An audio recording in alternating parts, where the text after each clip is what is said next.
It's so much closer than it seems. A whole wide world of possibilities. But our one true passion is all we need. We're rising up, we're here to stay.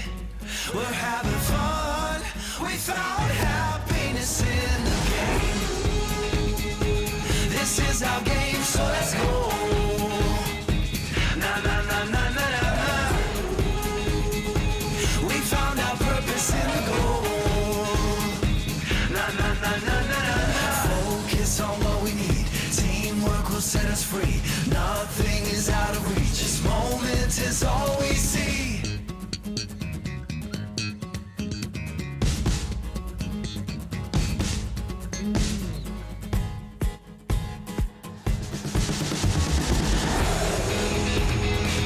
This is our game, so let's go. Na na na na na na na. We found our purpose in the goal. Na na na na na na na. We found our purpose in the goal.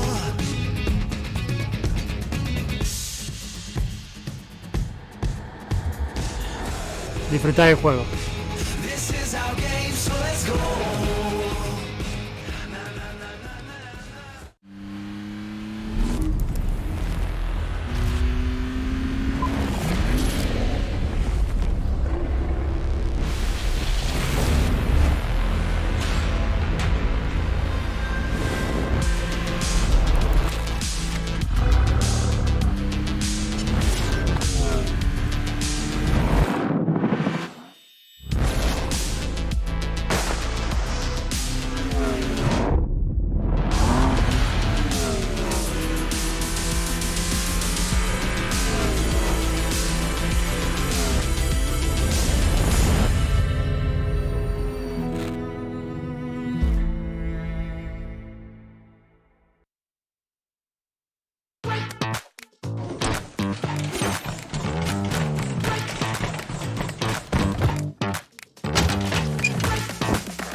สวัสดีครับผมเฟสโทนี่เคนะครับผมจากทีมเฟสแคนครับผู้เล่นคนโปรดของผมก็คือโนวาออเดอร์ครับเพราะว่าเขาเป็นคนที่เล่นเก่งแล้วก็ฉลาดครับดีใจมากเลยครับที่จะได้เจอเพื่อนเก่าของผมคือ GD ครับผมเรามีข้อความจะฝากถึง GD ด้วยนะถึง GD เพื่อนรักปีที่แล้วพวกนายเล่นได้ดีมากในเวทีลีกซึ่งมันทำให้ทีมของเราเริ่มมีปัญหาแล้วเพราะมันทำให้เราเล่นยากขึ้นมากกว่าเดิมในการแข่งขัน 4 ปีนี้แต่ครั้งนี้พวกนายจะไม่มีทางได้ไปในรอบแกรนด์ไฟนอลได้อย่างง่ายดายแน่นอน Kepada Face Clan, memang kalian sangat handal.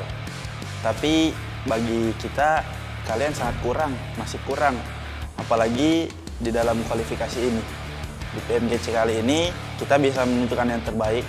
Ya, saya merasa bisa menghasilkan hasil yang terbaik lah untuk di PMGC Liga kali ini.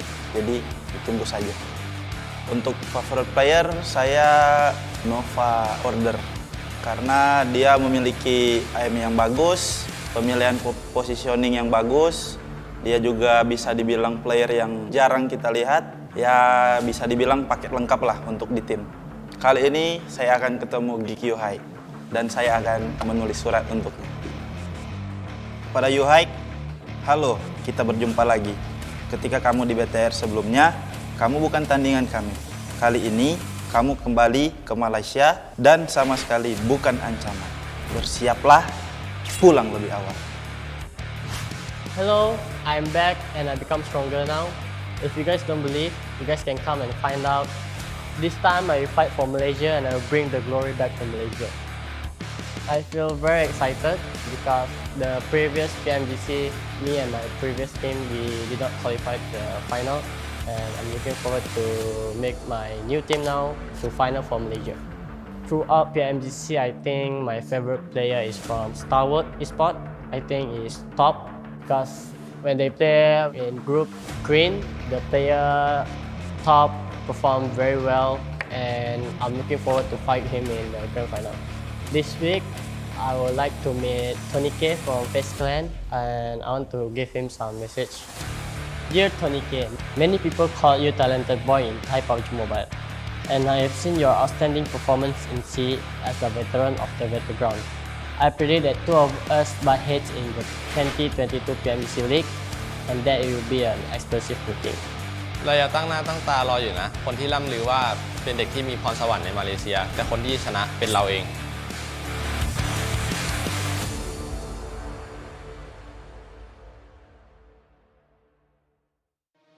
Welcome to the 2022 PUBG Mobile Global Championship. This year, we'll witness the world's best teams fight for their share of the $4 million prize pool across the PMGC League and final stages. The league stage will be held in Kuala Lumpur, Malaysia, with an all-new format consisting of 3 parts: groups, survival, and last chance. The group stage will kick off on November 10th all the way to the 27th. And we'll split our 48 teams into 3 groups. The top 3 from each group will advance directly to the finals, and the bottom 5 will be eliminated. The survival stage will take place from November 30th to December 2nd. The remaining teams from the group stage will battle to stay out of the bottom 8 spots to advance to the last chance, held on December 3rd and 4th, where the remaining 16 survivors will compete for the last 4 spots in the finals. The PMGC Grand Finals will be held from January 6th to 8th in Jakarta, Indonesia, where the 13 league finalists will compete with 3 special invite teams for the 2022 PMGC Championship Trophy and be crowned as the best PUBG Mobile team in the world.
Hello everyone and welcome to the 2022 PUBG Mobile Global Championship League stage Group Yellow. So kicking off the day today, we have a team that showed us consistent and unshakable consistency, trained to kill from Nepal. And with me, I have, what's your name?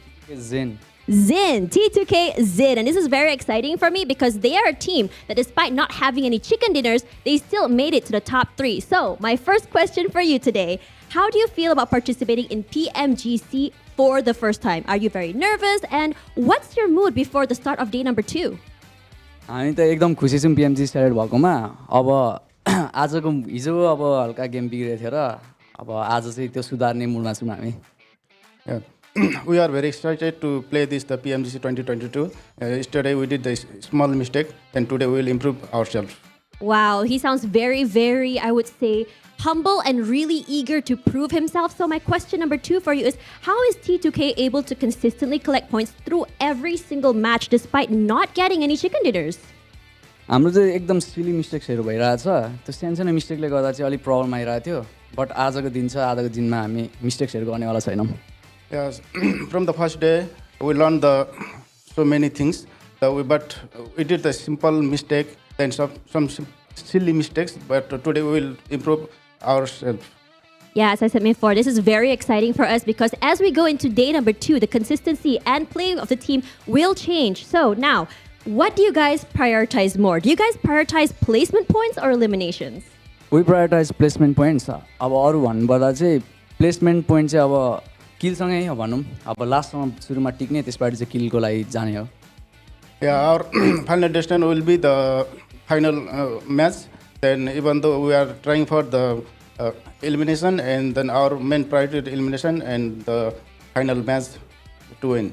Right, this is very exciting as well because when you think about it, we do need to find that sweet spot between survivability as well as placement points. Now, for my final question for you, Zin, what do you think your team needs to improve to finish the day leading up to groups?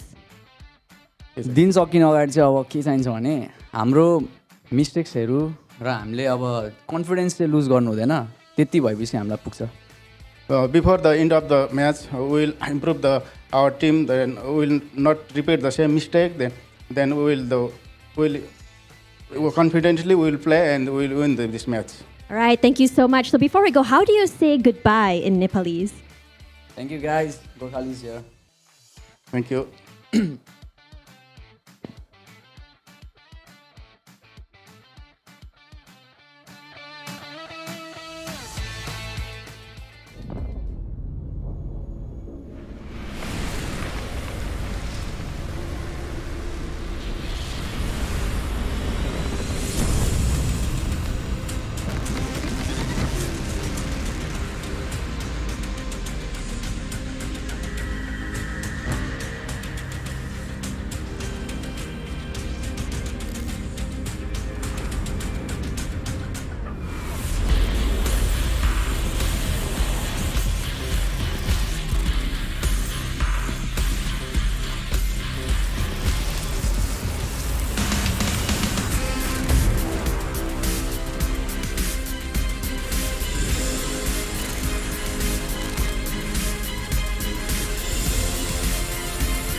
Yo, what's up, everybody? Welcome back to the PUBG Mobile Global Championships Group Yellow. I'm your host, Hot Jukes, and here help us will go on with the show. We got none other than the 7 Worlds Gaming, and Glitter Explosion is back. How are you feeling, Glitter? I am so excited to be back. I heard day 1 was a little spicy, so I'm ready to get back into the action because I think this is going to be a really good group now that I'm here. And I wore yellow, okay? I'm prepared. Yeah, let's go. Let's go. 7, how you feeling, brother? I'm excited, man. I'm excited because of what Glitter just said. We had an amazing day 1, and I can't wait to see what this day 2 is going to be bringing. How are you, by the way, Hotjux? Oh, man, I'm so stoked, man. I'm full of that Thanksgiving food, man. Yeah. So I am locked, loaded, and ready to go today. And so why don't we go ahead and start out by reminding every single one of you guys out there to just hop in the game and vote for which team you think is going to go and win this whole thing. Get your PMGC token, get in game, and hopefully you can win some nice in-game prizes. Of course, I also have to give a big thank you to our sponsors for this show. Sony, with their Sony Xperia 1.4 and Xperia Stream, they're actually created in collaboration with professional esports players. You can play PUBG Mobile at 90 Hz with Xperia Stream's total cooling system and multiple ports for intense gaming and streaming. Also, gotta give a big shout out to our hotel partner here for the PMGC, Pullman Kuala Lumpur Bangsar. Our world is your playground. Also, Prime Gaming. Prime Gaming, our platinum sponsor. Guys, go check out Prime Gaming. They got some great in-game items from PUBG Mobile, other Prime benefits, and you can get some really nice stuff. So go check out Prime Gaming today. And last but not least, of course, the Maserati is in PUBG Mobile. You guys can pick up this skin up until December 31st. So the end of the year, that is it. So guys, go get it today and ride its style. Vroom, vroom, vroom, vroom. Yeah, you know, and speaking of putting that pedal to the metal, okay? Follow us, guys. Come on, do it. Click the buttons. And if you don't want to do it, then still do it, okay? Helps us all out here. Right, Seven? That's 100%. And I mean, if you are going to be tweeting out or doing anything, make sure you also use hashtags PMGC or PMGC 2022 because I've been keeping track of those. And you guys are sending some interesting stuff.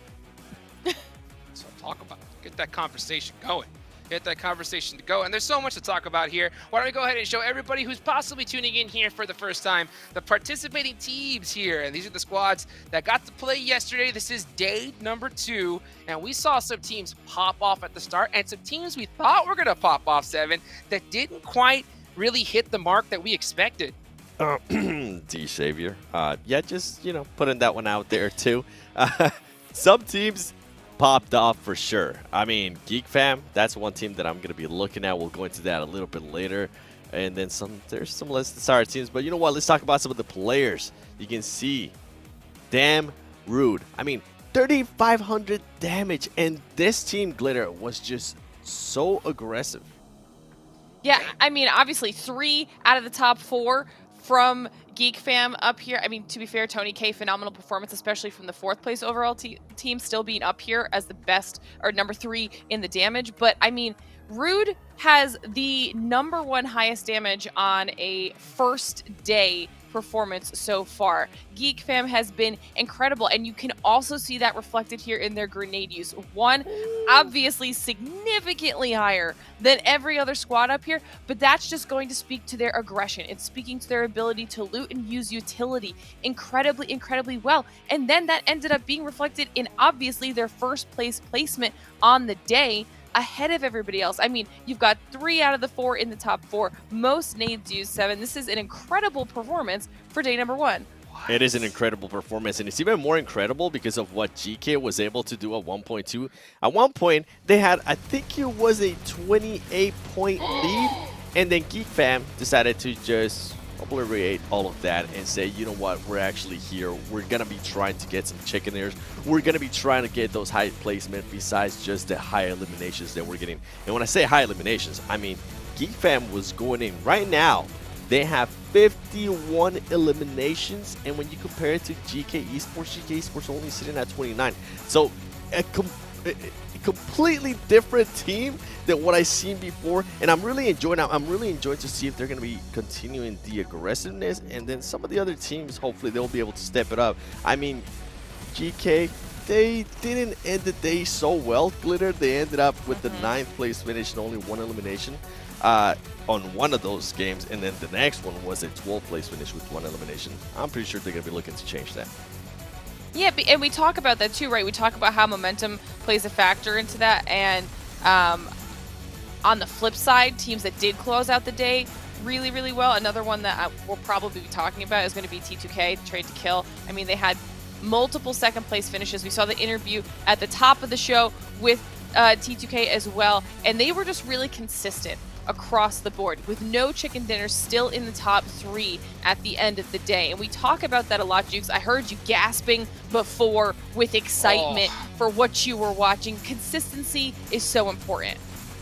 Oh, it's so huge. Every single time I see one of them squad wipes, you know, I get so pumped up. And not to mention the first, yesterday, the first play that we saw, Iron Sight Car 98 from across the map. That was so dang sick. Let's take a look at the rankings. And you know what? And the reason why I was gasping a little bit earlier, this is where we all stand right now. It's crazy to see that grenade usage ended up being the same stats as we see here on the overall rankings. Geek Fam, most nades used. Geek K 2nd. And we see them here in 1st and 2nd place here, 7. Yeah, these teams have just been battling it out. And I mean, at one point, we had a 40-point gap between 2nd place and 3rd place. So I'm glad to see that that has kind of narrowed down a little bit more. Glitter mentioned it perfectly. T2K, they have been super consistent. FaZe Clan, though, this was a team that didn't really perform that well at the start of the day. They finished on a great note by getting that chicken dinner. We also saw 4 Angry Men. And then the teams that I was calling out earlier, I mean, D-Savior, a lot of people expected this team to be at least top 3 at the end of day 1. Right now, they're currently in 15th place with 19 points. And Glitter, they better wake up because those teams at the top are looking to get all the points. Yeah, especially when you're looking at those bottom squads. They're the only ones with single-digit eliminations. That's not what they want, because now we're looking at the average eliminations. Ooh. And Geek Fam literally has an average in what Xavier has in total. Aggressiveness, right? Ouch. That's what we're talking about. And the damage that they're being able to output, even when they didn't have a great performance in regards to placement, they were still able to come out with those eliminations. And I think that's definitely what played out a big difference between these two teams. With GK, I mentioned it earlier too, I'm really intrigued to see what kind of team we're going to be getting here as we do look at the top Aaron Gill performance. You can see Geek Fan, I mean, I'm not surprised to see them there. FaZe Clan, I am a little bit surprised to see them there as, you know what, I'll tell you why later. And then IHC, 16 ranking points, 21 elimination points, and GK. With the thing with GK, I have to tell you guys this real quick, is that they were too passive at times, and I'm hoping that they try to be a little bit more aggressive today and not just go for placement points. I like it. I agree. Can't go for placement points. You got to be able to go for both. You got to go for broke here. These are today's matches. This is the same good old cycle that we've seen multiple times in a row. But I think that's the championship formula here. You know, is that no matter what situation you're in, what zone you get, you got to put up some points. You know, get those 8 points. Say, hey, you know what? There's no chance we're gonna get first place here, but let's just try to put something on the board. And then when you do get that zone, you can't just get a chicken dinner. You got to get that chicken dinner with like 15, 20 eliminations. That's what really sets that first place mark. And man, we saw Geek Fan, they did exactly that strategy yesterday, Seth. They did, and it wasn't even just the chicken dinners. It was like the 3rd place finish when they ended up in 3rd place. They ended up with 12 eliminations. We saw them being able to get more points than the teams that were actually winning the games, and I think that's currently why they're at the top. Well, you know what? Speaking of teams at the top, I got 2 of the top best analysts in the game right next to me, and these are their teams to watch here going into match number 1. So I see you got some interesting picks there, Glitter, so why don't you break down your picks for us? Okay, I mean, 7, we obviously agree on 4 Angry Men. I don't know your reasoning here, but for me, I mean, they started off the day fantastically. I think everybody had higher expectations of them, and it was just like what started to be a steady downfall that just kind of plummeted into not finishing above a double-digit placement after that. And I want to see them bounce back here today. I already talked about Time to Kill a little bit, how insanely consistent they were. 3 second-place finishes out of the 6 matches, and I want to see if they can finally close out a chicken. And then Geek Fam. We've seen teams at the top fall off. I want to see if they can continue this dominating performance or if it was a flash in the pan. Yes, I'm so glad you mentioned that for them too, because now with 4 Angry Men, this is my reasoning, okay? And the only reason why I picked them before this Aaron Gill, yes, they won the first Aaron Gill, but they just kept getting into weird engagements right off the bat in every single Aaron Gill. I'm even looking forward to seeing how they're going to be able to adjust to that. Are they going to be getting any of their players knocked super early on, or have they been able to go back, watch that tape, and maybe work something out that doesn't happen again? Now with Game Lord, they were steady in a way, and I know Imperium is going to love this that I'm talking about them. They were steady in a way that they were able to put themselves into position to actually strike at the end. They finished off the day with 2 very strong games. I'm trying to see if they're going to continue with that momentum, because if they can, I will like to see them at least top 5. And then last and not least, you Savior. You heard me talking about it earlier. Please, wake up. You can't do this. Well, you know what? They need to wake up, and all of you watching need to wake up, because it's time for match number 1. Let's take it on over to our casters, Zute and Esproxy. Thank you, Hot Jukes. We are back with day number 2 of week number 3. And if it goes to show, you know, day number 1 was great. Day number 2 is just going to get better. And 3 and 4, well, it just goes up from there, Esproxy. I mean, yesterday was a statement and a half that we saw from some of these teams. We saw a very explosive start from the likes of 4AM, as we mentioned, but as we continued, I mean, it was Geek Fam, it was GK Esports bringing in that consistency, and that's going to be the key today. I mean, we mentioned D Xavier, we mentioned Besiktas, I mean, with one of the craziest clutches that we've seen, not only as an individual with that 1v4 against Train to Kill, but then also in that 2v3 right at the end of Miramar. I mean, come on, they just brought that synergy, and if they can do that again today, then we might have a whole different storyline to follow. So many different storylines already developing through the first day. The one I'm looking out for in particular, though, is the Geek Fam team, right? Geek Fam, we saw them pretty much play the same style all 6 matches, and they absolutely crushed it. It was the same consistency. They didn't change things up game from game. And even though in the last game, you know, they faltered a little bit, you know, going out early with only 3 eliminations, they stuck true to their playstyle. So that's what I really like to see coming into today, though. I want to see if they're going to stick with that and if it's going to keep working for them. I mean, we mentioned a little bit of camera, you know, we were talking about those damage numbers briefly, and I mean, as a team, Geek Fam brought in 11.2 thousand damage, whereas second best, we're talking about a 6.7 thousand damage. That is insane, but it makes sense when you think about the eliminations they were bringing in, when you think about how aggressive they were playing. Yeah, their placements don't really match that, but I mean, ultimately, we mentioned it before, even if Geek Fam goes down, at the very least, they take out a couple names with them back into the lobby, and that just thins out the competition. Doesn't really give anyone a shot when Geek Fam just rolls on up and says, well, your territory is ours now. Yeah, it was just so many eliminations, right? At one point in the tournament, we saw another team had 2 chicken dinners and Geek Fam with only 1, but they were actually in the lead, and that was only with like a few games, right? If this was over the span of like multiple games, one team having more chicken dinners and less points, that's understandable, but only in a couple of games a team with an extra chicken dinner had less overall points. That just means the elimination points were really starting to stack up for the Geek Fam team. I'm loving it, but there's also just so many opportunities for some of the other teams to bring on in. I mean, Vivo Keyed, you know, we started off with that Erangel match. They drove straight into the Valley of Doom against Furious Gaming, but then they started picking up some of the pacing. I mean, I just go back to that match on Erangel with that horrible zone, that horrible terrain, and yet they were still trying to stick it out. They were still trying to stay alive, moving on in. Furious Gaming literally falling off the ridgeline with Game Lords. I mean, these teams have had to go against some tough terrain, and we had some very interesting zones yesterday. But now the question is, are we going to see a little bit more of that today, or are some of the teams that are sitting towards that bottom of the leaderboard going to pick up the pacing starting today? You mentioned sticking alive or becoming alive, right? One team that really started to show up towards the later half of the first day was IHC. Right? When they subbed in Ziol, it was like complete 180 change. Like, I'm looking at the stats right now. Okay, round 1, right? They go out in 13th place, 0 elimination. Round 2, they do better, but not in the form that IHC probably wants, right? They got 3rd place with only 1 elimination. They were down to 1 player very early on, and he got lucky making it in. Right afterwards, 14th place with only 3 eliminations. And then I think it was game 4. Game 4, they made the change. Game 4, they brought in Ziol instantly. 2nd place finish, 9 eliminations. 10th place finish, not that good, but 5 eliminations. We saw them go down fighting. And then the very last match of the day, 6th place finish, not too bad, not too shabby. 12 eliminations. That is a stark difference. Now, I'm pretty sure they're going to start off today with Ziol. So currently IHC in 5th place overall. That's another team that could really stir up the pot and change things up.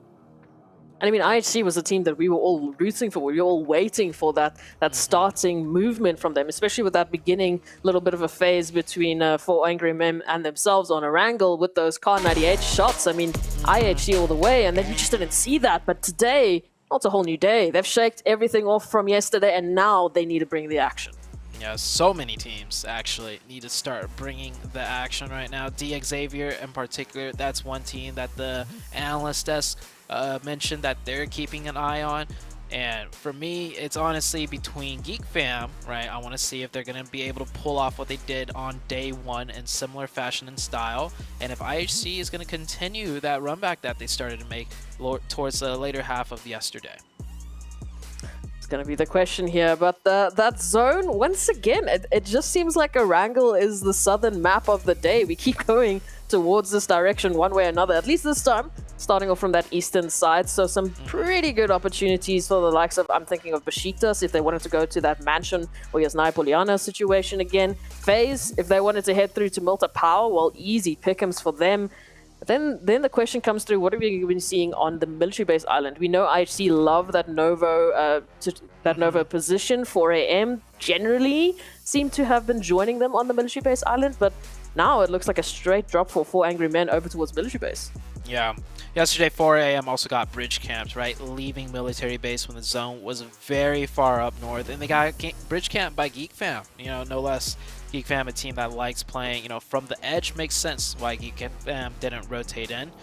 We do have the first circle. It's going to be on the southeastern side. A bit of military base in the mix. And this is a little bit different of a drop. Now, these two teams, Falcons and Tem Entertainment, they've been sharing Jasnaya, but it's usually, we take the west side, you take the east side. However, this time around, looks like Tem Entertainment has stretched a little bit into the Falcons' territory. Not a full-blown engagement by any means, but seems like Tem Entertainment is starting to back up, maybe assert some quick dominance, apply some pressure, but they don't really want to engage into a fight either. It's interesting to see that, like, we're on day number 2. We've already had all of these teams going up ahead against each other, at least in 3 iterations of Erangel, yet we're still seeing, like, mini versions of hot drops. We're still seeing teams dropping on a very similar locations, getting those loose up and jumping into those earlier engagements, which it's unlikely that we would see that still, but yet here they are still proving a point. So Falcons and Tem Entertainment will be interesting to see if they do go head-to-head, if we will see that earlier engagement. We saw a few delayed engagements, if I could call it that, yesterday. Some of the teams taking a little bit longer to make their plays and either get out of the situation or get those final engagements. So hopefully today we see a little bit more of a quicker pace from these teams. Also, stop crashing into things when you're driving. Yesterday it was the military zone where we saw a car make it past the bridge, which is great, and then he crashed into the only tree in his way, and both players got eliminated. Right? So, yeah. Oh, more crashing. Hurts. Luckily for these guys, it's you, Zute. You're doing it to them on purpose. For them, they're not gonna, be shot at by an entire team of. It was IHC actually, bridge camping. So crashing into things right now, not too punishing, but later on, gotta watch out for where you're driving, especially if you're the driver. But it's tough sometimes, right? Because when you're driving in the vehicle, you're able to third-person peek, meaning you could rotate your camera around while driving in a certain direction without affecting which way you drive. And, when you're getting shot at, of course you want to see who's shooting you and from where so you get a better idea of what's going on. But then that means you're not keeping your eyes on the road, and, it becomes a deadly mistake sometimes. That's where the teamwork has to come in. You have to have your spotter, you have to have your driver. Second, if you're in that passenger seat, your job is to spot out who's shooting at you. But yeah, it's like keep your eyes on the road. Don't worry about it. Yeah, we don't care about what's happening on the music. Your job is to see who's shooting at us. That is the only job you have as a passenger. But hey, at least we'll see those teams maybe stepping it up. If not, Zute is coming after you. You heard it here first. But in terms of the 2 spots that we have on the map right now, at least with the early possible engagements, it's Jasnaya Poliana that has that Falcons and Tem Entertainment action, and it was GK Esports and Rejects over towards Rozhok, but Rejects has already disengaged and they've moved up a little bit closer towards Ruin. So I'm already liking that we're seeing that early pacing where they're like, look, it's not really worth it for us. Especially if you don't have loot, man. You can't go into a fight if you're like on the weapon disadvantage. Just back on out and try again a little bit later. Yeah.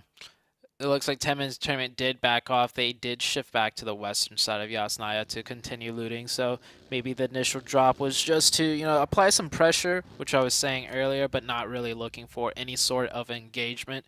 Fights might start breaking out between those two teams, though, as the matches go on, when one team becomes a little more desperate for points, or when one team, start feeling a little bit more confident, as in, hey, we might as well go for it.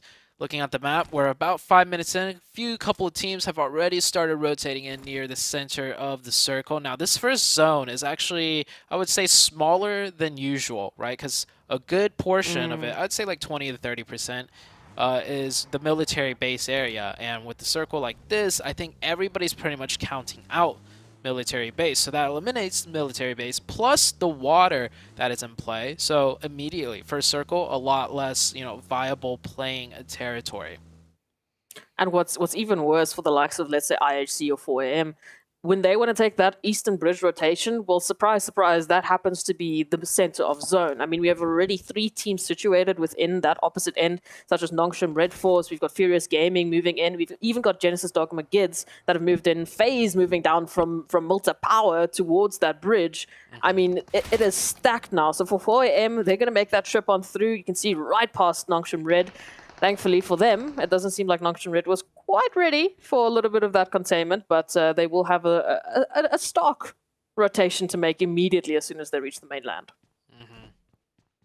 Definitely agree.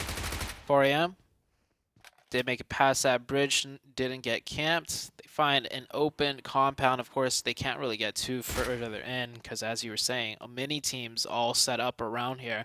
But luckily for 4AM, I think their biggest concern was getting bridge camped, right? Yesterday, they ended the last game going out to the Geek Fam team because they were bridge camped. It was quite a good fight, though, on the bridge. It went back and forth. 4AM actually got the opening 2 knocks, but then Geek Fam held it down.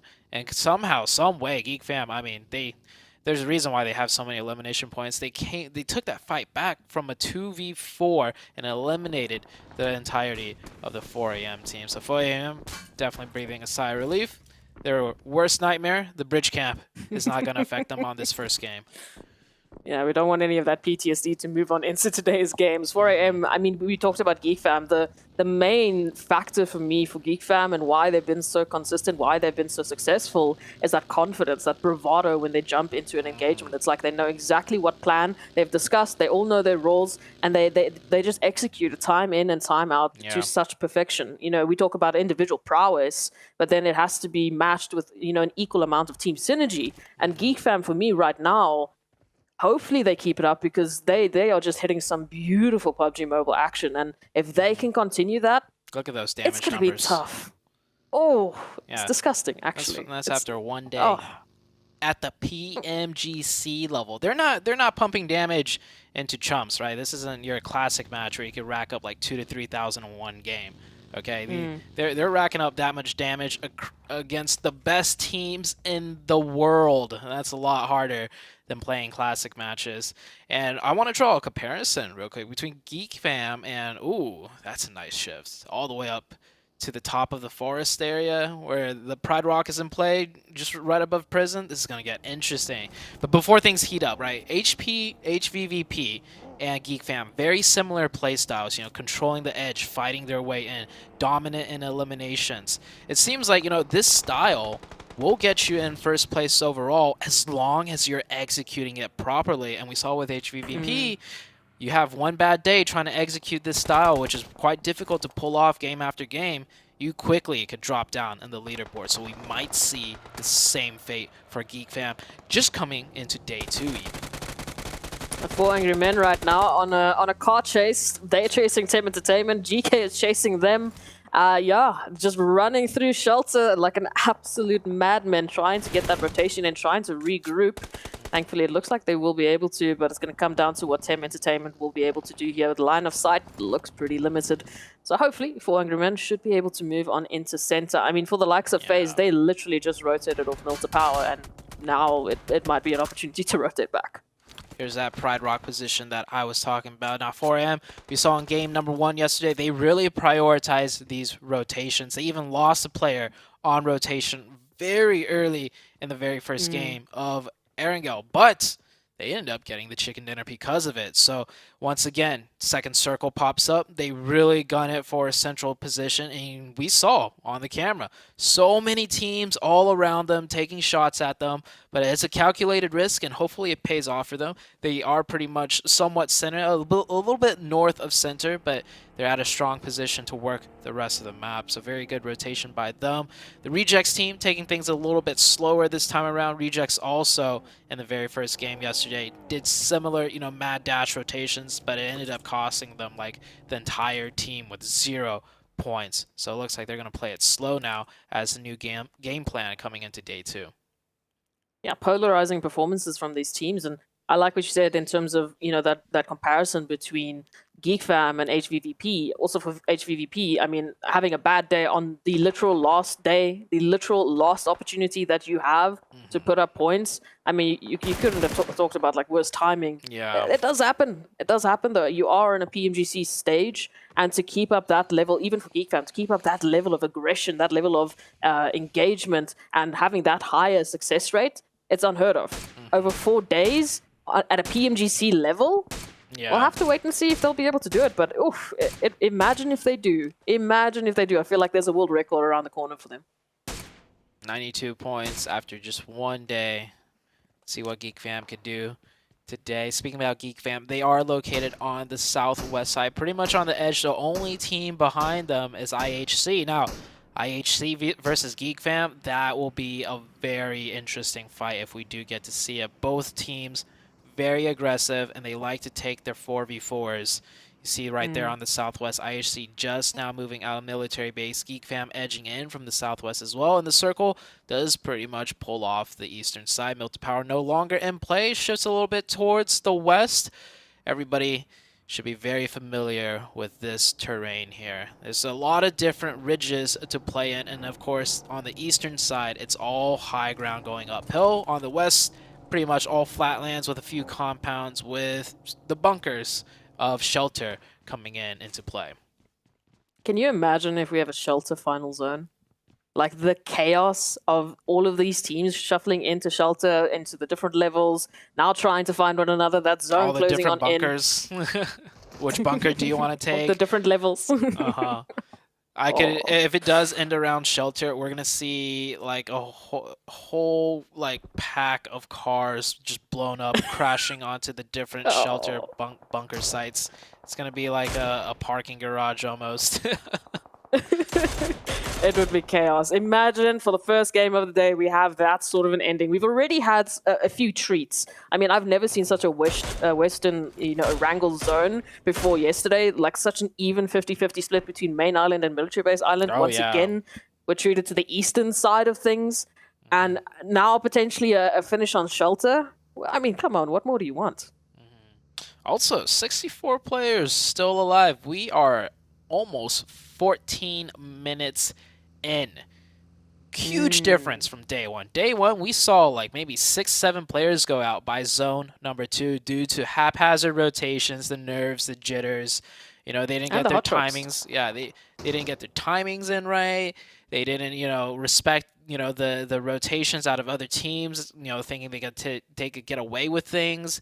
Now this time around, we're 14 minutes in and not a single player has gone down.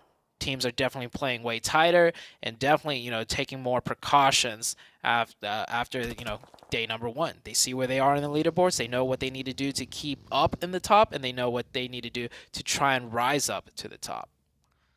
I mean, it's crazy to think that we haven't dropped a single player. We haven't dropped a single team. We haven't dropped a single player. And again, I think it comes back to those early engagements, avoiding them as much as possible, making sure that they're quick on the trigger when it comes to that possible disengagement. And teams so far, they've been following suit with that, which is lovely to see. And this is what we've been missing out of the chaos of yesterday. But yet, a Wrangel might still prove to be a little chaotic depending on this next shift where we will be centering up. And, shelter is still in play. Still an opportunity. It's the shelter zone that we were just talking about. So that pretty much, that south side still has a huge, the hills are still in play. A good chunk of it is still the high ground hills. And then you start heading down into the shelter area. We have 64 up. There's not going to be 64 up after this circle closes. Not at all. Rotations hitting on in. GK making that appearance now, and it looks like they spotted out at least a lone member here of Genesis Dogma, and this is what we were talking about yesterday. We saw this happen yesterday with Genesis. They didn't have that opportunity to save their teammate. Once again, not in a position to do that. Daybot unfortunately getting caught out, and for Genesis, there's no road to recovery from this. I'm quite confused what Genesis Dogma was doing there. It might have been a split, and then this player got pushed, but from the way, you know, GK are already set up, it looks like they sent one player down there with no support, and they are taken out. Now, Xavier getting into the mix of things with Nongshim Red and Geek Fam, of course, here to third party and take shots whenever they can. They have one elimination already. All of Xavier in one tower right here, and Nongshim Red just finally gets taken out, and it's actually due to the side of Geek Fam. Geek Fam, oh, you know it's coming. This team's so aggressive. They saw it in the elimination feed. Multiple players of Xavier has gone down, and yeah, they're going in for the finish now.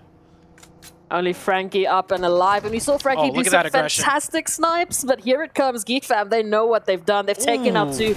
They want that final team wipe, and it is almost instantaneous. They don't even get to finish a sentence, and then we immediately move on to FaZe, fighting for control of these hilltops up against Genesis, and oh, what a tough fight. Yeah, it's like a powder keg just went off. It's fighting all around. Literally, it was quiet only a moments before, and now it's just all-out mayhem. Everybody, a lot of teams deciding to fight for the high ground. Not many teams full sending it down to the shelter area, so prioritizing the high ground and working down. Of course, I don't think they expected this many teams, this much chaos up here.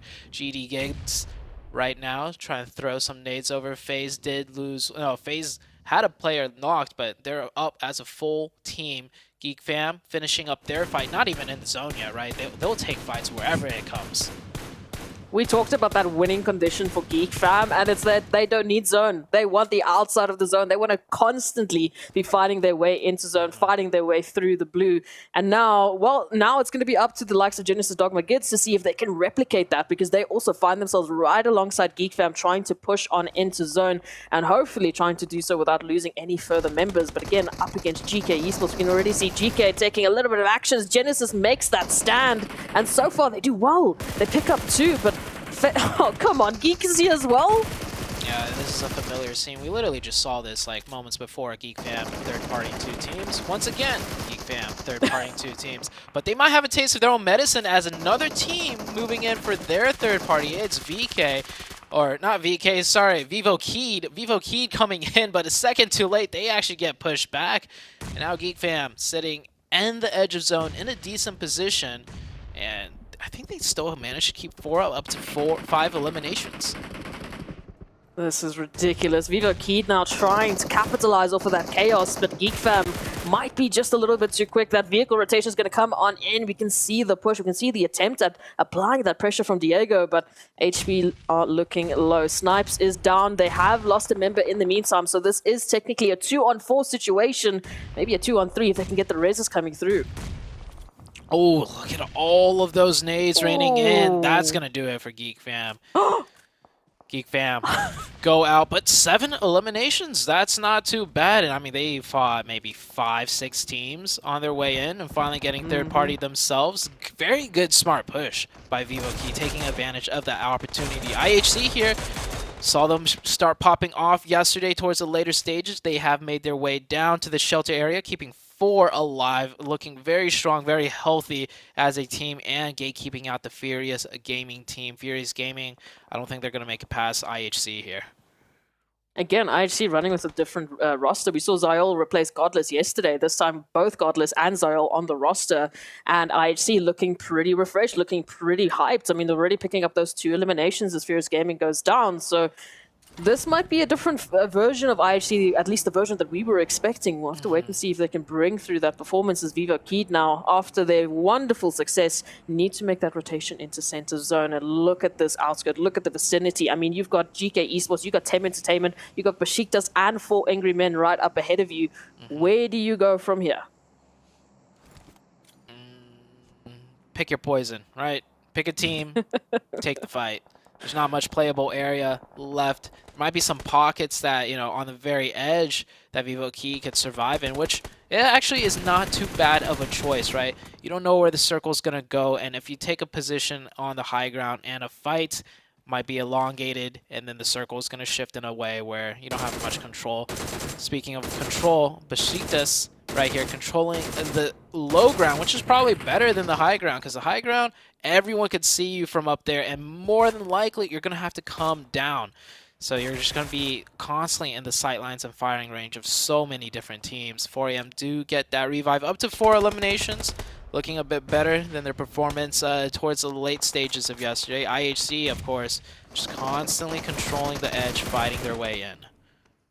Oh, the last member here of Satan being caught on art with Vivo keyed in their rotation. It was only a matter of time as they head through that southern rotation. And currently they do find themselves pretty well centered up, so they picked their poison beautifully. And now Falcons up here against IHC fighting for control of these edge points of shelter. IHC making quite an aggressive push. Oh man, Falcons are just pretty much stuck down there. That's never a good look. Whenever you're fighting for these shelter positions, you want to be the team that's pushing. You want to be the team that's aggressive. Of course, don't get third-partied. You got to make sure that they don't get shot in the back by the reject team, which is looking like what's going to be starting to happen. IHC, one member is knocked. They will be getting that revive. Falcons, however, trying to fight back with the grenades. That's a good one. They do get another nade. Now's the time for Falcons to push out and do something, because if they don't do something now, they're going to get a full reset, and Falcons are already down to 2. Look at how low IHC is. Falcons needs to make the push.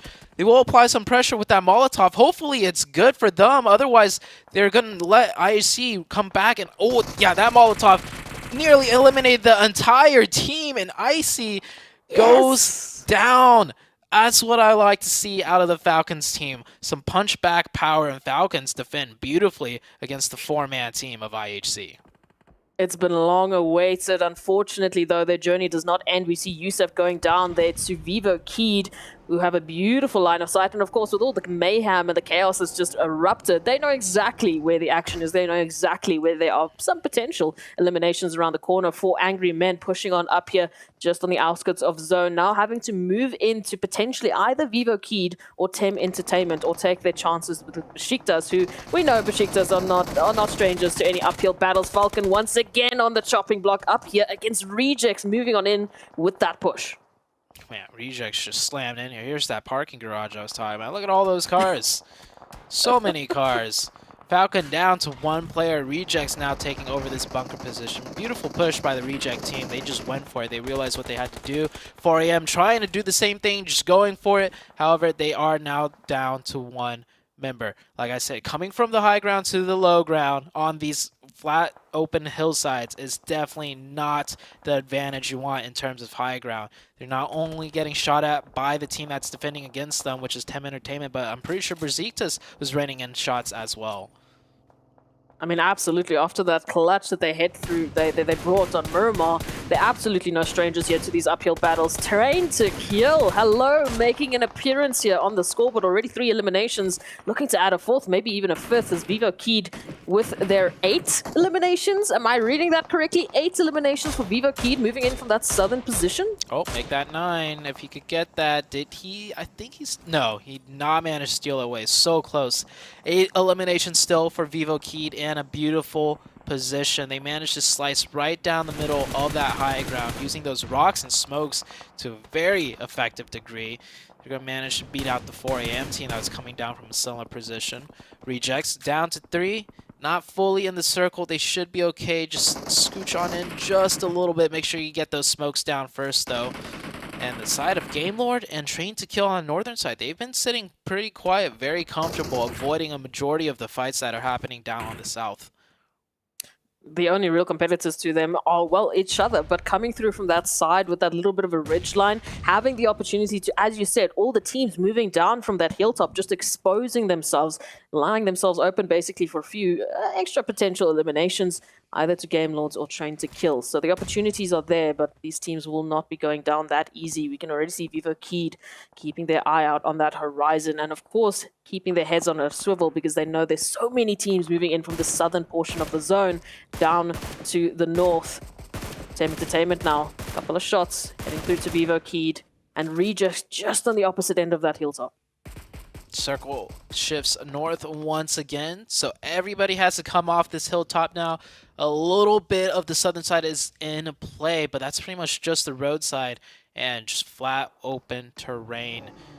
I'm going to imagine all 3 teams on the south are going to suffer some sort of casualties. Meanwhile, the teams on the north sitting very comfortable. Train to Kill and Game Lord do get that circle towards them. Game Lord might lose that ridge in play, though, with his circle slightly shifting down south of them. A Train to Kill just getting a slight more of a zone blessing in this situation. And for Vivo Keyed, for Tem Entertainment, as soon as they go past those trees, their cover, it's null and void. So Tem Entertainment now trying to make a dash on in, trying to close the gap a little bit closer, heading into more of an eastern approach. And this is going to be an interesting one now because they might actually have a perfect line of sight onto Viva Key. There it is, Adrian down to a sliver of HP, nearly down to nothing. But they just managed to get behind that care package. Great smokes for them to use right there. Zone slowly starting to choke teams in. You see Vivo Key losing one player, another player log. Here comes the Rejects team. They have to make their play. Falcon finally gets taken out. Good job for Falcons with that solo player trying to make it up to the 6th place finish. Now it's Vivo Key versus the Rejects, but Vivo Key have to worry more about than just the Rejects as Tem Entertainment firing him from the sides, getting a knock, and then Rejects getting the finish with the beautiful nade. We're down to the top 4 teams. Rejects sitting comfortably. Tem Entertainment, however, same cannot be said for them. I love the push from Rejects. It was quite a gamble, but now they find themselves on a similar approach to Train to Kill, just absolutely hitting so many shots towards Tem Entertainment. And Tem Entertainment feeling the brunt from pretty much all 3 sides. Maybe Rejects can apply that pressure to Train to Kill, and that will give them the space and the timing needed to recover their losses. But for the time being, there it is. Tem Entertainment, Train to Kill, now picking up each other's pacing. Game Lords need to move on in. They need to join the action. That is a nasty angle Duelo has on the Game Lord team. If he remains calm and fire off some more accurate shots, those are really good knocks that could be had. All he needs is smoke down to his left side. I don't know if he has a smoke, though. Maybe Divine has one. I think Divine did just pop out a smoke.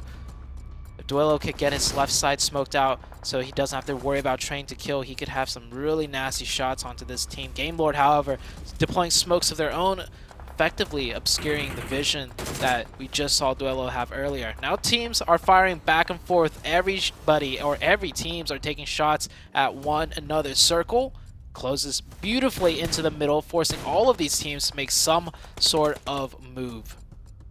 I like that. Really putting these teams through the gauntlet now as they need to snake it up into the grasses. They will be losing majority of their respective ridge lines, majority of the cover that they've been holding onto so beautifully up until this point. But Tem Entertainment, I mean, I feel so sorry for them. They have just been getting punted lead after lead bullet, just going straight in their direction, not having any sort of time to recover. We can see they're right on top of each other, just trying to stay alive. But now Duelo comes on in and adds to the pressure gauge. I feel sorry for that tree right there. That tree's been soaking up a lot of bullets as well. The only hard cover that they have, and the rock, but man, I think Tem Entertainment is about to bow out here. Too many teams raining in fire from all sides. Still got one player left here. If he could weather this a little bit longer as Train to Kill. Train to Kill getting... Oh, when did the Train to Kill took out Game Lord? I was so focused on Tem Entertainment. Game Lord has just been eviscerated out of the match, evaporated. And now, hold on. Take a look at this. RC goes out. And Tem Entertainment stays alive with 2. And they're going to bring it down to a 2v2. But look at their meds, Tem Entertainment. They don't have much to work with. They have literally nothing. Now down to Mormon as Train to Kill are just on a rampage. They got 10 eliminations. And now they're looking to close it out for good. Down to Mormon. We can see nothing. Nothing to do with meds. Nothing. We've got he got the knock. That's it. Tem Entertainment, he got the knock on the other player, though. Legend is down. These 2 nades for the Hail Mary. Oh, he uses all 3. It's a little bit far. Can one bounce a little bit further? Oh, shooting the buggy, trying to blow that up maybe. Oh, they'll get the revive though. But no meds, is it worth the revive? That's the question. Oh, I think he went back and dropped him some grenades. He's prone in the open. Did Jane spot it out? Some shots raining right back, using his teammate as bait. Gets some good damage in. But Jane's got one more first aid. I think Jane knows he's out in the open. But he does not want to risk firing off some shots and then getting hit back as Jane almost went down earlier. Oh, good timing for Jane, though, right as he pulled out the grenade. What a win. What a clutch by Jane from Train to Kill. I mean, it looked like it was Train to Kill's game, and Tem Entertainment was going to be the 4th team out, but all of a sudden Game Lord's out, Rejects is out, and then it was almost a win for Tem Entertainment. Tem Entertainment, that's a team that's way down in the leaderboards as well. They didn't get the chicken, but that was a good finish for them to, you know, really shoot themselves up the ranking as far as Train to Kill is concerned. I mean, they're not doing too shabby, you know, 3rd place coming into today and then getting that chicken dinner. That gap between 2nd and 3rd, that 20-point difference almost, is suddenly a lot smaller. Oh, absolutely. This is what we were waiting for. Yesterday, as we mentioned, as our analyst talked about it, we only had a 40 points gap between that 2nd and 3rd at some points. That closed on up right towards the end. We had Train to Kill picking up the pacing, which is something we've been waiting for. We knew that they brought in some interesting, you know, opportunities for themselves. It was just that final execution that they needed to bring through, and here it is. That winner chicken dinner. But what an absolutely beautiful showing from them in that final zone. Honestly, this first game I liked a lot because it pretty much showed us all the teams, you know, that aren't in the top besides Train to Kill are showing up today. Everyone's coming out swinging, but the team that swings the hardest in this first game will be Train to Kill.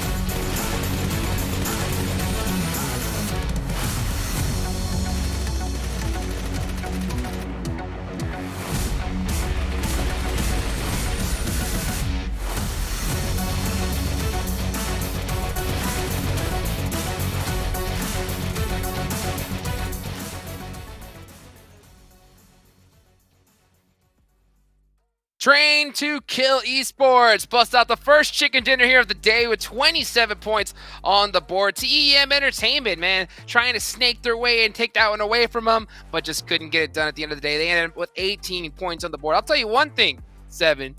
Train to Kill Jane popped off in this match.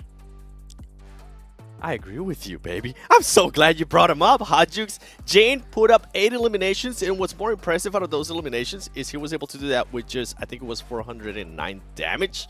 Talk about being able to steal some eliminations. I am happy to see Rejects there towards the top 2, 15 points for them. That's going to be good.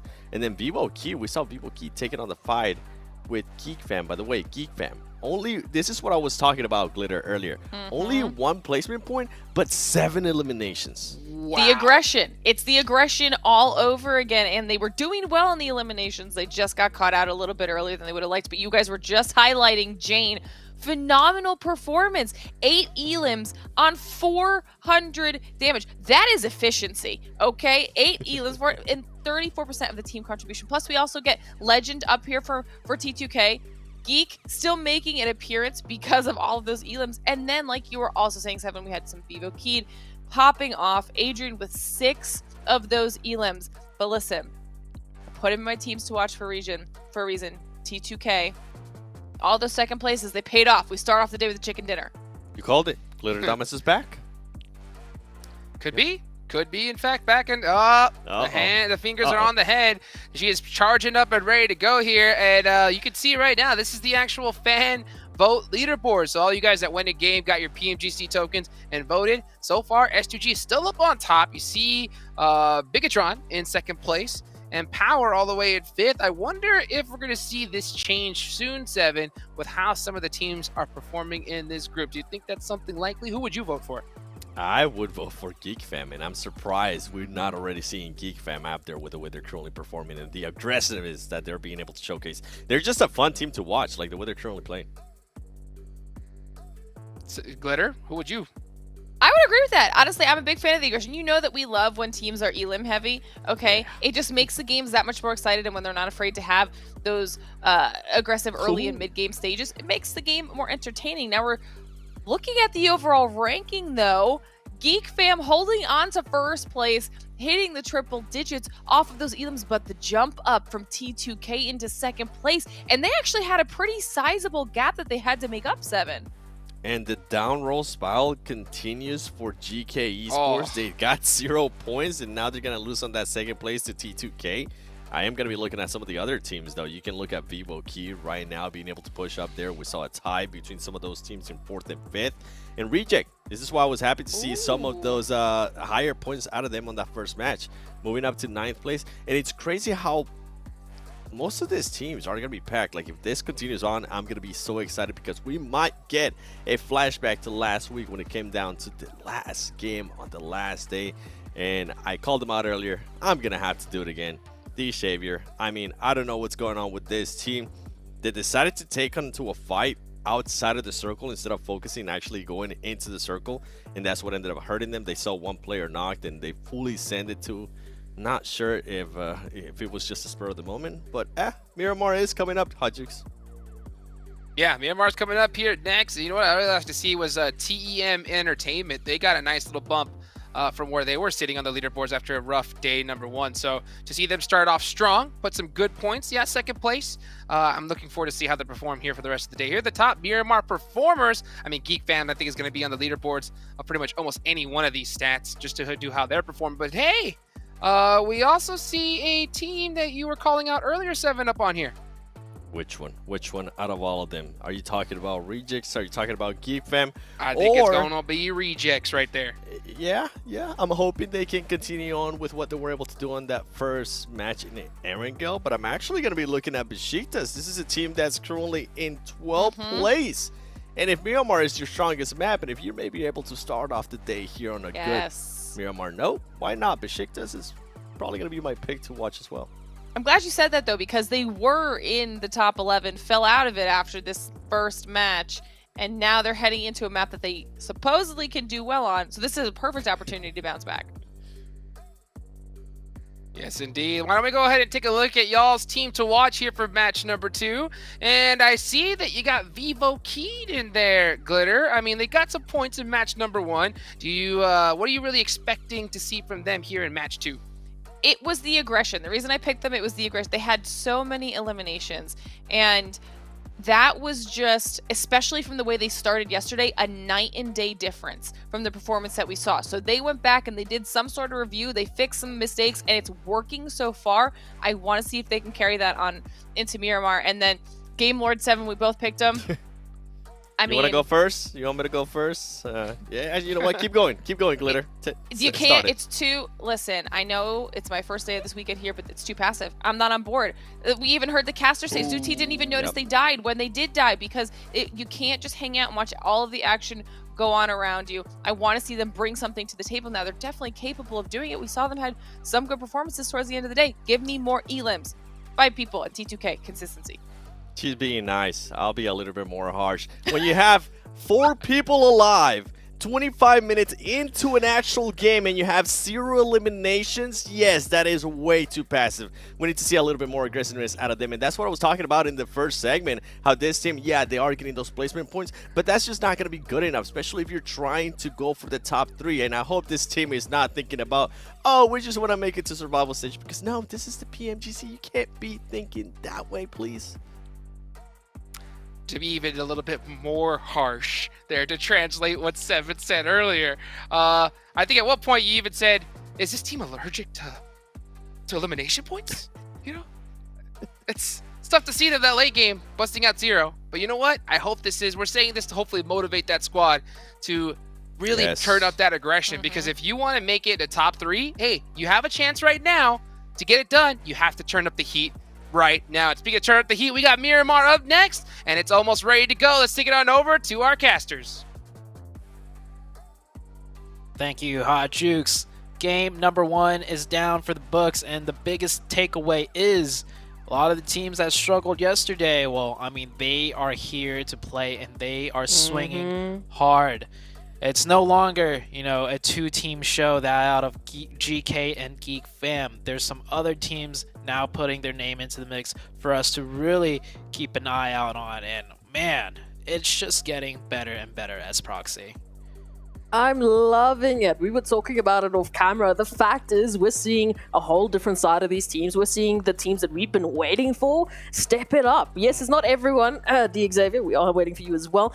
There's a few more teams that have to join the party. There's a few more teams that have to join the fray and bring forth that performance that we know that they are capable of. If they were not capable of it, they would not be here on our second map of the day in Miramar for the PMGC. Come on, we're waiting for it. Yeah. Oh, Miramar, here we go. Plane is out on your guys' screen, and it looks like it's going to be a very western plane path. Yeah, from west down to south. Pretty good one, honestly, for a lot of these teams. Yesterday's Miramar games, I'm trying to recall how they actually went. Yesterday was, we got that one circle all the way down southeast in Porto. Yes. Oh, yeah. I feel like yesterday's Miramar was very unique. Not a real taste of your typical Miramar games, which, you know, it isn't a bad thing. But I'm more of a vanilla guy myself, right? Like, that southeastern ending, I don't think any teams really had a good idea of how it was going to play out. Hopefully we get a match that's, you know, for the lack of a better word, more cookie cutter, you know, because then it's like, yeah, sure, it's like we've seen it before, but it's like we know, you know, more importantly, these teams know what they have to do instead of, you know, just kind of scuffling about and trying to fight their way in and then not really, you know, committing because there's like so many ridges, and it's like, you know, maybe we'll just not push, maybe we'll just stay here, maybe if the nade connect. Yeah, there was a lot of hesitancy yesterday due to, you know, simply the terrain, so to say. So now let's see where this first circle is gonna go, and well, okay, goodbye. Whatever you were looking for, goodbye. No. We are getting down to the southwest.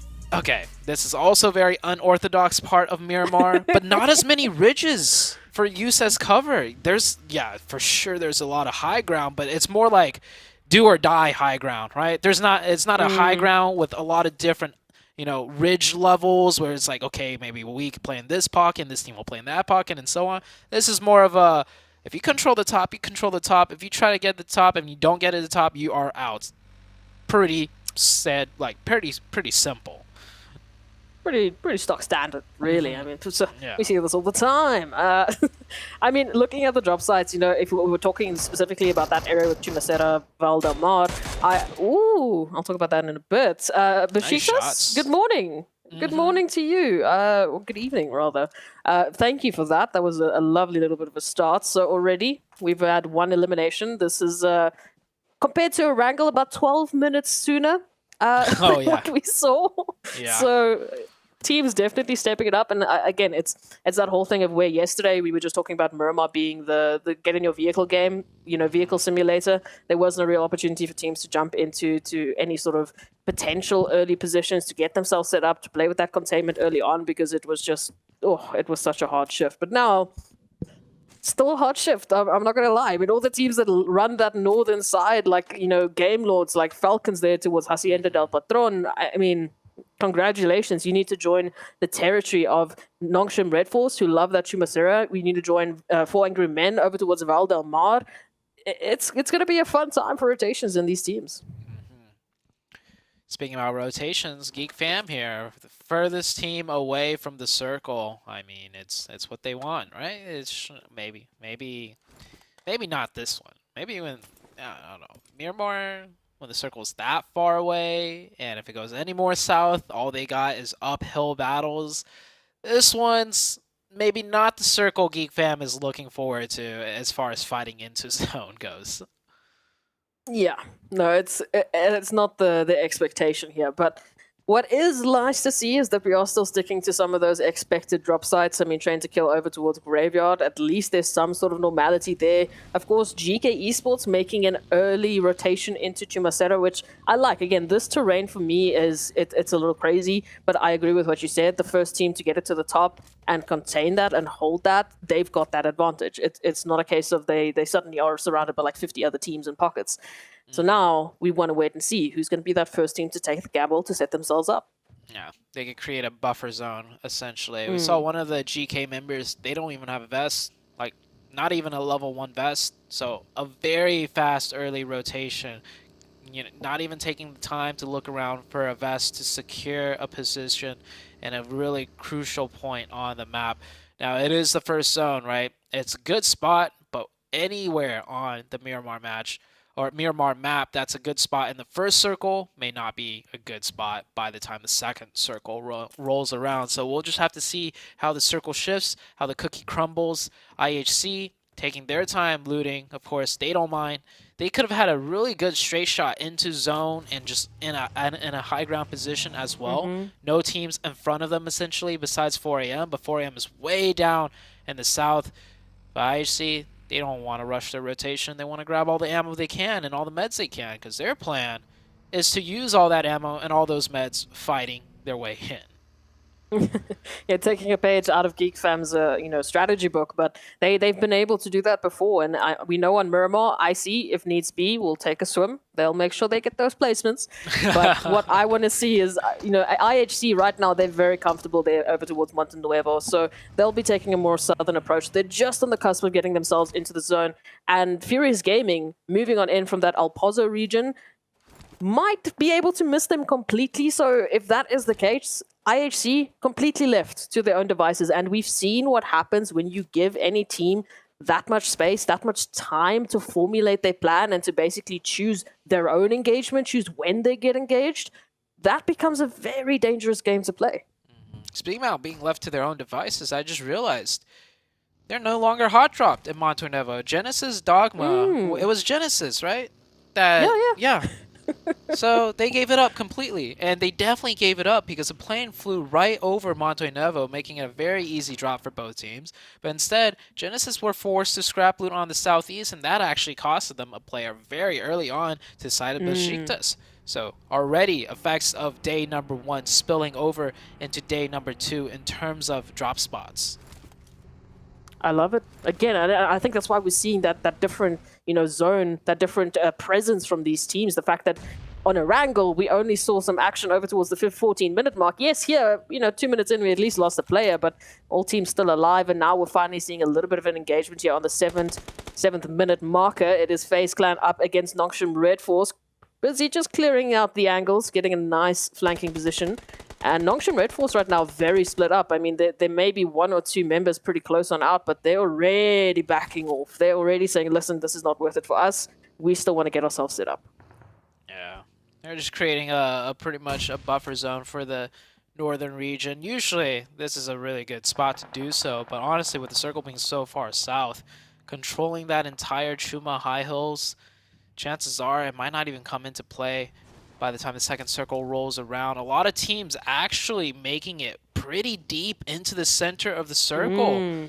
They're just skipping past all the high ground, right, in the middle, because, like I said, it's do or die. Like, if there's a team up there already, it's going to be tough trying to get up there. So a lot of teams aren't even going to peek their heads up there. They're just going to assume it's taken, and they're going to take the roads and play the low grounds further down south, which is technically even more center, so it's a better position in theory. It's crazy to see. We basically got that entire outskirt of the zone completely open. Other than, Furious Gaming, they're over towards the west on that high ground. Everywhere else, it's open for the taking. It's only really crazy stacked teams over towards the center. So, I mean, for the likes of, Falcons, Game Lords, and even Geek Fam making their rotation, as we can see on the map now, they will be very happy with the fact that these teams have chosen that rotation. What are these zones, Zute? Come on, I've never seen this in my career. I've never seen this. I love it. I'm speechless. It's beautiful. This is better than the ice cream I had yesterday that I was telling you about. Oh, stop. Stop. Oh, here comes a mad dash of rotations. Everybody, time to visit the beautiful island of Los Higos. Good luck making it there. Now, there's 2 bridge access ways. We see one here on the western side. Already fight breaking out, but Besiktas managing to just get slightly ahead of Tem Entertainment. That's going to work for them. And on the eastern side, actually, this is the eastern side. Sorry. Wow, yeah, I mean, goes to show how often I see fights. It goes to show how often I see fights down here. I thought this looked like the western bridge to me. But my mistake. Eastern bridge breaking out a fight. Same with the western bridge. IHC versus Furious Gaming on the western side. And then I see a lot of teams going for a swim, just straight down the middle potentially. Some teams electing to just play on the northern island well, when I say island, I mean Myanmar. They're playing the northern part of Myanmar, the southern island, being camped out right there smack dab in the middle. A lot of teams looking like they're going to try and camp some swimmers. This is ridiculous. I mean, just I feel like we're on military base island, but it's so much better. We were talking about Impala and Puerto Pareso as a final zone, as a very uncommon part that we see of Miramar. You know, some of the teams might not be very comfortable, might not be very aware of the terrain and, you know, some of the pockets they can utilize. Well, we've just one-upped it. We are going full throttle. We are taking a full road trip around Miramar, the spots that you never see in competitive PUBG Mobile esports. Welcome to the side of Los Higos, as all of the teams now are making a swim, making a dash. Xavier at least reaching land, but for how much longer? Frankie still yet to cross. Is it a road trip, though? Or is it more of a boat trip? Yeah. A lot of teams. I guess if you take the bridges. A lot of teams having to, you know, swim or maybe boat over. I don't think there's many boats to be had that even spawns in down here. So, taking a look at the map, let's see who's made it across so far. Furious Gaming, they've made it across. They lose only one member. IHC is going to get in comfortably after, you know, winning that fight on the Western Bridge. But Sheikta's camping the Eastern Bridge, completely denying access way. And then you get this mess, this chaos, just straight down the middle. A lot of teams swimming over, a lot of teams not swimming over, wanting to camp this area instead to pick up eliminations. But if it goes south, which it might go south, they're going to end up getting camped themselves on the other end. And we still got teams rotating in from the blue zone because poor old Geek Fam. Look at that. Geek Fam are like, oh, God, we were not ready for this. And that circle goes further down south right onto Los Higos. What a crazy zone. I thought last week we had really insane cool zones. Man, this one takes the cake. Group Yellow, baby. Here we are. Geek Fam, they're going to have a little bit of PTSD for Northern drop sites, I think, for quite some time, as 4 angry men are now making their approach, and unfortunately running into Xavier. Game Lords have found at least one of Falcons, as Yusuf is just getting swarmed and completely alone. No opportunity really for that engagement, never alone. A little bit further off is going to try and close that gap as Demar looks for the res, cooking up a beautiful nade, but is going to be sending it in the direction of not where they need it to be. And that means the Falcons lose 2. Falcons do get 2 down right here. Continuing on with the fight, though, I think they realize, hey, we're probably not going to make it into that circle. May as well take this fight and pick up some points. Geek Fam finally making it out of the blue zone. There we go, finally. They're out of the blue zone, and they are going to keep rotating, of course, because zone is still far away from them. Got to go down that stretch of road, and Falcon Sniper is popping in some nice shots over to Game Lord, not connecting, however. Falcons down to 2, and it's like, at this point, it's like, do you just stay and fight for the points, or do you try and make it into the zone still? I think these teams are really struggling with deciding what to do in terms of those 2 options. What's even crazier is while we've been talking, the zone has centered up on Los Higos. So for the first time ever, I get to say on a Miramar map, majority of the zone right now is water. You got to take a swim, you got to take a boatation, you got to try and jump across a bridge if you get the opportunity to, but you can just see the absolute chaos that is being ensued because of this ridiculous zone shift. Our rejects, I mean, they were one of the first teams to make that swim across onto Los Higos, and now they might be reaping the benefits. Geek Fam, unfortunately, when we talk about those third-party opportunities, now literally in the water, getting shot at with what option? Man, so many players just swimming onto shore right now. I love how you could see some of the cars, some of the vehicles still just poking out of the water. There's so many cars just in the water as well, serving as some sort of hard cover, to be honest.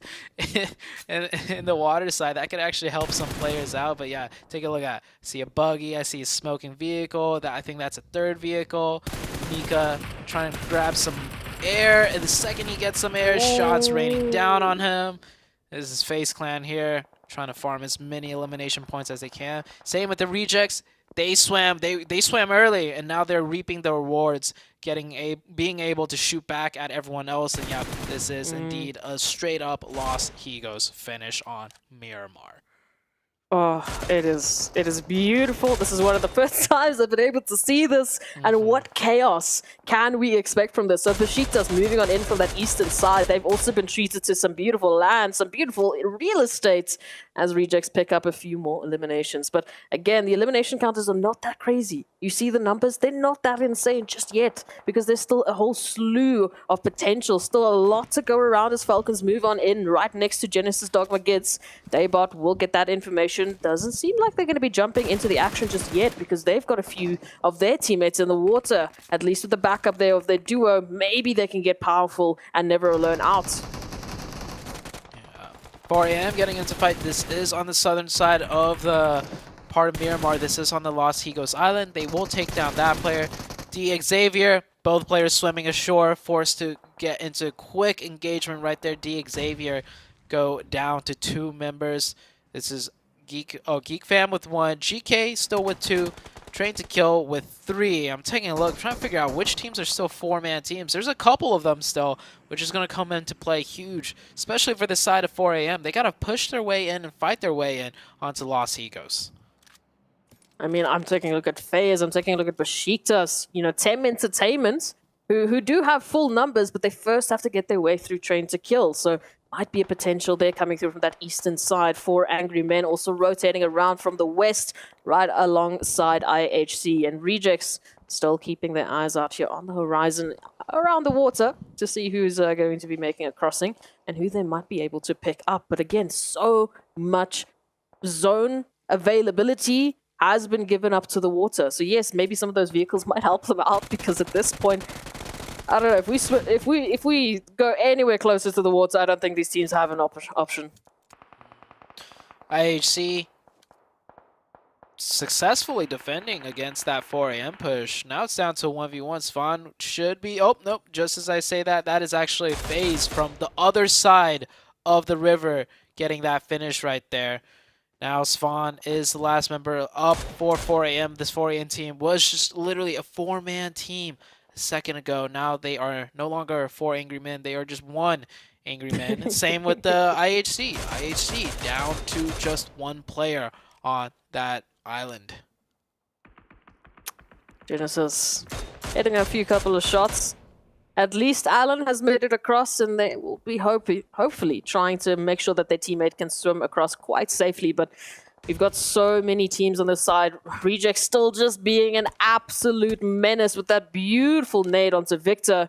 Does mean that Game Lord will now drop to only 1 potential player for that rotation. Vivo Key, they had such a good start on Erangel, but I don't think alongside them and every other team in this lobby, they were expecting this kind of a zone. How would you even prep for this kind of a zone? Well, one thing I learned is just go for the swim early. All right, like just go for it. Rejects right now sitting really comfortably in a strong position right there on the south side, also being able to farm a lot of points. We are 100% confirmed on the Los Higos ending now. Tim Entertainment, they managed to avoid the fight with Train to Kill, just circumventing that and wrapping down to the southern side. That's going to be good for them. There is a 2-man team of Furious Gaming right in the heart of Los Higos. Now FaZe had 4 up. They decided not to cross the river and instead has been setting up camp at that compound, taking shots at everybody for the last like 10 minutes pretty much. Now they got to move in, but they do have 4. This 1v1 between Svan and IHC.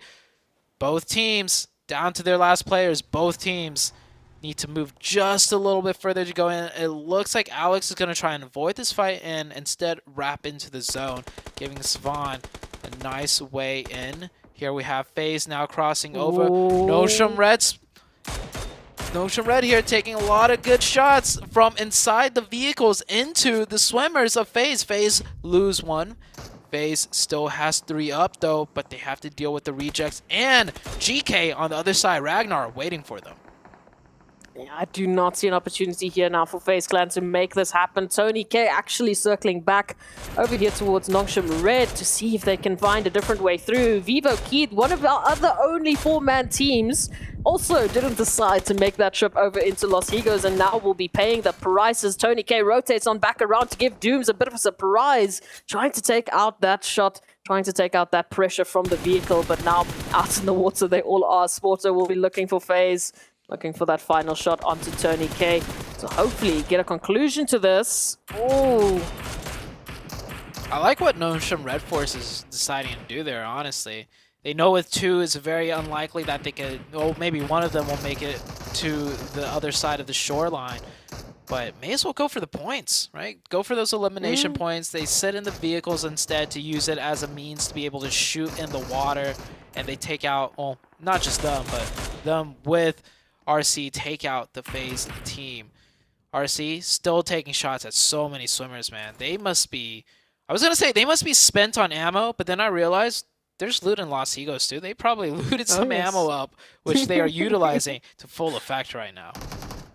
And they were one of the only teams to take a hold of these compounds early on. So if there was loot available, likely Rejects has taken all of it, which is why we can see them being the first team to reach those double-digit eliminations. As Train to Kill with that rotation on end, we were talking about those 4-man teams. It was Tem Entertainment alongside Besiktas that made that trip down to Los Higos. It is no longer Tem Entertainment, who are now reduced down to only 2 as Nongshim Red Force unfortunately feel the brunt of Rejects and their just big brain plays, man, making that rotation onto Los Higos. I mean, oh, loving it.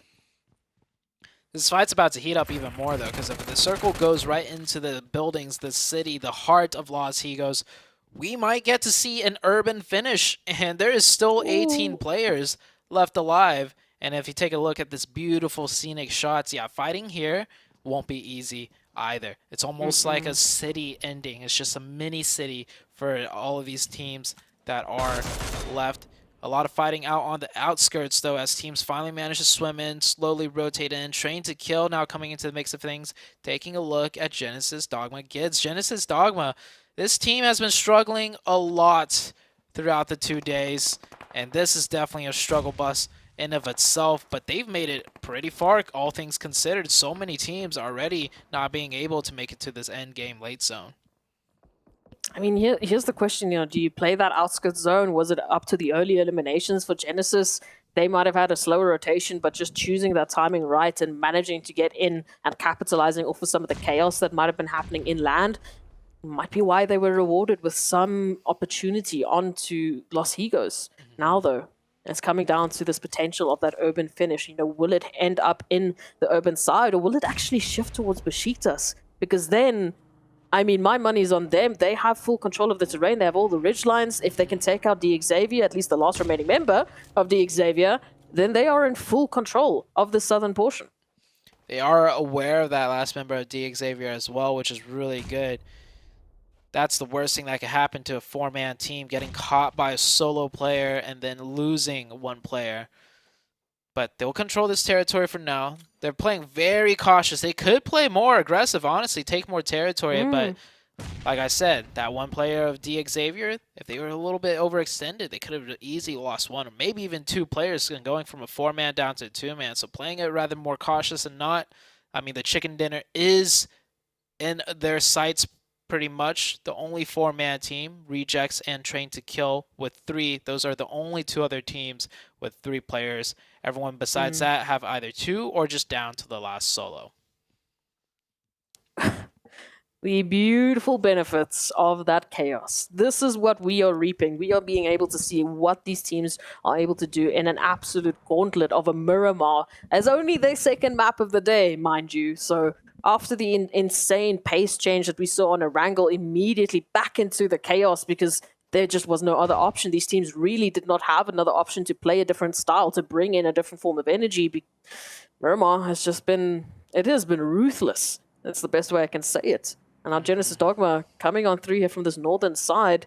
The moment they stand up, it looks like Train to Kill are, well, trained on their position, waiting for those pixels to move. Circles slowly crunching in. Every team pretty much stalemated now. Neither team looking to make a move until the next circle shift. Tem Entertainment here with only 2 up.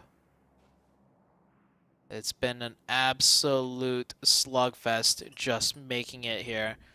So much bullets expended already into the water side, and there might be more as Enjoy is swinging out over here. He smells something fishy. He will spit out Bevy there, and that's another member of Tem Entertainment down. I think Besiktas now feeling a little bit more comfortable. They're making a group effort push rather than just holding that split. They will take down the side of Tem Entertainment. Next zone shifts too. It goes south. As if it can't get any more south, the last zone will go on the south side of Los Higos. Not just Los Higos, the south side of Los Higos, mind you. It has literally just been the worst possible opportunities for any teams moving in from that northern side. And this is what I was talking about. Besiktas holding in that southern side, they are in full control now, at least of a portion of it. But however, the Xavier, at least the one player, is still alive. So that could be a potential threat, could be a potential thorn in their side. Train to Kill now moving on in from that northern end, trying to find an opportunity here up against the likes of Besiktas, but they have to fight their way into the zone. Same for 4 a.m. Oh, I don't think he wants to fight his way in. I think he's going to just, he's going to try and crawl his way in very slowly to the tippy edge of the zone and wait a little bit longer. Lamborghini, he's kind of safe down here as long as Besiktas doesn't decide to push him, right? He's kind of isolated down here by himself. He can almost use Besiktas as a shield on his right-hand side, which is why he's taking shots. He wants to act big enough to keep him occupied so they don't think about pushing him.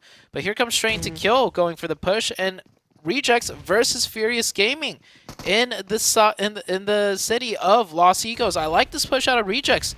They're not playing too passive. They want to take full control and may as well do it now while the fight is somewhat isolated. What a potential, absolutely booming game it could be here for Rejects, running already with 13 eliminations, just trying to close that gap onto Furious Gaming, who are having all of their nades prepped and ready, which is the only real helping factor here as a 2-on-3 scenario is about to ensue. The action comes on through. Duello actually finding Genesis Dogma in the meantime as well, as if you had time to focus on another team. Here it comes through. You always love seeing that. When a team is focused on a fight and it hasn't fully broken out, they could turn their heads and just, knock a player from another team. Genesis Dogma will get that revive. The Besiktas and Train to Kill fight is starting to ensue now. Train to Kill not really getting the better end of things. They did manage to knock one player. They will get one confirmation there onto Besiktas. So Besiktas will hold strong and take out that team, but they go from a 4-man down to a 3-man. Still massive potential. I mean, and the only other potential 3-man team, it is Rejects still up against Furious Gaming. And Justice is out for the hunt here, and they will do so. They will succeed. They are on 14 eliminations. This is the performance we've been waiting for from Rejects, but now their journey's not done. Genesis Dogma gets still up and alive in this one. Again, reduced down to only 2. We've got Besiktas moving in from that eastern side. And then we've got a few potential stragglers of 4 angry men. Well, 1 angry man and Lamborghini from the Xavier. 4 AM look like a new and revitalized team. And a more aggressive team. Or not, the Rejects team. Yeah, they are just... Yesterday, we saw them be extremely passive. Yesterday, in the very last match, you remember, they had 4 players, and they full sent it into a shack with 4 people all hiding in a shack, and they got absolutely decimated. Now with 3, instead of hiding, they're taking fights, they're being active, and they're picking up those points. This is the Rejects team that, Japan really wanted to see, and I'm so glad that they're showing out now. They had a good game in the previous match as well, racking up a lot of points. So Rejects looking very strong today. We'll see if it holds true.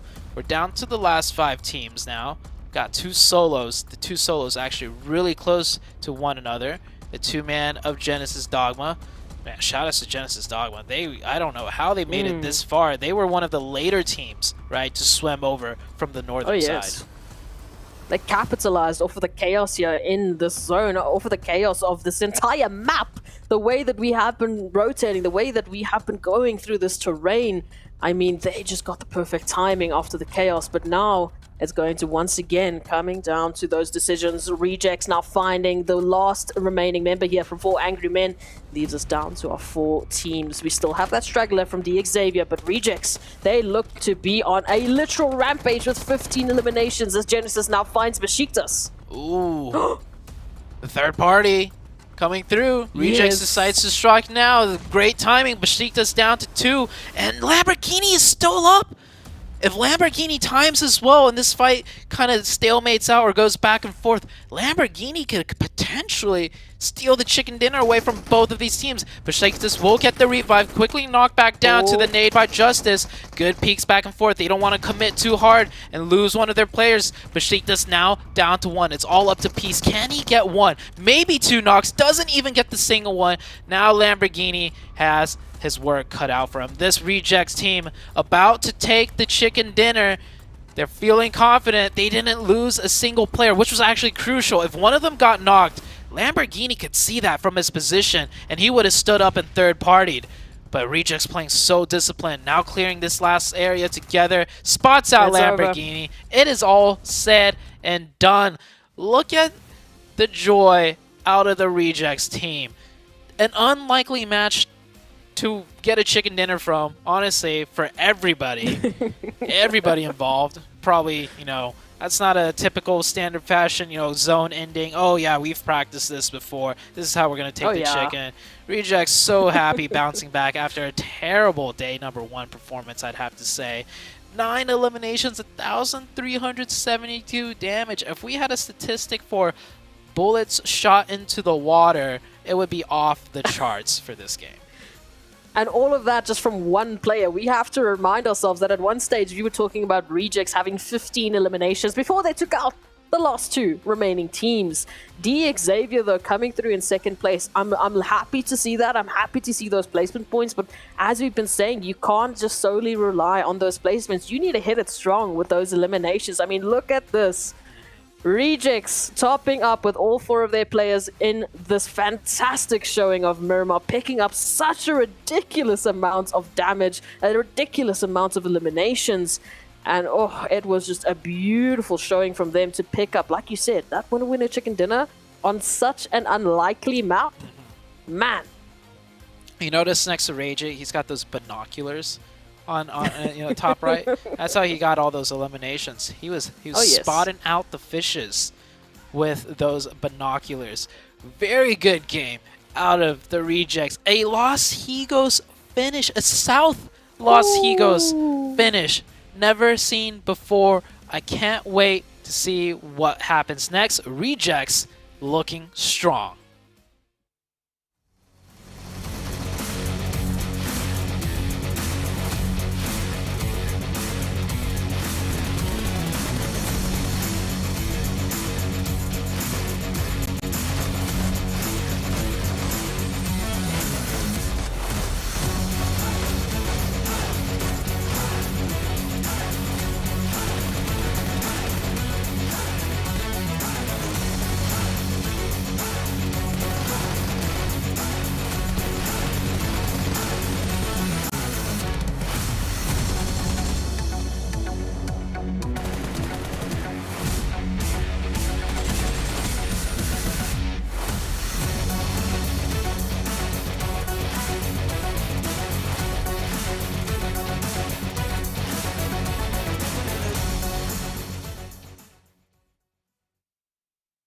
We talked about him a little bit earlier, the Team Reject, and look at what they did in match number 2. 35 total points, 20 eliminations. I think this is a record for Group Yellow, if not a record for the whole PMGC 7. Correct me if I'm wrong. I think you are absolutely right in regards to Group Yellow. I will have to go back and watch some of the other teams because we did get some pretty high elims. Nonetheless, though, this team, they really didn't have to travel that much. By the way, in regards to the top 5, they were the team that least had traveled, and that's because they decided to rotate super early to Los Egos, and it ended up working out for them wonderfully. And then look at the stats from these players right here. I mean, Regico being able to put up 9 eliminations, 1300 damage, and then Sun HP from Besiktas being able to put up 700 damage, but he's not gonna appreciate that conversion as he was only able to put up just 1 elimination, Glitter. You know what? This is probably the most perfect comparison we could have gotten storylines wise. We talked about them because they started off right next to each other on the leaderboard at the top of the day. Then, you know, a little bit of separation. Besiktas drops down, Reject go up, and now, I mean, insane performance that skyrockets them. But you have to give a little bit of credit to Besiktas too, because even when Reject sponges 20 elims, they still got 8. That's actually a lot, considering how many were taken away from the lobby. Yep.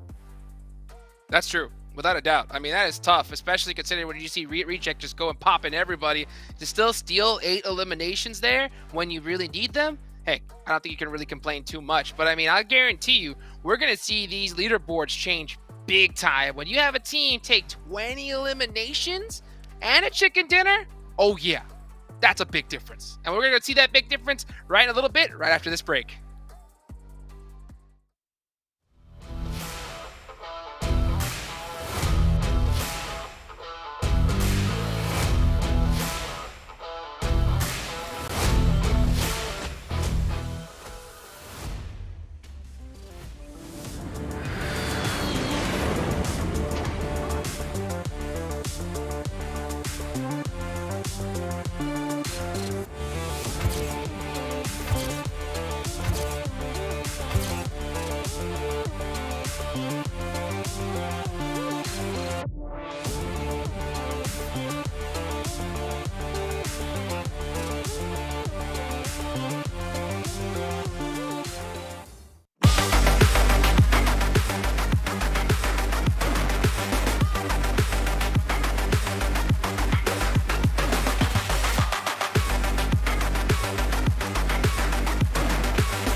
Welcome back, everybody. I'm your host, Hot Jukes, here with 7WG and Glitter Explosion. 2 games already in the books here in day number 2, and we still got 4 more left to go. I hope you guys are really excited. And speaking of exciting, of course, we have to give a big thank you to our sponsors, Sony. The Sony Xperia 1.4 and Xperia Stream were created in collaboration with professional esports players. Play PUBG Mobile in 90 Hz with Xperia Stream's total cooling system and multiple ports for intensive gaming and streaming. Also give a big shout out to our platinum sponsor, Prime Gaming. That's right, you guys can get some free in-game content with Prime Gaming. You guys can claim PUBG Mobile items as well as other Prime benefits. So go check out Prime Gaming today. All right, now that we got the sponsors, I think it's time to take a look at those overall rankings. We mentioned them a little bit earlier. We're gonna see a huge jump from Reject. Just how far did they go? 4th place, baby. Woo! Being able to jump 5 spots there for Rejects, I mean, that's what one amazing game can definitely do to you. And I'm also going to be looking at the top. I mean, GeekFam really hasn't had... to be fair, though, that Miramar didn't help them out because they had such a north landing that they weren't going to be able to do anything. Nonetheless, though, T2K being able to catch up to them, they're only 2 points away from being able to overtake or at least tie 1st place, Glitter. Oh, and see, and then this is what we were also kind of alluding to. Besiktas back up in the top 11 now. Okay, jumping up to 9th place. Game Lord, Furious Gaming, Tem, all dropping down just a tad here. We see a little bit of movement down there at the bottom.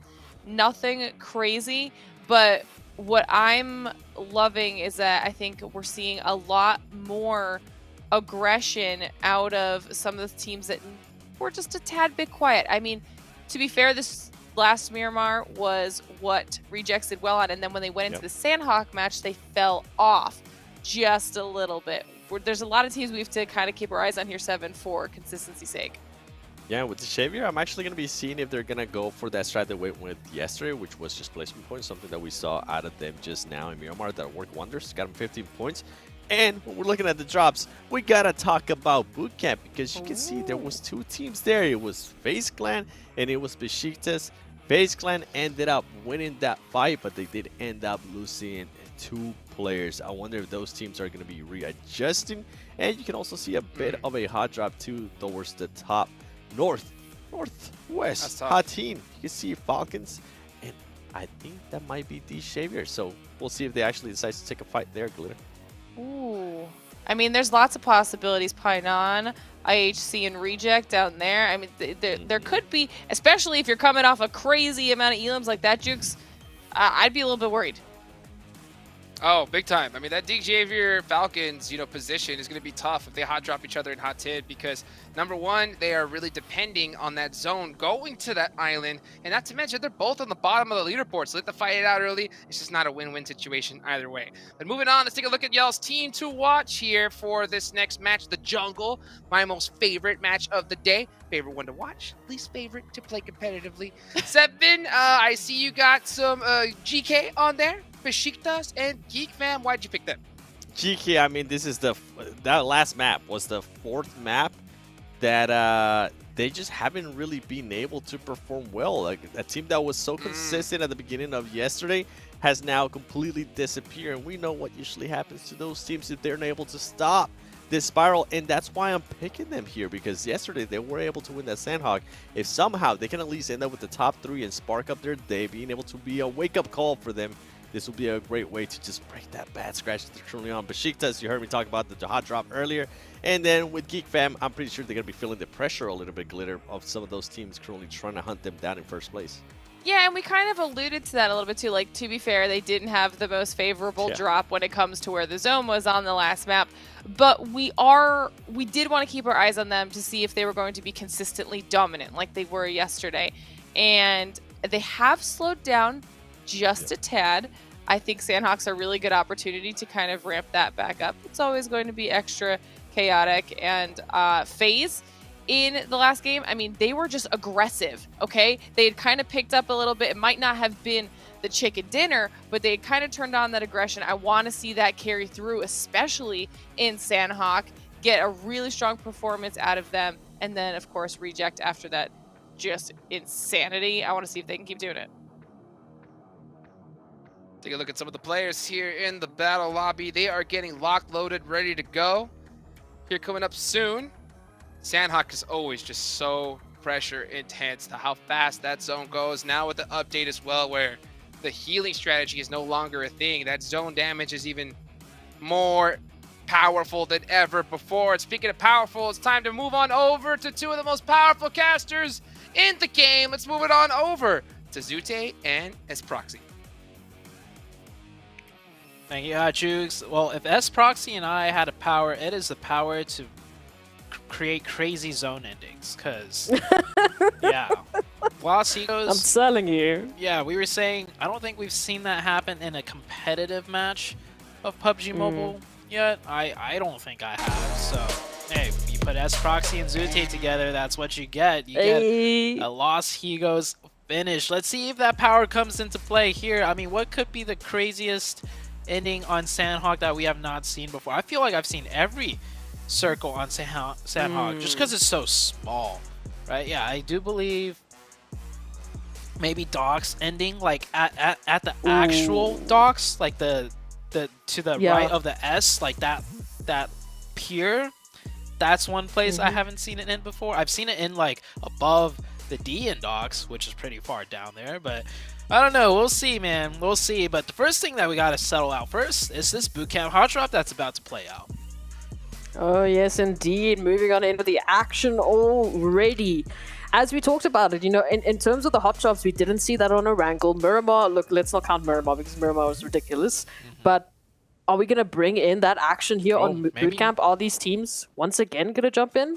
Maybe not. Besiktas actually, yeah, giving this location up over to the side of FaZe. If I could recall correctly, Besiktas yesterday opened 2 knocks onto FaZe, making it a 4v2.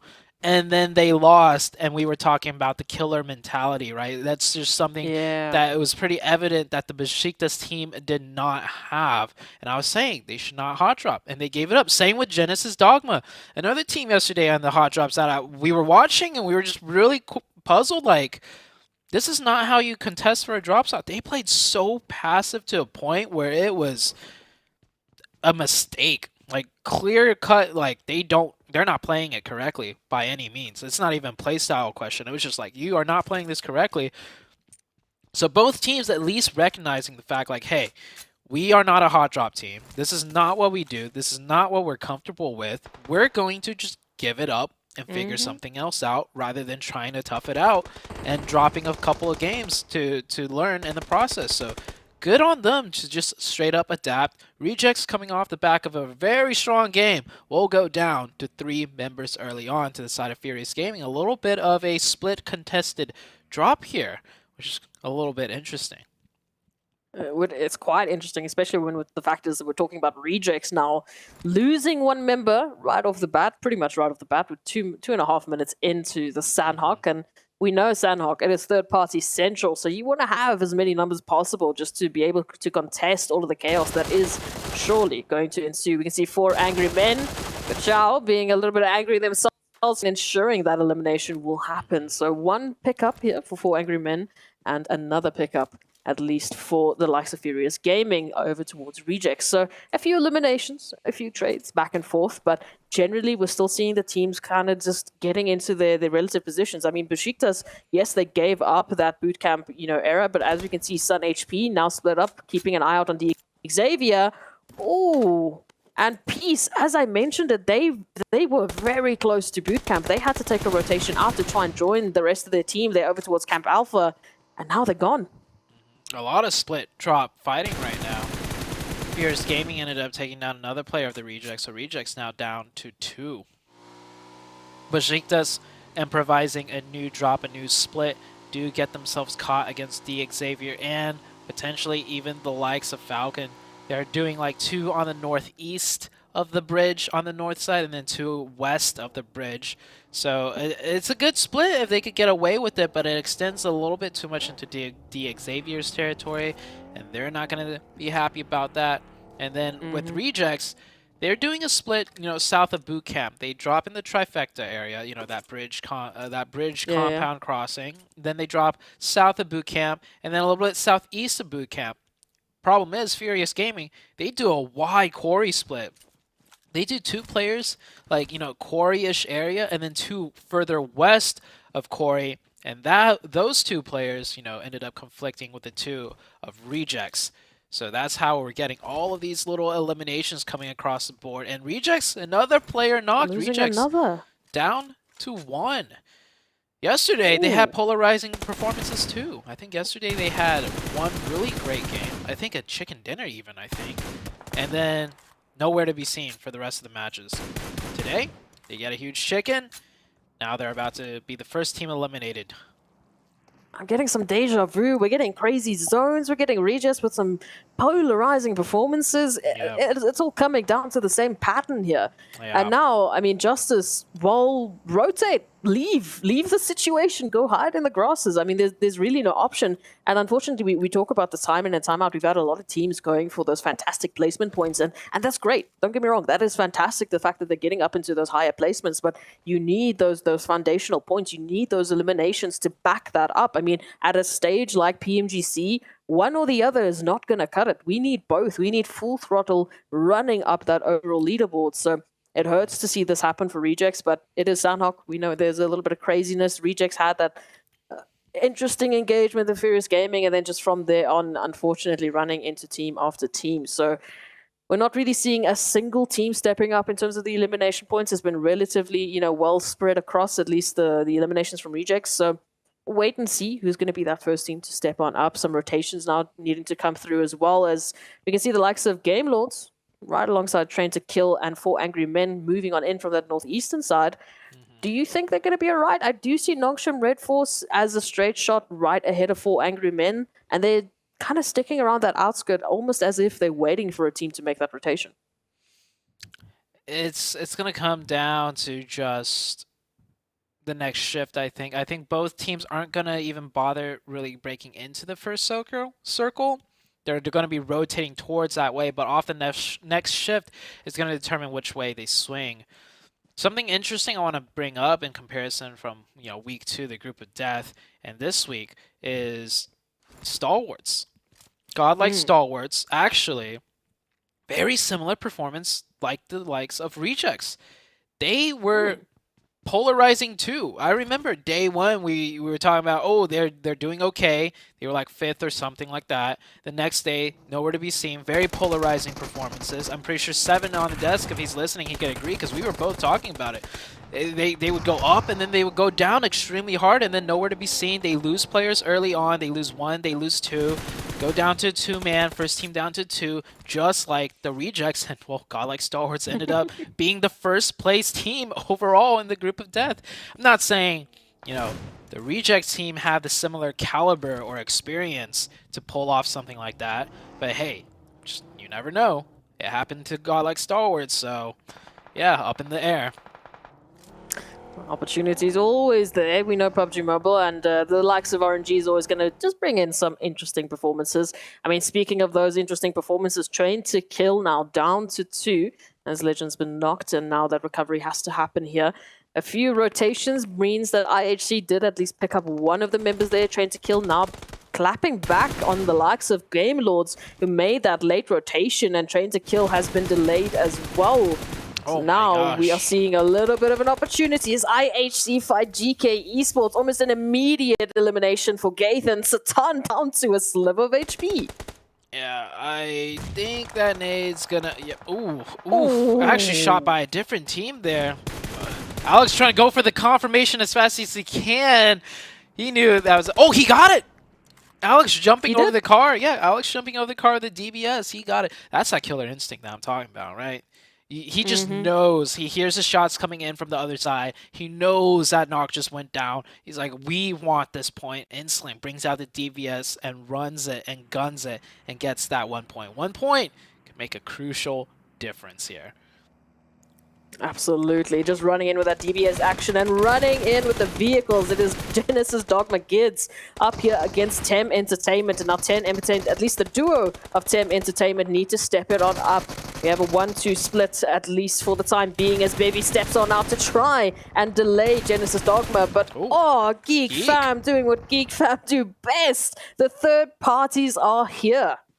Dang, Geek Fam was just getting into a fight with IHC's fight earlier with the other team that rolled on in. What team was that? It was GK. GK rolled on in down to 1 player. Now Genesis Dogma here.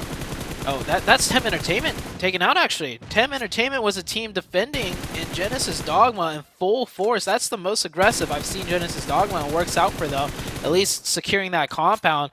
But Geek's going to have something different to say about that.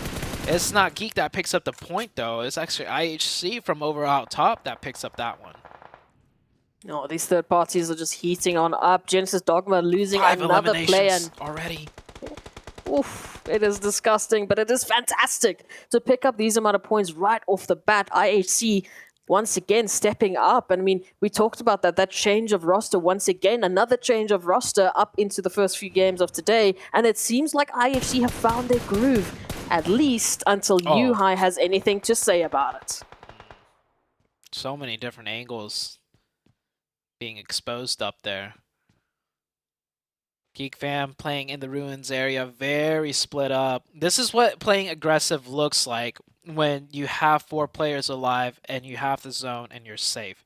We saw game number 1, I think it was Game Lord. I think Seven was saying, I want to see them play more aggressive. They had like barely any eliminations. Sure, they had the zone. They were safe. They could have sat back. Geek Fam, they have the zone. They have 4. They could also sit back, but they're so far spread out on ruins that they're able to third party 2 to 3 fights to pick up scrap points whenever possible. Next zone shifts, it does go up north right into the heart of ruins. It could end around there. It could even go up a little bit to the northeast where the reject player is sitting in a shack, I believe. The last one up for the rejects. Maybe he could squeeze out some placement points if he gets circle blessed long enough. It's going to be that question that has to come through here. And I like that, just the aggression that we're seeing once again. Geek Fam, one of those teams that we've said have been so confident, those teams that have not been afraid of taking the engagement. So it's good to see the likes of Genesis Dogma also picking up that pacing a little bit. But we have to see that consistency follow through. We saw with Geek Fam, I mean, in the first couple of games, we didn't have a single movement on our top three. That last game, our top three didn't make a single movement on the overall leaderboard. Now it is an opportunity to climb back in. You can't give any of these teams space to work, or they will close that gap up against you. Nongshim Red Force here, coming in with hello, to your right. Hello? 1v2. RC could do this. Justice, he's got the DBS. He gets another one. The third player, though, from out on top will get the elimination. Good try by the Rejects team. FaZe, Ventores, though. Spot. Oh. Wait. Did Dooms accidentally throw a Molotov instead of a smoke? I don't know if that was FaZe, maybe. No, it showed... I think it was Dooms. Yeah, it showed Dooms Molotov. Oh no. Oh no. I mean, Nongshim Red Force just off of the back of a sub as well. I mean, they dropped Satan, brought in the QX. This is not the impact that you were looking for. Yeah, and also it's just... You mollied your down teammate, which you could have revived, and get back up to 3 and near the center.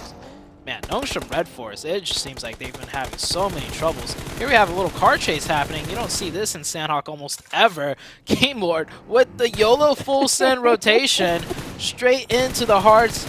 Well, not the heart of Ruins, but on the outskirts of Ruins. One player will go down. Last player in desperately trying to set off that smoke. Can he get it down in time? Give him some cover. Give him some reprieve. Too many shots from too many different angles. And, man, with IHC's sight train on you, they will not let up. IHC up to 6 eliminations now.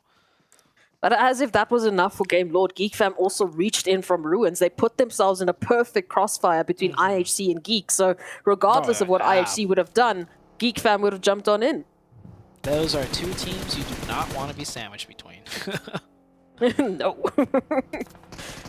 Lamborghini, we saw what they did on Miramar. Will they be able to clutch it up against Falcons who just drive on by?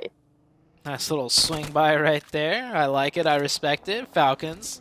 Looking strong. Falcons, man, this team's also been struggling a lot. Looks like they're playing a bit more loose, a bit more confident, and it's working out for now as they pick up those 2 elimination points so far. Next zone shifts, it does come off of the North Island. I think everyone on the North were ready for this shift, so let's see what their plan is. 4 a.m. meanwhile swinging in from the western side. 4 a.m. started all the way on the northeast, so they did a full complete wraparound. Working out so far, but can they get further? Ooh. What a nice shots. With the silencer as well. That QBU with the silencer, oh, sounds so nice. It's deadly. Just tap away. And it's done. But Xavier now, I mean, we had the drive-by from Falcons. That took out Lamborghini. Now, T-Duck out here, the nade. Oh, sliver of HP. You're out of the blue. And they can't even get around. They're just going to go down. No other option. I mean, at this point in time, Falcons have their number. And Xavier will go down with... not a lot to show for it, unfortunately, but we'll see what they bring on back. At least 2 eliminations to the tally as Geek Fam move on in, still hunkering down here towards Ruins. Yuhai instantly knowing his backside just got compromised is going to adjust his positioning. Quick heads-up play right there. Genesis Dogma will find this shack to play in for now.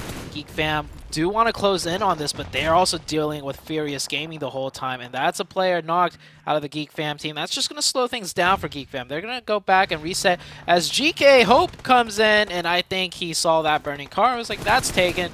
Ends up getting taken out by the 4 a.m. team instead. GK, once again, slipping on the leaderboards. Eliminated very early. No placement points. No elimination points.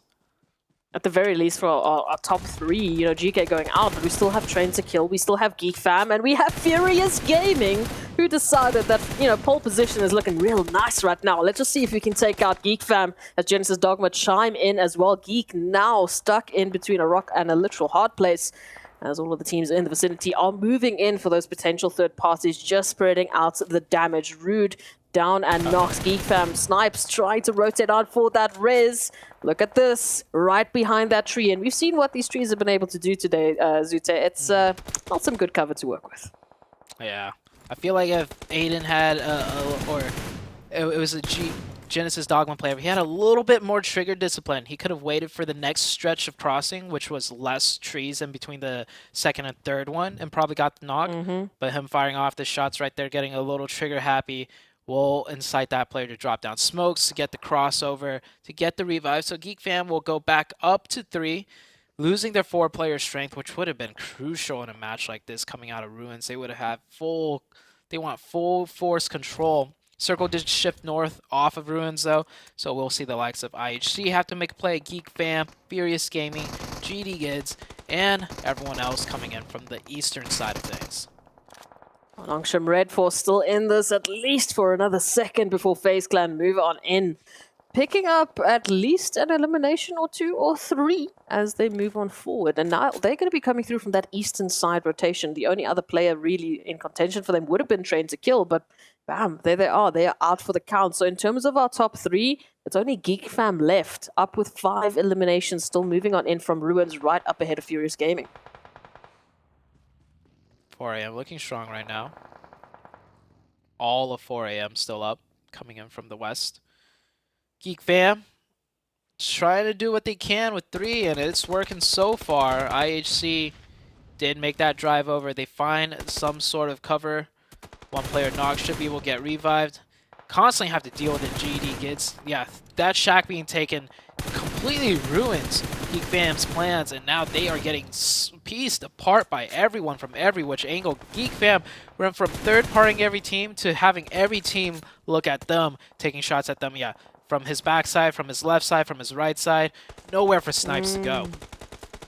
Snipes about to get sniped as all the teams are moving on in. Furious Gaming still need to get themselves in the zone. Falcons going out at least with 5 eliminations. Here it pops off now as Furious Gaming, they turn it all around up to a IHC at least before Alex steps on in and confirms the entirety of Furious Gaming. But it's not going to stop there. Snipe still somehow as a solo fighting back against the entire mountain that they need to climb here. IHC holding them down, keeping him locked in.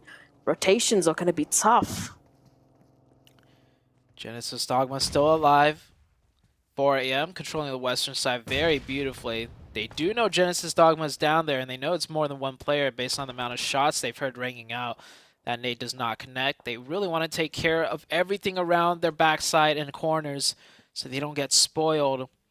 Will they commit to a full push? FaZe here, taking some shots, and Geek finally gets taken down, and it's by 4am of all teams. 4am up to 4 eliminations. About to be 5, Svan with that QBU. I think it just got stolen potentially. Yeah, it was Besiktas that picked up that. I am loving what IHC are bringing into this action. 9 eliminations, but they still have to find a very good entryway into the zone. Alex now being caught on out by Genesis Dogma. This is a good amount of energy that we're seeing from them, but they're taking this fight right along the ridgeline away from 4 angry men who seem to have smelt blood. It looks like they're pushing on up. They want that third-party opportunity. Peeking up and over, they get the finish. They take care of their flanks. Very well done by the 4am team. Zayol, last one up for the side of IHC. He can potentially make the run over since Genesis Dogma is taken care of. 4am now focused on their front side, no longer concerned about the southern region. 4am starting to push into... Oh, Vivo Key coming into the mix. One of their players gets knocked. I think he went up above the water and went for the knock on Svan, but instantly the support was there. The trade was good. IHC, they were holding strong.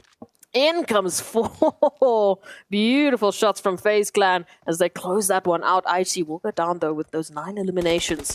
4 angry men holding onto the coastal line here from that western edge of the zone, just confirming Vivo Key. So I mean, in terms of what we're looking at in the zone, it's Besiktas in center that have been extremely quiet. They haven't been picking up these eliminations or capitalizing off of those third-party opportunities. And now FaZe and Falcons will join our 4 remaining teams in the zone. And it is looking looking good in terms of the positioning for Besiktas, but will they be able to capitalize and pick up the eliminations? Oh man, Svan with his QBU still. So deadly. Just one headshot, two headshots, and that player is down and out. It's going to be shaping up to be a beautiful ending. Usually Sandhawk is a lot more chaotic, but with the way the layout is, it's going to be a more methodical approach. Of course, Besiktas in the dead center in a strong position. But no matter how strong your position is, if you're getting pushed in from multiple sides by multiple teams, it becomes very tricky. FaZe lose one member trying to cross over, making a play. 4 a.m. just playing it conservative, playing really well here. FaZe do breach into the compound. It's not fully yet in circle, and they lost one. Now the Falcons trying to do something. Falcons get a nice knock there onto some bomb, but they're traded back, and the blue is pressing in closer on them. 4 a.m. knows where they should focus now. All 3 players left. Now make that 4 a.m. looking towards the sightlines of Falcons. Ooh. That's another player down. Falcons down to 1, and 4 a.m. should go for the isolated push here. Besiktas is a little bit worried about FaZe Clan. With good reason. FaZe Clan pushing up now. Besiktas, can they get the knock? They get one, but one of them go down.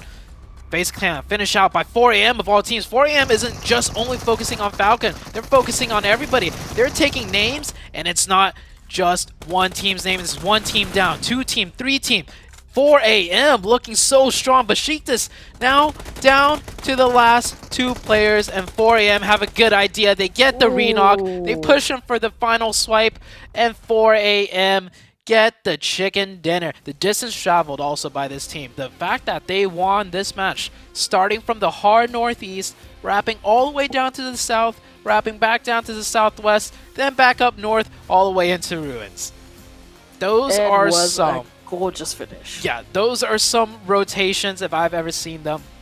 We often say Sandhawk is not a game of rotations. Well, if anyone could prove that wrong, 4 a.m. just pretty much won that game off of beautiful rotations, isolating their backside every time, striking in at the most optimal positions that set them up for good engagements as well.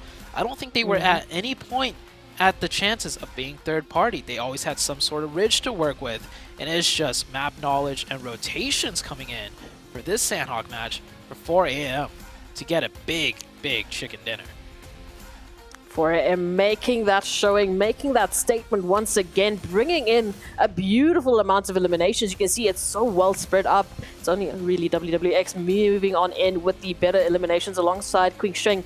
So it was a very good team effort, I would say, bringing in such a beautiful showing, bringing in that winner chicken dinner. 4 a.m. I mean, in terms of the distance traveled, they did have to work. As you mentioned, look at that, 11,000 meters worth of distance traveled, right alongside Falcons, actually, who similar had that approach into that final moment, but just couldn't quite find the angle to work with.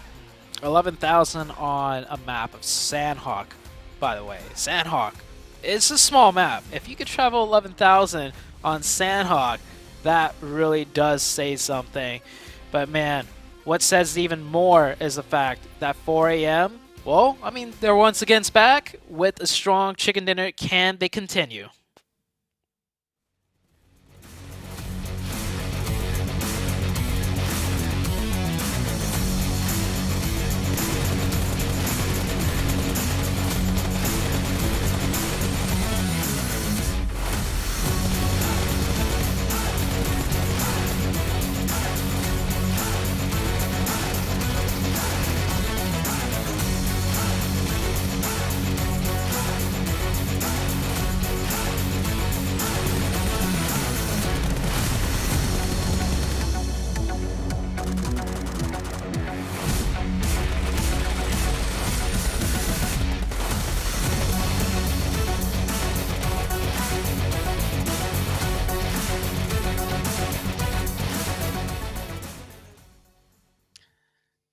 And the 4 angry men just got angrier. 30 total points after being a little bit quiet here for a little bit here in Group Yellow. Finally getting another chicken dinner once again. And then Team Falcons finally showing up and getting 16 points on the board here, 7.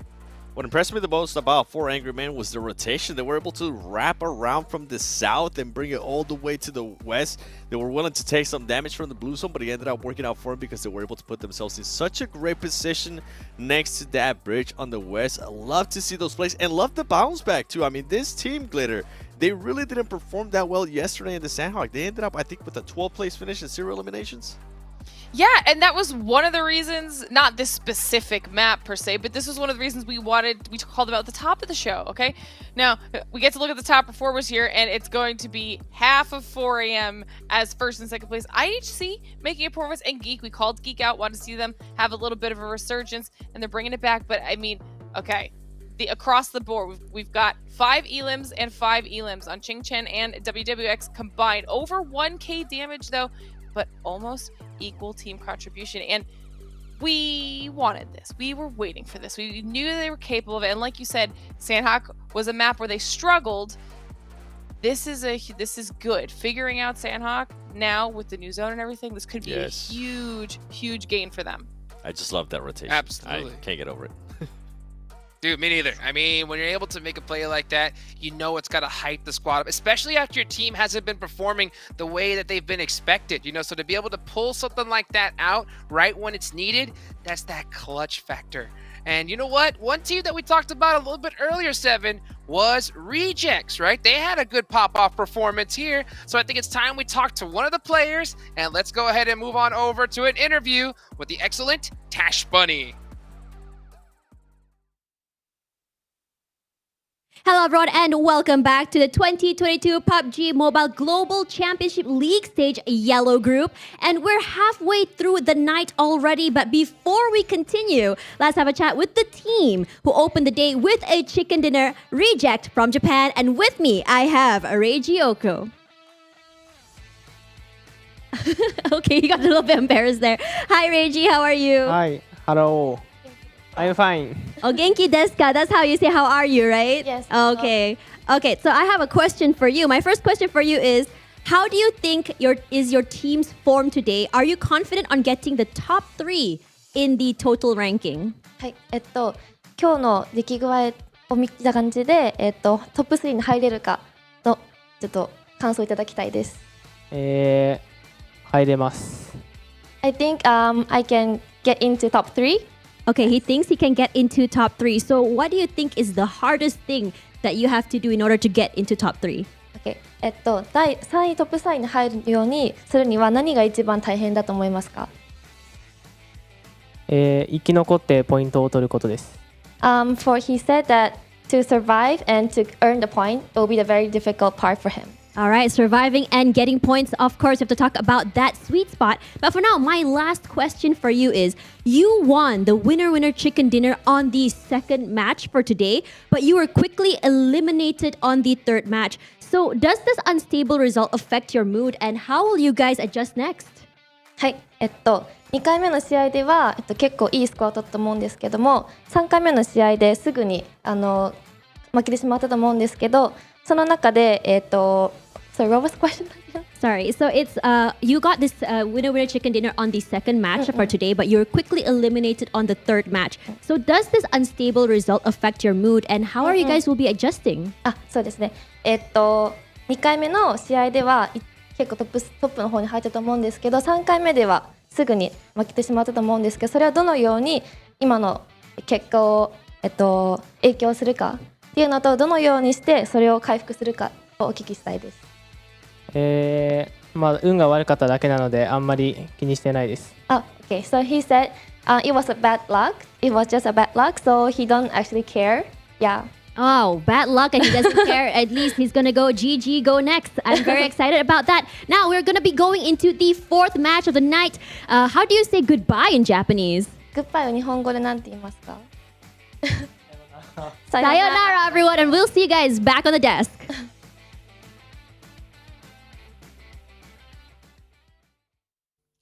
Sayonara. Well, hello, dude. Welcome back, everybody here. What a great interview right there. What was your real takeaway from that one, Seven?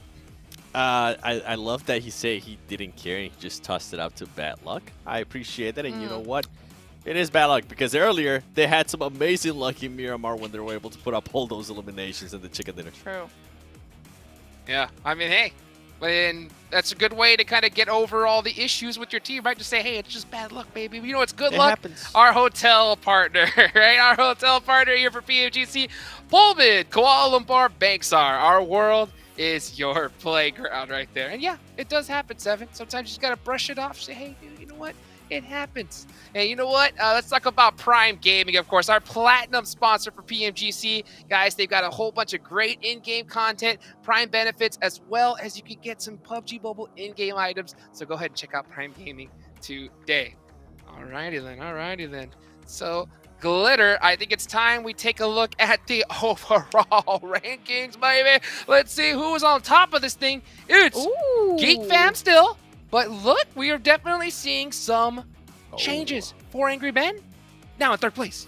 That's a big jump up for them. I'm glad that we were able to take a look at this because that's a huge jump up for 4 Angry Men getting themselves in assaults. I mean, still very close now, but now that they're at 90, GK is down at 89, Reject at 85. That top 8 is slowly really shrinking down as far as any sort of like cushion goes with those points. So I think it's going to be become a really close race. But now Vivo Keed is going to be dropping down. And on the second page, 7, Tem, not looking so great. Tam is not looking so great. Furious Gaming is actually not looking so great. Furious Gaming is starting to give me vibes of Evos from last week when they were just not taking advantage of them actually being within the top 11, and then everybody was able to catch up, and that's exactly what everything is currently happening. I mean, the gap right now between those teams is really not that much. One game, and we're going to be seeing a lot of switches there. Yeah, and now's the time to do it, especially before we go into day 3. And I'm just hoping we don't see, you know, GK act like HVVP from last week as well. You know, starting off strong and falling off towards the end. But hey, you know what? Still a lot of PUBG Mobile left to be played here. We got another match coming right up, and it's time to take a look at y'all's teams to watch. So 7, of course, you got Geek Fam on there. They're doing great, but could be doing better. Am I right or wrong? At 100%, they could be doing better. I'm actually going to be looking at 4 Angry Men because they didn't perform that well in the second half of the day, especially when it came to Erangel. We saw how they were able to turn it around just now in Sandhawk. They didn't do so well yesterday. Today, they won. What is 4 Angry Men going to be bringing for us here in the next Erangels? And then for Tem, I mean, we talked about it. This team currently sitting in 13th place. I'm pretty sure not where they want to be. They want to be able to close that gap a little bit more. And why not take advantage of it? And I know you have Tem as well on your teams to watch, Glitter. Yeah, I want to see a bounce back from them. We saw clearly like these moments where they're very capable of having some solid performances. They're just not on the consistent side today so far, but also I really like what we're seeing out of FaZe. I feel like they started off the day a little bit quiet, a little bit slow, but they've really picked up their aggression. They've picked up their position and their rotations. I want to see what they can do now in the second half, back on Erangel, and see if they can improve from the first time around. FaZe up! FaZe up! Let's see who's going to be up here in this next match, everybody. It's about that time. Let's take it on over to our casters. 4 AM back in the leading for the top 3. They just barely make it in though. GK has been slipping quite a bit. 3 performances so far, not up to par with their day 1. Day 1 to day 2, things can change up a lot, and we're seeing that now. We talked about it. Don't give these teams an inch. They will take you for a mile. 4 AM now finally catching up, closing that gap, getting closer and closer to the top spots. And they don't seem to be stopping anytime soon. But like our analyst mentioned, that second half of yesterday didn't quite look like the performance we were expecting. And there's a little bit of a danger for that to happen once again. But I am loving the fact that we are seeing a few more names jumping up to the fray. We're talking about more teams in contention for those top spots. Players definitely warmed up by now. 3 matches in. I love the shots of the player cams because we could see a similar mood setting across all of them, regardless of where they are in the leaderboards. Everyone's really focused right now. Everyone's really serious. I remember like day 1 before the matches started, the player cams, players were like laughing, having a good time, enjoying themselves, relaxing. But now it's like, it's serious mode. Like, they've been practicing and training all year for this moment. And this is not your standard grind either. You know, all the players here most likely, you know, play the game for fun too. So even after practice and after training, after scrims, they're probably playing the game just for fun too. So they've been playing this game 24/7 almost leading up to this moment. And this is where they get to display it for the entire world to watch. As we come into game number 4, back onto Erangel. This playing path a little bit skewed to the north. We might see something interesting happen as far as teams, you know, dropping to the southwest goes. Might have some rotation skirmishes, you know, when they fight for those vehicles. But besides that, we should be heading into a regular game. I mean, I feel like Erangel typically doesn't really promote hot drops, even with playing paths being a little bit skewed. Yeah, there's a few potentials out there, but again, just based off the first wrangle that we had, that pacing that these teams brought in, they weren't looking for those hot drops. You know, if there was by chance a potential for the hot drop, which what we saw there over towards the Snaipoliana, the teams would pull back. They didn't want to immediately jump into that engagement. They wanted to give themselves so much time to work with and bring their strategies to their best potential. I mean, what did we have? Like 14 minutes before we finally saw that first elimination, before we finally saw some action. And now with that centered zone, we are giving these teams the best possible opportunity to bring forth their best performances, to bring forth what they are planning to showcase and how they might make those final jumps up into the top slots of the overall standings. No crazy circles this time around, at least in terms of the first circle. Might see some crazy shifts, but besides that, it's going to be a pretty standard game of Erangel. Nothing like the Miramar one we had. Boy. No. By the way, if you guys are just tuning in or you missed the Miramar match, it was game number 2, right? You guys might want to just rewind back real quick. Game number 2, just take a look at where that circle ended. I'll give you a hint if you're too lazy. Los Higos, south of Los Higos. As we do get a knock between Vivo Keed and IHC. IHC actually picking up in a first blood. So this isn't a full out hot drop, but both teams try to stretch as far as they can from the plane path to South George Pole. And one player of Vivo Keed did not make it to the other side of the road. And Zayol actually taking quite a bit of damage. Look at his helmet and vest. Came down to a very close isolated 1v1. So Zayol just getting the better of that, which I don't know. I see that as two different ways. He had teammates around him, could have isolated and did a 2v1. Instead, he did a 1v1 and almost lost just based on the armor damage. So a little bit risky, but hey, it's IHC. If they're feeling confident, if they're feeling it, I mean, go for it. As Divine, getting caught out. There's those rotation skirmishes I was talking about. Game Lord setting up a nice little trap onto Divine there.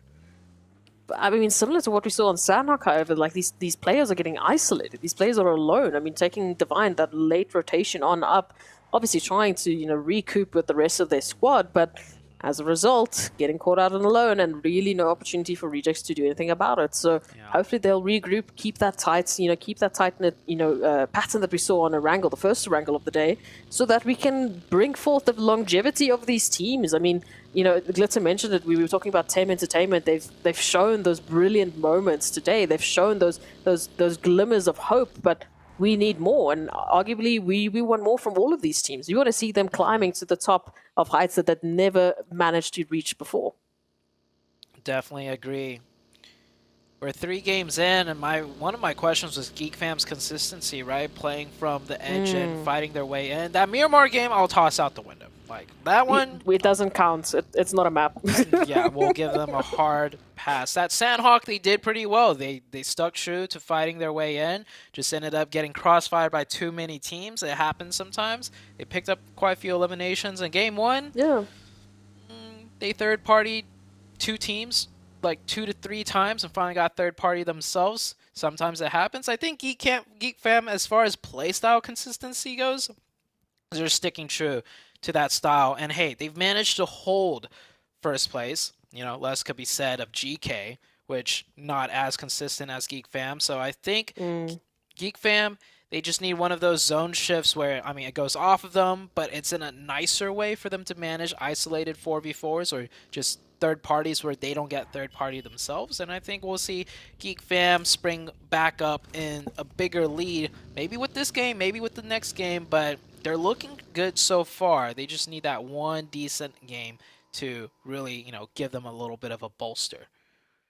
Yeah, no, I would 100% agree with that. I mean, Train to Kill, I also just want to say that they've brought in that consistency today. You know, it hasn't been ridiculous games from them. It hasn't been, you know, absolutely crazy performances, but it's been that somewhat consistent. I mean, they started the day off with, what, 65 points? Now heading on that one away from the triple-digit marker, getting very close to that pole position, and if they keep up that performance, we could be actually seeing them taking pole position, potentially. That is before we consider the looming threat of 4 angry men and the pacing that they've been bringing in. And once again, if they can keep that consistent, I mean, it's been the same question for Geek Fam. If Geek Fam can keep up that dominance consistently throughout this week, then yes, we're talking about Geek Fam going all the way, but it's a hard pressured game. Again, I mean, I would say yes, Geek Fam have been consistent, but the rest of the teams, they've stepped up. They have stepped up to catch up to that pole position. We're about 6 minutes in now. Only one casualty in South George. That on to the backs of Viva Keat against IHC. Few teams rotating in. We don't see as many teams rotating in early because this, you know, this zone is so ambiguous almost. Being the center of Erangel. No real clear distinctions in terms of, you know, territory. The first Erangel game, we had a very eastern zone, right? So we immediately saw a lot of teams take the high ground of South Prison. Here, just smack in the middle. I mean, there's a high ground smack in the middle, but could easily go down to the low ground on the south or the north or dip over to the east or even the west. So it's like teams are going to take this one a little bit slower, even in terms of rotations, in my opinion. I would agree with that. I mean, especially with the fact that we've got so many teams already clustered into the center zone, they need to be careful of those rotations, especially the pathings that they're going to be taking. A lot of teams, as we can see, rejects sitting up in the buildings, having those, you know, those scopes out, waiting for some of those rotations just to give a few welcoming packages along the way. This is how they get those foundational points, and this is a prime opportunity to do exactly that. Some of the first teams who have dropped center, they've looted, and now they're set up, and they're waiting for those opportunities that are looming in around the corners. I love the way 4AM scouted that compound, by the way. That compound usually a very popular one. Hard to tell if there's anybody there. You can hide your vehicles. But 4AM pulled up on the very north side of Rozhok. Using that vantage point, they had one person covered, scout out for vehicles, scout out for movement, didn't see anything, and those slide right in quite easily and comfortably. Not super center of circle, so probably why it's not taken, but that's how you make progress into these matches. Good scouting, good rotation pathing, and you won't lose any players, and you'll keep all 4 up. 62 players up.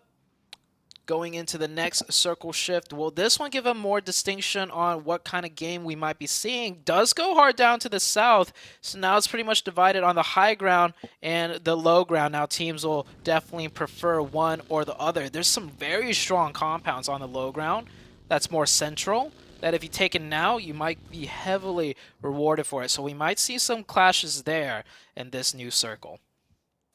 Potential here for Pachinki and Farm. We had a request for a Pachinki zone on Erangel yesterday. It's a little late. Maybe it might happen today. Maybe we might finally get those answers. But these rotations with that center clash that we saw with the teams, 4 angry men right alongside D Xavier, who just seemed to be losing out on the luck, as we were talking about in that interview, just not having the opportunities. But will they have the same, you know, just momentum, the mentality against this opportunity like Rejects have, saying, well, it's RNG, it's luck. Sometimes those rotations come through. Will they be looking deeper and finding out what they can do differently to prevent that moving on into a map like this? 4AM with a very far rotation will play on the southwest side of the center. That compound's a strong compound as a launching off point, though, because they will have kind of control of the ridge to scout further in. As Geek Fam getting into fight with Vivo Keed. He's solo and isolated, actually deciding to challenge really quickly. He could have gone down early there before the rest of his team could get there, but he applies damn rude, does apply the pressure onto Vivo Keed, essentially slowing it down, giving him time for his teammates to get there, and just in the nick of time, his teammates will get the trade. Diego swings out wide, will get one, potentially almost getting the second one. It's getting a little bit dicey for Geek Fam here. They might want to commit another player down here to help, but that will essentially give up the high ground for them, and they are getting third party. They do have all 4 players down here, actually. Will there be a third party? Diego, last one up for the team. He gets another one. The 2-piece. One more to make it the 3-piece, and that will be a full squad wipe onto the side of Geek Fam. Yuhai, the last player up. Previous team, BTR. We've heard in his interview he's looking forward to challenge BTR, his old team, and Yuhai showing why he got picked up by Geek Fam, showing his prowess. This Yuhai player, by the way, since his debut has been making a lot of splashes and waves, and that was like about 2 years ago. So good to see him progressing with that nice drop shot, that nice clutch, getting the full entire reset onto 4 players of Geek Fam. That is huge. Rejects moving on in with that. We saw at least one extra knock coming through from the side of Rejects onto Geek Fam, and now IHC keeping their eyes peeled on exactly that position. Hopefully closing the gap. We can see Falcons and Train to Kill in the meantime finding one another. This is happening over towards that northern side of the zone. Train to Kill wanting to move on into the zone, wanting to get good position, but will invest just a tiny bit into this engagement. However, with that shift now, this adds that timer into this engagement. This adds that extra pressure point because they want to get a shift up into that northern side. And then whichever team makes it will be the controlling team of that northern edge. No teams playing the Potato Hill area. That is crazy. I think teams were having PTSD of the southern shifts on Miramar. So when they saw that southern circle, everyone was like, okay, we're playing on the south side of this central circle. We're not messing around anymore. Yeah, but that's a hard shift back up north, so a lot of open territory. Which team's going to be able to scout it out effectively to know the strongest position on that Potato Hill? Pretty much wide open. Might be Furious Gaming, as you can see Trigger making that rotation. In the meanwhile, D Xavier picking up a good amount of damage, now picking up those 2 eliminations, so a little bit more energy coming through from them, and this could be huge. We've been waiting to see something coming through from D Xavier. As a former team making it to the PMG Grand Finals, we expect that performance. We expect this from 4 Angry Men, finding Ventura's Tony K down to half, as 4AM will just not let up the pressure. It is the Valley of Doom and Death if anyone should find themselves here. FaZe forced to rotate into the trenches, being neighbors to also a banged up Rejects team. Rejects team down to 2. Last game, he called it bad luck. I could say it's a little bit of bad luck and more so ill preparation. This time around, down to 2 players again. Can't always call it bad luck. There's some mistakes to be learned from here, as they are gonna hope they get circle blessed there. They're pretty central, a little bit west of the center. 4AM is actually dead center of the new circle, playing that valley position. Very nice find for 4AM. I like this, the way 4AM has been playing Erangel. They will go for those hard rotations, those calculated risk rotations. Previously, I've always recalled 4AM like 2-3 years ago. Their style was always, play it slow, edge in, fight their way in. But this new style of being able to flex that, go for rotations or fight their way in when they have to, has been proving to work out for them pretty well. I like it. Again, those gambles that they're able to take, but then with that added information, they don't just rush into the opportunity. Like you said, it's calculated. They get that information, they get that scouting party, they know exactly where those teams will be rotating in, and then they make use of an area, of a vicinity and territory like this one. Any team that unfortunately might find themselves there, it is going to be a hard run. Furious Gaming now moving on in from that Potato Hill will be having a beautiful line of sight down towards 4AM, just looking for a couple of shots, looking for those potential connections. And that zone is going to provide them extra time to do so. 4AM Furious Gaming loving their positions into this one. Yeah, I really like the way this circle is in general. It's a very small circle, but there's so much dynamics going on here. You have the high ground of Potato Hill, this deep gully dip by 4 a.m. that's dead center, the farm fields to the west, and the few scattered compounds that are left in zone here that all have a strong position to have teams work their way in to any subsequent circle shift. So a lot of teams with a good chance to pick up points and potentially even still close out a chicken dinner. It all comes down to execution at this point for each irrespective team in their positions. It's going to be an interesting one. That is absolutely for sure. Just that, as you said, the dynamic that we have in the territory available is going to mean these teams are going to have some tough choices up ahead of them. Geek Fam giving a bit of a welcoming gift here to Game Lords as they immediately take that rotation hard to the west. Again, this is a rotation they need to make into zone. Both of these teams fighting on the outskirts as slowly but surely we will see that pressure forcing them into the chaos. But Geek just applying the pressure. Oh, Tim Entertainment, they found Genesis Dogma. And look at the numbers that they're working with. It's a 4v4, which could easily break into a third party, especially whenever Geek Fam is involved. But Geek Fam, they're going to go for a rotation instead to look for what to play in. And oh no, the bunker trenches. Or not the bunker trenches, just the oh, Reiji. A little bit of bad luck there, potentially. Not getting that underhand tossed over the top. And oh, Reiji with a nice shot with the UMP peeking out over the top. Gets one knock.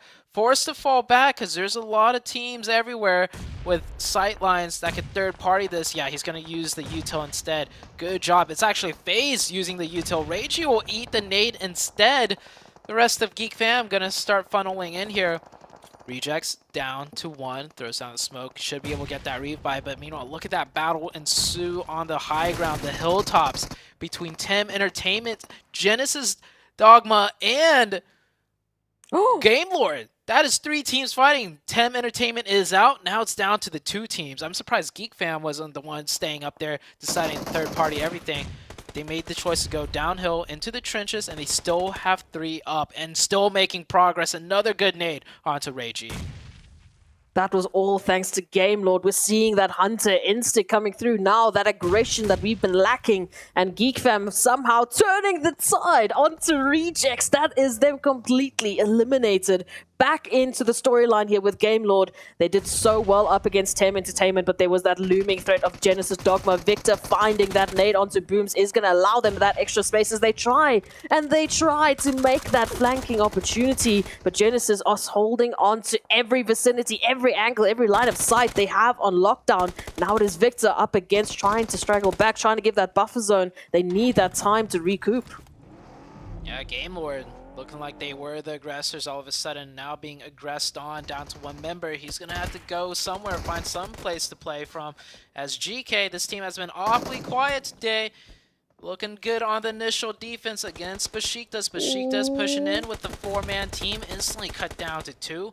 Now getting shot in the back by, I think that was still the GK team getting an angle there. Now Besiktas down to 1. This should be easy cleanup, easy finish. GK showing us why they were first place yesterday. Clinical defense right there, picking up the 4 Besiktas without having a single player even knocked. I love that you mentioned that. Exactly that. They didn't drop a single player. Even the HP bars in general, it looks like they just brushed off a couple of those bullets like it was nothing. And that's great because they have a heavy road ahead of them. That zone has shifted towards that western side, just slightly anchoring towards the north, which means that rotation will need to come through. Nongshim Red Force is towards the east, and right up ahead of them, we can see the likes of 4 Angry Men and the Valley of Doom and Death that they have been planning. But now, a little bit of a distraction here. We've got a few rotations in. We've got GK Esports moving in. We've got Nongshim Red Force as well. So 4 Angry Men will have quite a lot ahead of them quite soon. 4 a.m. with the prone. Nice spray down. Meanwhile, on the northeast side, they have the Falcons and Train to Kill trying to get the high ground. Furious Gaming sitting comfortably, able to just keep both teams back. Satan does go down, gets confirmed. As GK, they crash in. They get a run over for the opening. But GK, not enough members left alive to fully commit to this. We'll let 4 a.m. get the reset unless if Genesis Dogma decides to get a nasty third-party timing in here. Looks like they're thinking about it. They're getting closer. Not quick to pull the trigger though, and not quick enough as Ching Chen providing the sightlines, providing the cover from this exact potential push will shut it down. I don't know how, I don't know why, I don't know where, but somehow, some way, 4 Angry Men have turned this one around for the time being. Genesis is now trying to make that flanking opportunity right alongside Train to Kill. We can see all of the surrounding teams now filtering in, filtering all of that damage center. As King Shen might be in some danger here. Genesis Dogma trying everything to try turn this battle around and get a good position in zone. Meanwhile, Falcons in that rotation up against Furious Gaming. It seems to be all down to Milos right now, holding the ridgeline, waiting and trying to stay alive for the likes of Furious Gaming before the rotations move on in. I love the aggression out of the Falcons. This is a team that has the experience. I don't think they've had the confidence so far yesterday and today, but you see it here. They're coming out in spades right now, taking this prime position away from Furious Gaming with a very, very coordinated push effort from the entire team. They do get backstabbed a little bit by Nongshim Red Force, so just as I was complimenting them, things are starting to fall apart. They can still bring it back, though, with 2 players up. Oh, now just down to 1 player. Ooh. Falcons. Powerful. Last one up. Nongshim Red Force. Well, good for them. Looks like they have the confidence to start fighting, and third-party teams as well. Down to 3, but they have a prime location on this high ground. Again, it's just like we're having the teams that have been so quiet suddenly step up all in tandem, all in a beautiful choir as they're moving on into this crescendo that is going to be this next zone. Now waiting, GK Esports just prepping a beautiful nade, trying to find that connection onto 4 Angry Men, give them that space. In the similar fashion, Nongshim Red Force, they move on in with those utilities that they've been saving. They've been quiet. They want to take out the Falcons, who are raining through with those 5 eliminations, and they are just 1 connection away. It's powerful mixed dash, but this dash is right in front of Furious Gaming. They have an opportunity to chime on in. Oh, Falcon. They never dealt with the last Falcon player there alone. Will go down. Nongshim Red Force should be able to get that revive as well. GK, another player goes down. Ragnar, last one up. They spot the vehicle, so they do have a good idea where the last player could be. And 4 AM, well, they're always going to clear out their flanks, clear out their sides. And the 4 people trained on that sight line, that is GK eliminated. 4 AM, potential maybe for back-to-back chicken dinners as Geek Fam here. Now, their time to strike, and oh man, they're just so good at fighting. How? They came in here as the 3rd team to show up, weathering the defense of both. It was what? It was Rejects and Rejects, FaZe. yeah. The Xavier even took a couple of pot shots at them as they made the rotation in. Everyone had an opportunity to take out the likes of Geek Fam, yet they're still in the conversation. Nongshim Red Force, just as we were talking about them as well, they find themselves on the wrong side of 4 Angry Men. Ooh, Ching Chen. That would have been huge for Nongshim Red Force if they managed to confirm that. Any knock and confirmation on 4 AM would be crucial because they're so resilient. IHC finally making their play. They were playing out of Pachinki the whole time, just biding their time, waiting to see where the zone would shift to. And now they strike, and when they strike hard. They strike hard onto the 2-2 split of D Xavier, and that's going to punish them. D Xavier, they're going to just give it up. They're not going to try and push right back off of the knocks that their teammates had, and they're going to allow for IHC to get a full reset. It has been the story of the game makers, not just the game players. You can stay passive all you want, but at some point or another, these teams are going to be finding you. We need that aggression. We need these teams picking their engagements. You can see 4 AM, they started that engagement with Nongshim Red Force. And why did they start it? Because they knew they had an opportunity to finish it. Now they pick up those engagements. Now they pick up those eliminations. And now they can pull it back. They can reset before they move on into anything else. Before they move on into Geek Fam, D Xavier, IHC, they have options, and it's because they have made their options. I love that you put it that way. They have made their options, not gifted to them. They fought for it, which allows for them to open up the playbook, so to say. Next zone, about to shift. Will it go to the high ground, or will it drop to the low ground where the compounds are? IHC, a deadly force to be reckoned with, having still 4. Geek Fam with only 3. also just as deadly. We've seen their fighting prowess. Mika is knocked. That can and should be a revive if they have the smoke utils to smoke and cross over to him. Furious Gaming still has one. Zone shifts on out. It does go mostly to the low ground. Let's see if 4AM makes a dedicated push here. Actually, no. They still have some of the circle to play with for now on the high ground. We'll see how much more they can milk out of this position. As bad story for a Geek Fam, though. Geek Fam have lost the zone, I think, in the trenches. And again, they're moving on in from those trenches. As soon as they exit those trenches, they give that line of sight over to 4 Angry Men, who, for the time being, have been trained on their position. We can see now some movement happening here. 4 Angry Men sending out some action over towards IHC, but Godless with the turnaround. This is the combination of Godless and Zyle we were missing yesterday. Now we get treated to it. Will they be able to leverage this into anything more? Will they be able to leverage themselves into the final zones? 4 Angry Men, they need to turn their attention off to some of these threats. Some legendary names right there, Godless and Zyle. I'm so glad to see the both of them playing together. Geek Fam suffers another knock. It's just going to be constant knocks and revives until the blue zone forces them out of the goalie. I don't know if the Geek Fam team has a working vehicle. I love to see them go for a crash. If they do have a working vehicle, that's probably their best option at this point, because smokes are only going to do so much. When everyone's spamming the smokes, you are bound to catch some stray bullets. Oh, King Sheng trying to do exactly that. Damn Root just somehow narrowly escaping all of those extra sprays that are just going through. But Geek Fam, surely but surely, they are moving up. They are trying to find another position. Oh, here's Savon, though, with the line of sight that we've been missing from 4 Angry Men, looking like they might finish it up. But we've still got a few more teams that might change that storyline, that might actually go for that steal.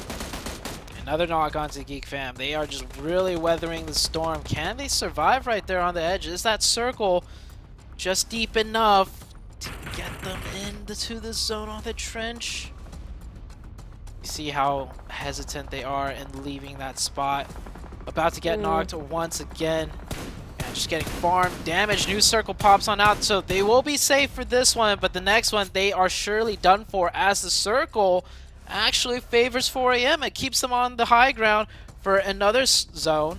And the last one, well, we're pretty much it. We're going to head into the 9th circle, and it's going to close right in between 4AM, IHC, and DX Xavier. My question here is IHC, right? They're just on the outskirts of the zone. They know that DX Xavier are right up ahead of them in that compound. Where's that push? Where are they going to take that control? How are they going to alleviate the pressure that they're going to be feeling in that final zone? Here it is. I've been asking for it. IHC making that move into DX Xavier.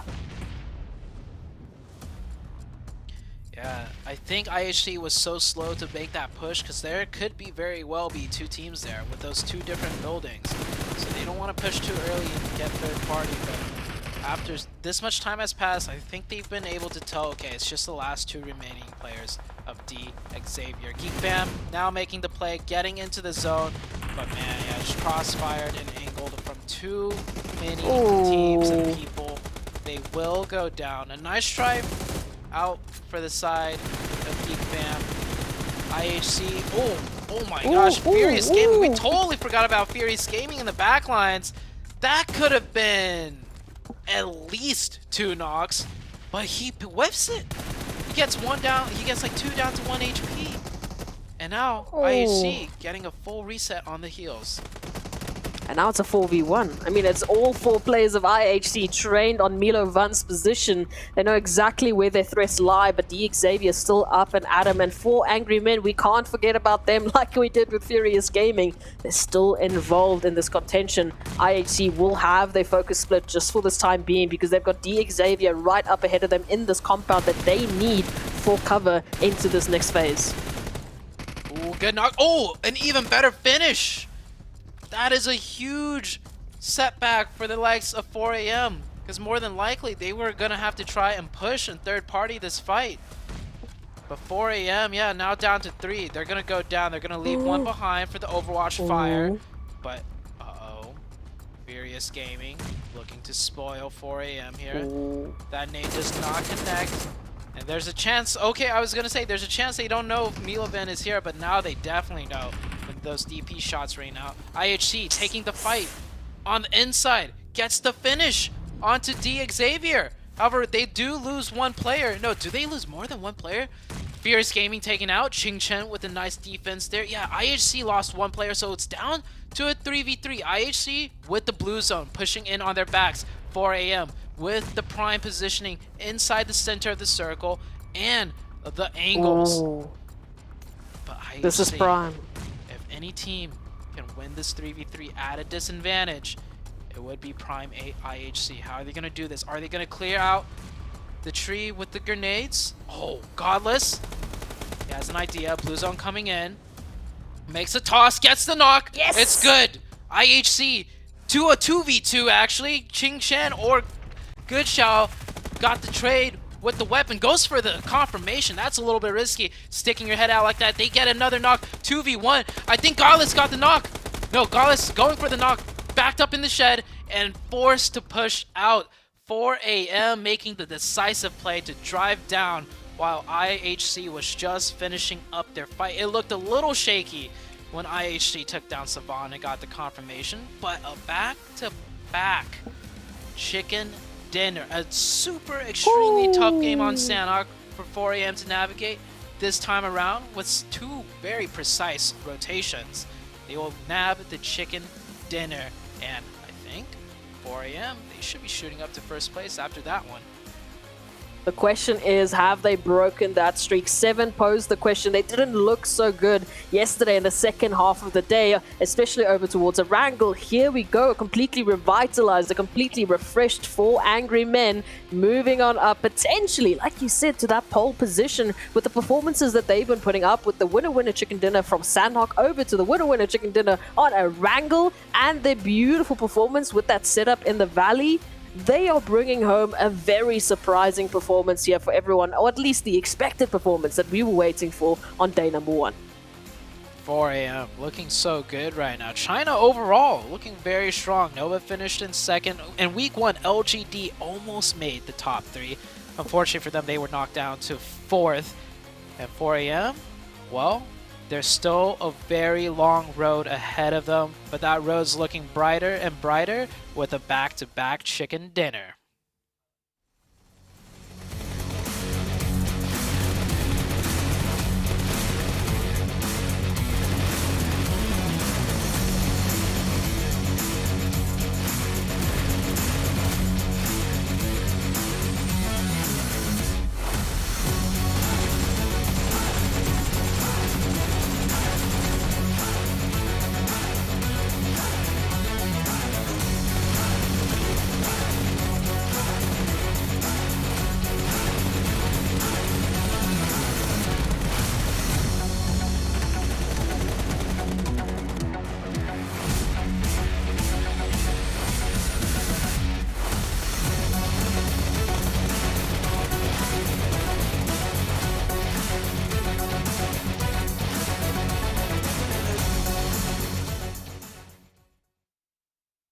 And just like that, 4 angry men bust out another chicken dinner here today in day number 2. You know, this squad has got to be feeling themselves, not to mention, you know, IHC Esports, 10 eliminations. They put up some good points on the board, and we're finally seeing Geek Fam have a little bit of a comeback here, 7. The rotations, the split that 4 Angry Men has done in the previous match and now in this match that just happened have been amazing. I mean, the split that they were able to do at one point towards the end, being able to just secure more area and then making a push for it, getting those different angles. And I'm actually surprised that Furious Gaming player weren't able to do anything in regards to those 4 Angry Men players being right in front of him, Glitter, because he could have easily at least knocked one down. Listen, we heard the caster saying it. This was the performance out of 4 Angry Men that we were looking for from yesterday. And we wanted to see if they'd be able to bounce back because they had a slow second half of the day. They bounced back big time. I mean, 7 to 5 elims. But IHC, we were talking about this while we were watching the game too, Jukes. IHC out of nowhere just started tearing it up. And when you have teams at the top like 4 Angry Men that are getting all of those elims to be able to do the performance that IHC did is yet again impressive. It's so impressive, especially right now at this stage, the perfect time in order to do it, because now that we're at day 2, right, you gotta bounce back strong because they only got a few games left here in this group. And we'll find a little bit more about this information when we come back right after a quick break.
Hey, welcome back, everybody. I hope you're having a wonderful day today. And before we get started, I got to give a big, thank you to Sony, the official smartphone here for the PMGC. The Sony Xperia 1.4 and Xperia Stream were created in collaboration with professional esports players. You guys can play PUBG Mobile in 90 hertz with PUBG with Xperia Streams, total cooling system, and multiple ports for intensive gaming and streaming.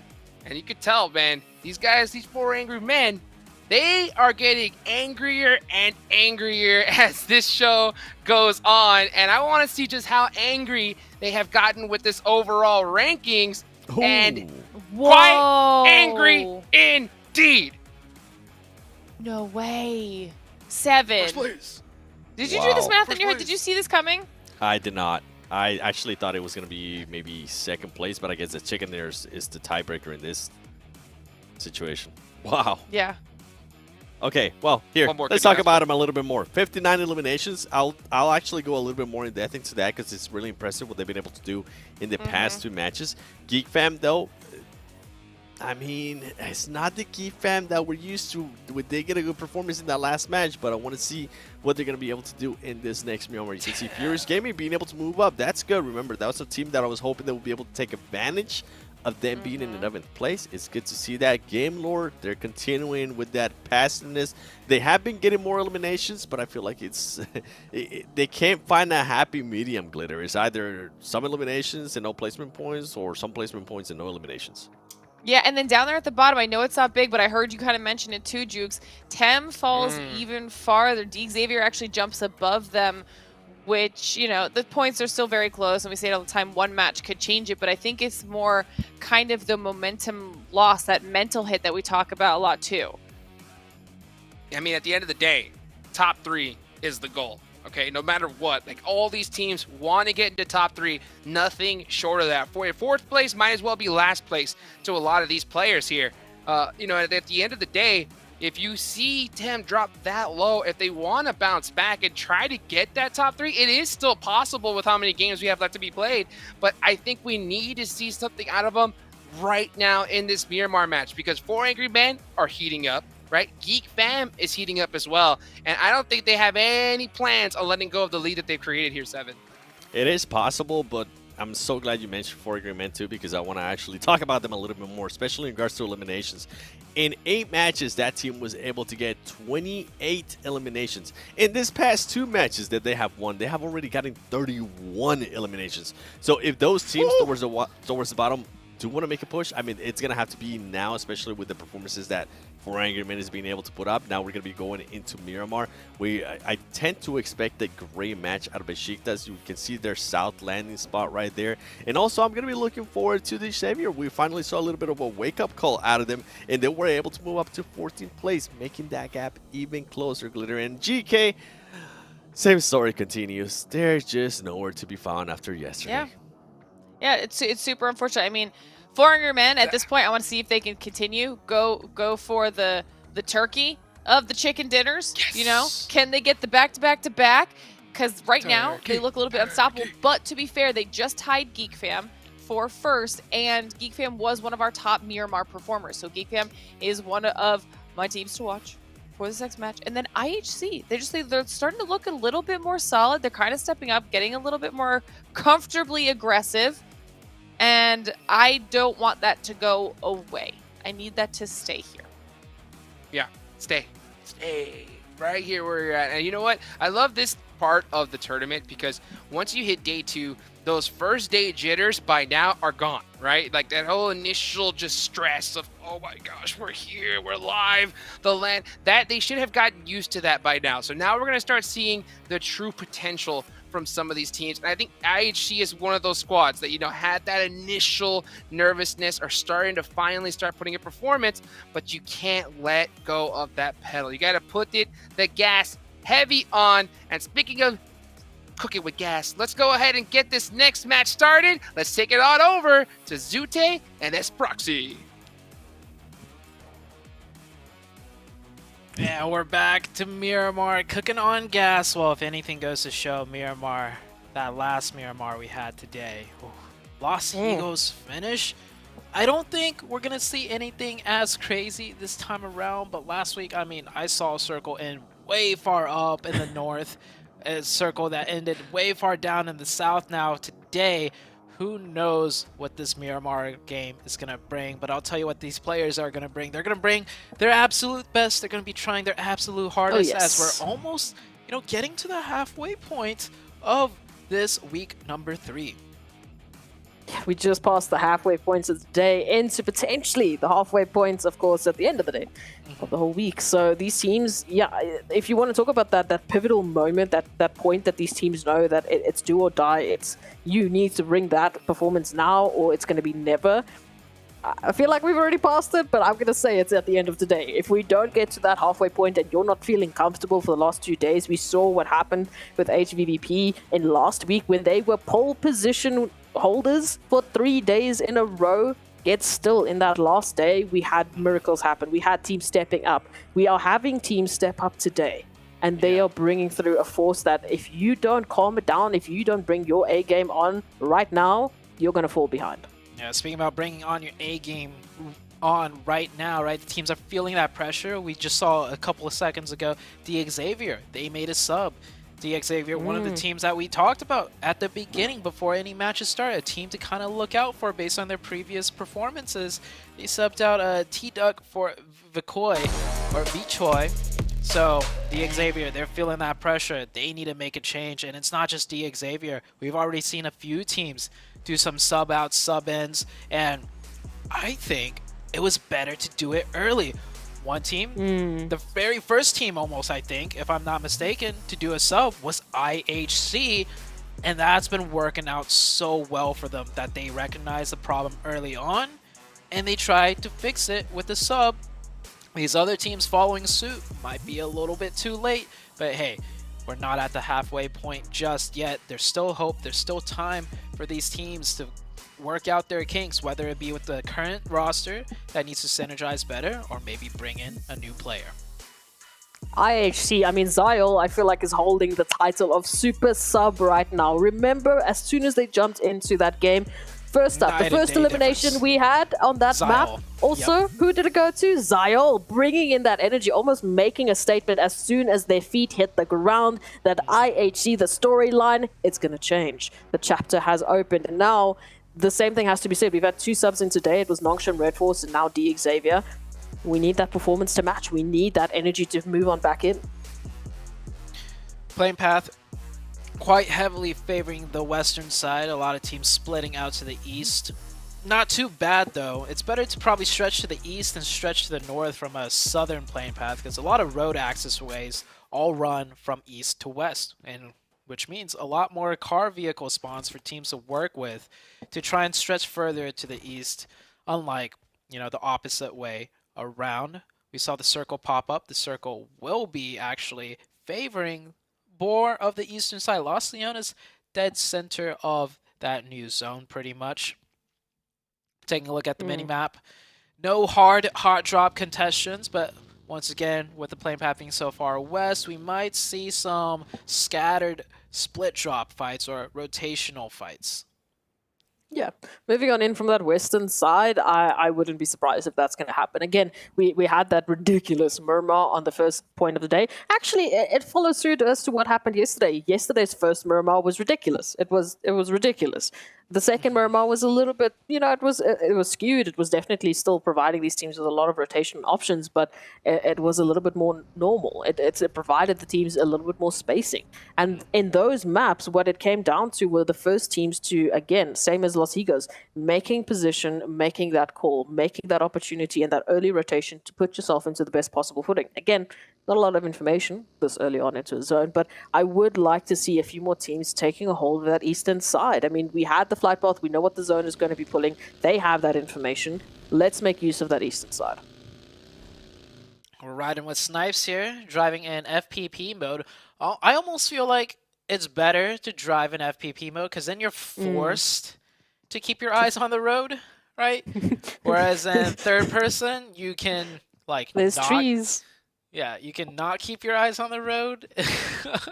You are coming up for these players and their driving skills, Zute. You are the guardian of the drive today. You're like, listen, if you're crashing, get out. Next driver, either go FPP or stop. Just use your passenger to your advantage here. But again, just for a reminder, if any players watch this back, if you drive bad, Zute is coming for you. Oh, I've had my fair share of mishaps with driving, especially on the competitive stage. It's honestly the worst feeling there is. But it happens. It happens to the best of them. And I don't think I've seen a single tournament yet where there hasn't been any driving mistakes caught on camera. So it's a part of the game. Even if you're the best. The observers are watching. Yeah, the observers are watching. And even if you play this game 24/7, those trees, they literally do sometimes spawn out of nowhere, I gotta say.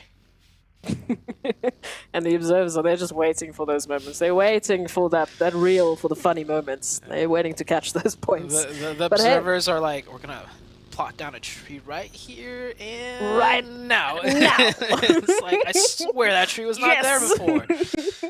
Yeah. Oh, it is beautiful. But I mean, hey, looking at the performances that we've seen so far today, beautiful from 4 Angry Men to climb to the top of that pole position, tied of course with the Geek Fam, who has been bringing in a similar performance in terms of the aggression they're wanting to show, but those placement and that positional awareness, just the rotations that they've been making. I mean, they had no business, and I will say this happily, they had no business surviving those trenches. They pulled up into 3 teams, they had a 4th and a 5th team shooting at them, and somehow, some way, they stay alive long enough to make an impact. Same with Ruins on Sandhog. I mean, Snipes was literally getting shot from every possible direction, and yet they still make that impact at the very least with the eliminations.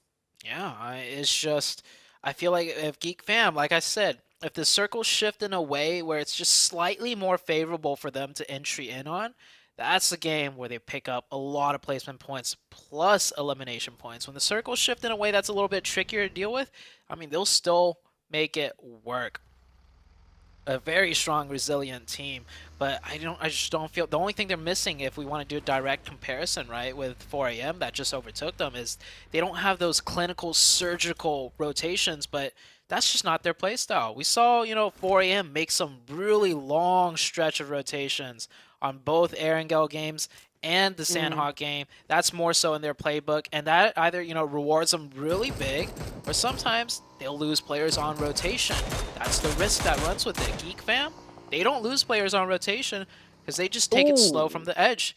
Nice knock, though, from the FaZe team. It's a long-range knock, but VK, Vivo Keyed here, caught in between 2 different teams that could get very dicey for them as Game Lord's committing to the push-up here. Vivo Keyed fighting on both fronts now. CeeLo and Diego now trying to hold the line here, going to find that initial knock and then find that initial damage, but it is Victor from Game Lords to actually confirm that knock. And now Game Lords trying to scramble Diego, returning the favor. And again, this is a good hold, but it's a little bit too split up from Vivo Keyed. They, again, as you mentioned, they had a second team to worry about, so I don't blame them that their focus was split between either FaZe or Game Lord. Running that 2-2 split they're losing out to the numbers advantage. The flank players need to create a better buffer zone, which was not done. Now they're getting shot in from behind, pushed in from behind. FaZe getting into the mix of things. I don't know if Game Lord realizes Vivo Keed was in a fight with the likes of FaZe. FaZe might actually just continue to pressure this fight in. FaZe wants more. Game Lord looks like they want to back out or at least space out a little bit to get better positioning here. And that is Vivo Keed just crunched in by both FaZe and Game Lord. It's like sharks in a shark tank right there, and they were fish food. Pretty much. You know, you mentioned earlier about that performance from Geek Fam, and it's hilarious that we're talking about, you know, now it's coming down to those rotations. Yesterday, we were talking the storyline that the way in which Geek Fam have been playing, their winning condition is them not having zone. Their winning condition is them having to fight into zone, being that outskirts team, and now it's coming down to that rotation. So that stark difference in the storylines also is coming through because we are having so many other teams step up. We're having so many other teams put up obstacles that in day number one, Geek Fam didn't have to worry about. Geek Fam didn't have to think about, oh, you know, now we're having a three-part rotation on the outskirts. We're having 4 angry men running off with perfect rotations. Now it's a whole different storyline. So they do need to make those small adjustments to give them that edge once again. I completely agree with you there. Next circle shifts to the west side. This side, west side, the best side. But honestly, I love this area of the map. I mean, we just saw the fight take place between Game Lord and FaZe, but yeah, that ridge line, that mountainside, so much opportunities for teams to, you know, really mount a strong defense with good sight lines, and there's still so much left to play. It's almost looking like the end game of the Erangel, where very dynamic difference, you know, throughout the map, and each point that each team takes up has pivotal ways for them to play it, for them to maximize points and potentially get a win. It all comes down to execution once again. Every spot has its advantages and disadvantages for sure. Which team is going to make the best of it? That's the real question to be had now as we head into the second circle. If you're talking about our current quote-unquote elimination leaders, not that there's a lot of eliminations that have happened, it's FaZe, it's Game Lords, it's Genesis Dogma Kids. 3 teams that, again, from FaZe, there's that consistency. From Genesis and Game Lords, we've been lacking a little bit of that aggression. We've been lacking a little bit of that killer instinct that you've been talking about. You know, we mentioned on Erangel, making your options open, being the game makers instead of just playing the game. Ensuring that you're the ones choosing that engagement. You're forcing that engagement. You're forcing another team into an awkward position instead of being the ones forced into it. Yeah, a lot of teams are lacking that right now. Hopefully they find it throughout the course of today, throughout the course of this game. And sometimes, you know, on the flip side, it could be the rotation instincts, right? I don't know what, there's killer instincts and then the rotational instincts, because we, for sure 4 AM has really, you know, picked up on the rotational instincts, really capitalizing on every rotation they make. But I mean, that just comes down to pure experience and constant studying of other teams and the map. IHC getting a long distance knock onto 4 AM. These two teams had a showdown just the last match, and you can see it's pretty even. IC got the knock, but instantly he's shot down to half health and his level 3 helmet quite banged up. Good return here from 4 AM. And again, they don't need to jump into this engagement. I mean, IHC, they're very split up. You can see Zyol is actually just keeping a good eye out on, you know, the likes of that northern side for those rotations, while a few of those IHC members, only 3 in particular, are focusing towards 4 angry men. So it'll be interesting to see how long they keep that stalemate. If for now they just want that information, they just want that opportunity to apply pressure rather than getting into that engagement, because we're still waiting for that zone shift. We're still waiting to see where that pressure is going to be coming through from. And right now, most of our teams are centered up towards that eastern side of the zone, towards the north and towards the east. Those are our polarizing points. We can see it there. It's almost like they're drawing us a compass. Next circle does go a little bit further to the west. Picado could come into play here. Team IHC has a nice slew of options to play for with good sight lines. 4 AM is going to make another rotation, probably further up north to that compound that will isolate them down into the center. And I would say not the strongest of positions as far as play options out of it, But with this being so late in the game and with it being quite central, they might just be able to make good use of that spot. Teams that have to rotate in that we're watching out for: Geek Fam on the edge. We had Tem Entertainment, GD Gids right here pressing into Nosham Red and Red Force, and they get a nice little pre-nade onto one of the players. It looks like Genesis Dogma Gids is going to actually stop here and go for the engagement. Nosham Red Force, so definitely getting the better end of this fight. But they've got those two initial knocks. Now it's slow it down. You've got that numbers advantage. Now you don't need to push out. If anything, you can just constantly apply the pressure. Look at that. Booms having to take a run away. That gives them an open finisher. That gives them an open opportunity to take another engagement. But what they are really happy for right now is that they've picked up those two eliminations without dropping a player. That's going to be huge for them moving on into the next engagement. Whereas for Falcons, it's not looking great.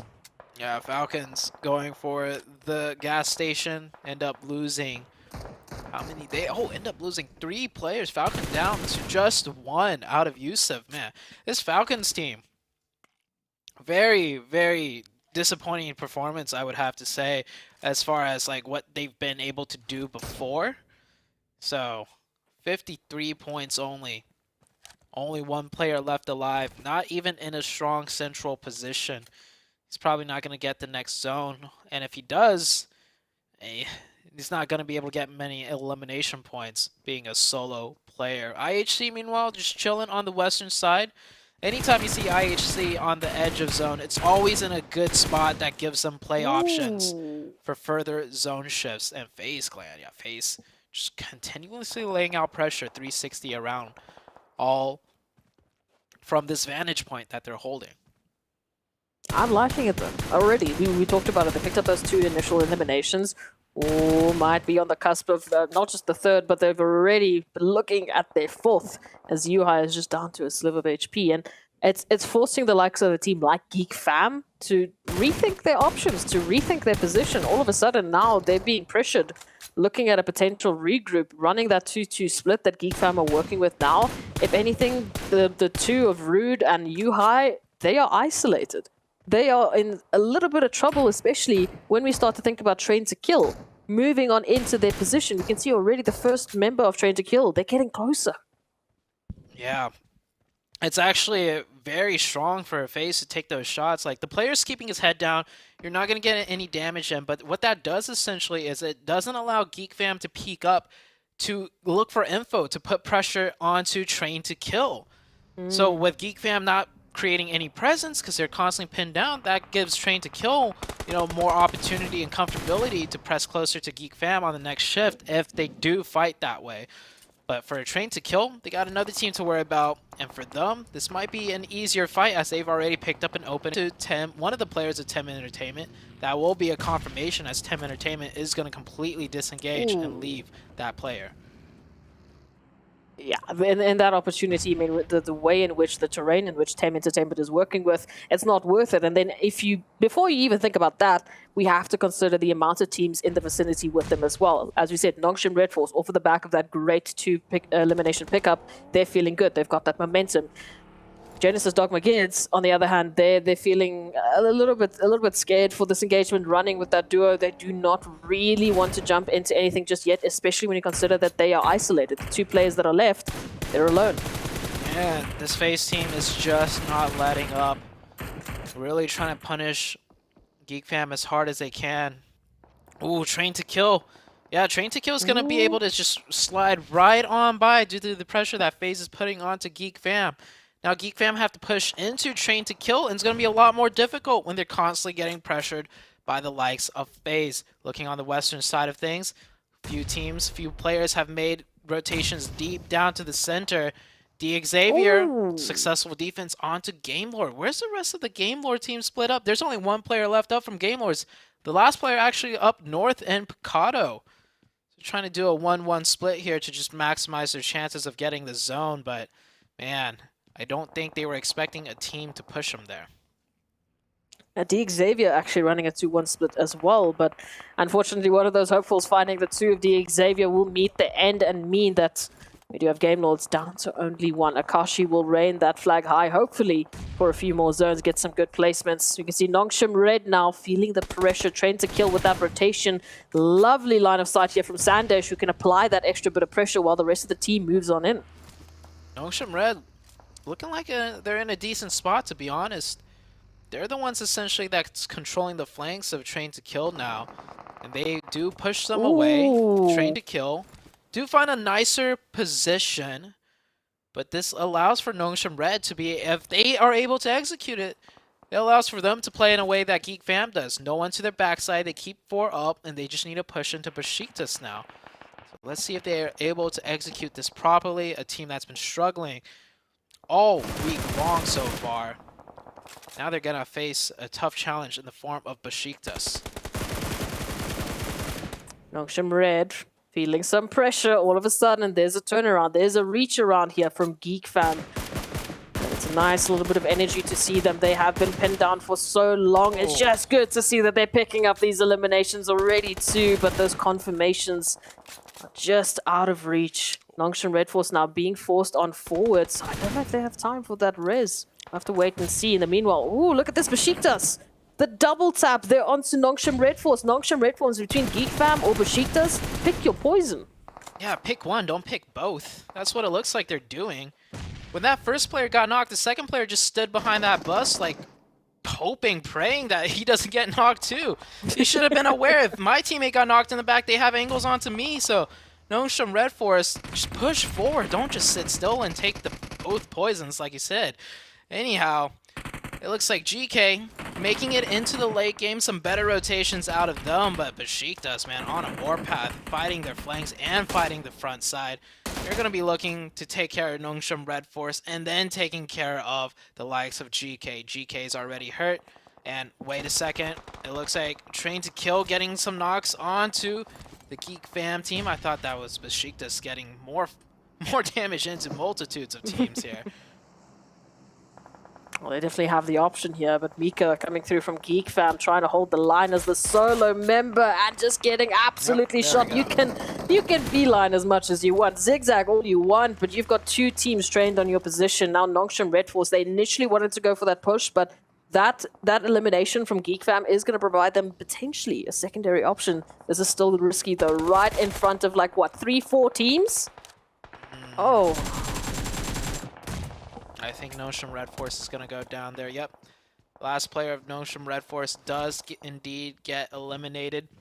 Furious Gaming has pushed into the likes of GK and looking very successful. Down to 1v1. Swings out again, and Hope will be the last hope. Can he get the revives before Besiktas pushes in? Has Besiktas been keeping track of the elimination feed? They got one confirmed onto the likes of GK, and then they saw GK getting into a fight with Furious Gaming.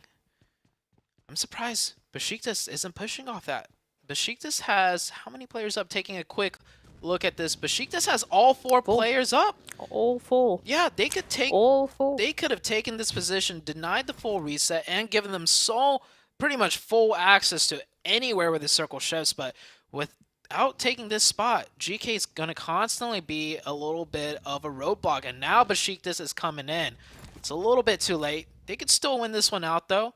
But you can see here, yeah, they were completely unaware of what was happening earlier and a little bit too chaotic for them to keep track of. A team with better, quote-unquote, killer instincts, right, would have noticed that in the elimination feed, would have noticed a good chance of third party and taken this whole spot over by now. I mean, I'm just hearing Seven shouting, you have all 4 of your players up and you're not going in for the eliminations? Exactly. What is happening? What are you doing? Why are we so passive? Come on, we need that energy, especially just when you consider the simple fact. At the very least, if you're just going for eliminations, that's great. If you get the team wipe, you open up options for yourself in this final zone. You open up space, which you desperately need, especially since most of the teams are stacked towards the southeastern side. So we will see what Besiktas will be able to do. They're running that 2-2 split 2, of which very close to GK Esports, who now hold position in the zone. They're going to be able to actually contain Besiktas out of it if Besiktas are taking a direct line of sight in. New zone has shifted out. What was said earlier about 4 AM does play out true for them. They picked a very central spot into Circle 3. They are essentially surrounded now, but they get the subsequent zone shift, so they just have to hold that position down like a fortress. IHC, meanwhile, they can choose what they want to do. Go north, go south. They have full sight lines of everything. It's not going to be easy, per se, getting into this zone, but at least they have all their options laid out before them. Besiktas denying the rejects hard right now. Grenades raining in. It is all up to Justice to get those revives. Divine, he does not want to clump up with the rest of his teammates, and Besiktas now getting aggressive. I like this. Getting closer and closer for the kill shot onto the Rejects team. Faye is going to be closing out that engagement with Falcons. Rejects, not looking too great. Just as Justice wanted to go in for those revives, just to go in for those numbers, to pack it up. Here come Besiktas. This is the Besiktas we've been waiting for. All 4 players still up. And now they are looking to change the game. Down to only 2 members here of Rejects. Getting some information, just popping up those heals, trying to reset the HP bars. Divine does go down, so it is just up to Justice. And I mean, what a way to try and do something with this. It's a 1v4. They're looking for him. They know Rejects only have 1 up. Justice trying to lay low. Will get taken out. Besiktas up to 11 eliminations. So definitely playing a little bit slower, at least for the previous engagement where they could have taken out GK.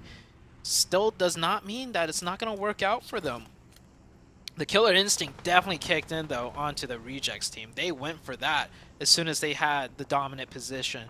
GK, of course, could have potentially third party, but they kept 2 players back to make sure they get a heads-up alert on any potential aggression. They would have pulled their players back right there. So well done for the Besiktas team. I like it, but now they need to continue it. Please do not stop this energy now that we're heading into this next potential zone, into these next few final moments of Miramar. We need that energy to continue. Besiktas running high with 11 eliminations, and IHC looking to maybe pick up 1, at least, maybe on towards BHC, as they're taking rotation from the west. I completely forgot about IHC. I feel like we haven't been able to see them. Again, they haven't picked up an elimination. They've been making good rotations. They have all 4 of their players. But now they're looking for those engagements. They're looking for those possible opportunities. I think the next engagement they're going to take will be on to the likes of Xperia. We'll see where the zone shifts. Now GK has to mount this defense 3v4 against Besiktas. It's going to be a difficult one. Next circle pops out. Pick your poison. 4 AM. That has the prime position, but a much harder building to crack, and they have 4. Or take the edge of zone on the north side against the 3-man team of Xperia, but not the best position on the map. We'll see what IHC decides to do here. I think it comes down to whichever side they get a knock onto first, potentially. As Train to Kill, GK, and Besiktas also, they have to move into this new zone. Besiktas still having a couple of bullets just flying past their faces. I see maybe making 1 or 2 connections. They're Xperia with 5 eliminations. And I mean, looking at their current position over towards that northern side with a little bit of cover to work with, maybe they can make something happen here. It would be fantastic to see them rolling up high. But for Angry Men, now that Geek Fam are out, they can really solidify that pole position. They can really start to build that gap between themselves. And they're currently center zone.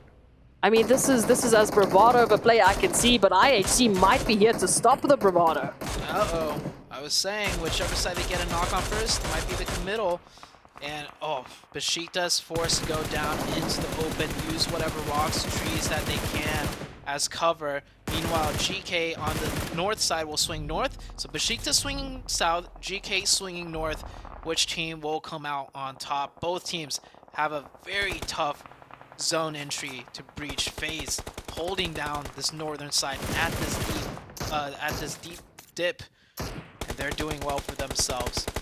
4 AM resets up to 4 players. It does not look like a full committal out of the likes of IHC will play out. IHC does lose 1 player in the process too. I see, making just a little bit of a change, just a little bit of an opportunity to try work in a different angle to this Besiktas, though.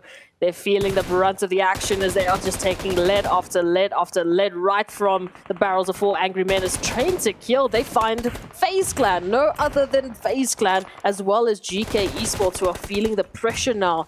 Gonna be interesting to see if Train to Kill can close it up, but it's not gonna be the case. Sandesh does go down, and now Savan coming through with a couple of shots, a couple of pressure points that they can poke around here up against GK Esports. Again, they are within center zone.